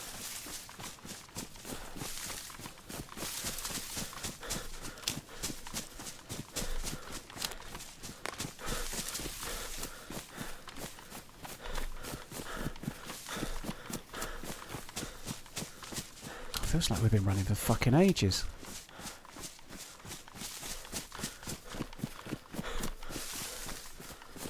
I'm really close to the Millie base, but I'm not going to go to it because I've got no vest and there were shots. So I'm going to do this feature down there, and if I don't get a blaze, I'm going to go on to get a blaze. Favourite football match of all time? The Miracle of Istanbul.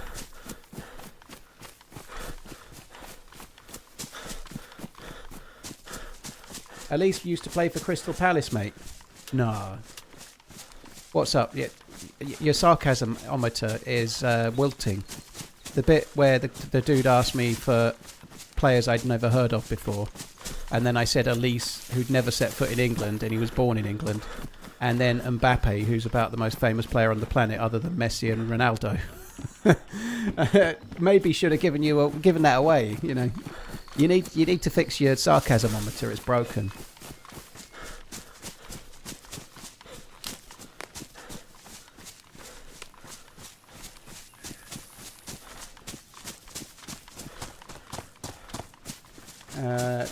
Click here. Thank you very, very much for the follow. Cheers for the support, dude. Thank you.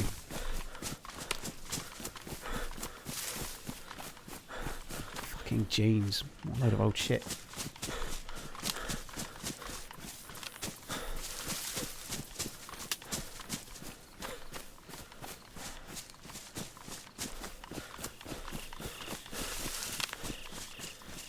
Void, hope you're good. Thanks for tuning in. It's not going to be a crazy long stream today because it's Sunday, but I'm glad I'm able to get one on. I don't know how long we've been on. Nearly 4 hours. We've got a little while yet. See how this life goes.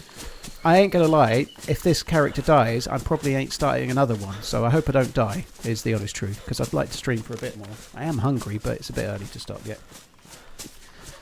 Hushbang, no, we went to a pub for lunch. So I've been out with my mum for lunch. She took me out to a pub for my birthday because it's my birthday while I'm away in America. So that was nice. But I am at home this evening. I've got to make actual cook chef food. I've got steak for dinner, but I actually have to cook it. So I'm going to have to eat when I'm finished the stream.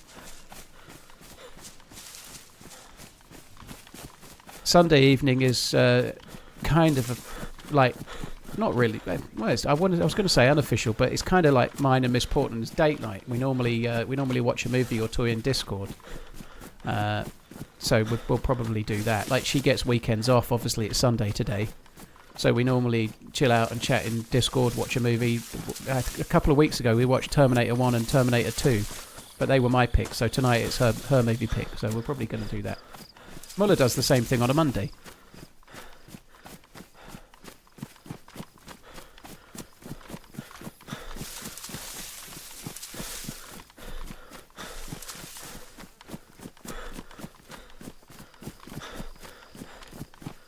There's a lot of pressure coming up on your 38th birthday. None of, yeah, it's getting close. I'm getting closer to 40, you know. It is starting to scare me that I'm going to be 40 soon enough, you know. 38 in July. 38 this month. Muller does the same thing on the Monday with Miss Portland. No, with Miss Norway.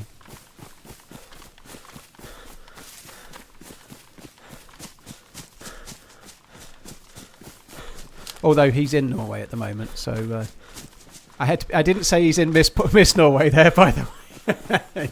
He's in the country of Norway right now.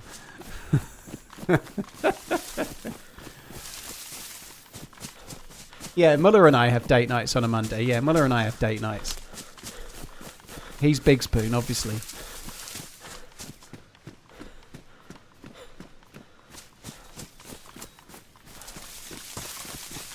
Stop digging. Yep. Good advice.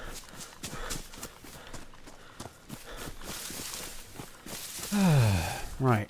This always feels like a long run. When you bypass the mini base, for some reason this bit seems to take fucking ages.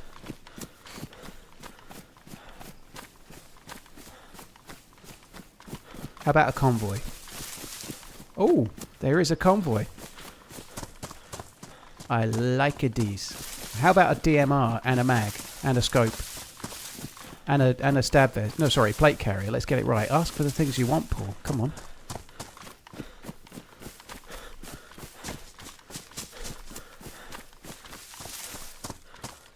I'd say the fittest I was in my life was 43 to 45 years old. Interesting killer inside.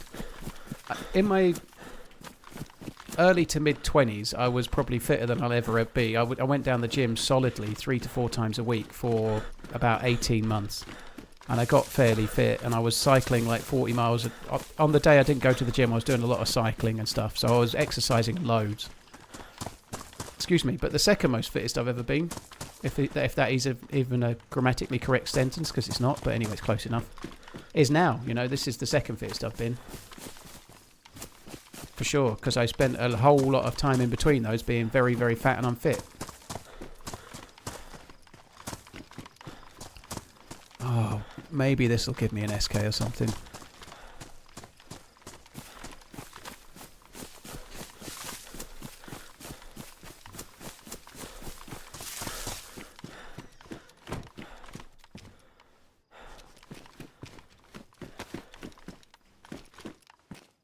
Ugh.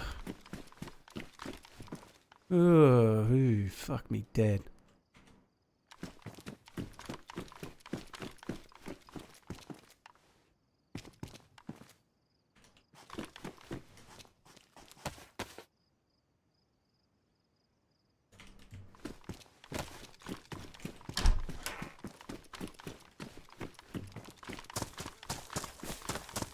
Killer inside, yeah. I guess if you're still exercising but you're 53 instead of 43, I suppose it does change things a touch. I'm allegedly somewhere... Fuck me! That sucks. He was just sitting in the tree facing my way. He maybe heard the thing. Maybe he was sorting his inventory, but that's unlucky. What the fuck? He was already aiming, but he will have heard me kill the zombie, you know? What could I do? Why is the server so low pop? I know, Spin. There's just nobody, is there? There's nobody anywhere. It's really low pop. Dude, the server's full with a queue. It's just that DayZ is a game where sometimes you don't see anyone, and then the second you see them, they've already killed you. Sorry, guys. I did say it. I did say it. Unfortunately, if I die, I'm ending. I've died. I'm ending. I would have gone on for another hour or so, probably up to about 8 PM, so another hour and 3/4. But I ain't going to respawn now. I'll be back in tomorrow. Tomorrow's the last stream of the week. Hopefully we can make things happen for tomorrow. We shall see. But yeah, hope you have a good week, guys. Good rest of the weekend. I'll be back in tomorrow just after lunch for the last stream before I'm away. Have a good one, guys. Hope you're good. Take it easy. Thanks for coming in. There's lots of people you can watch. Thank you for choosing to watch me. To catch you later. Love you. Bye.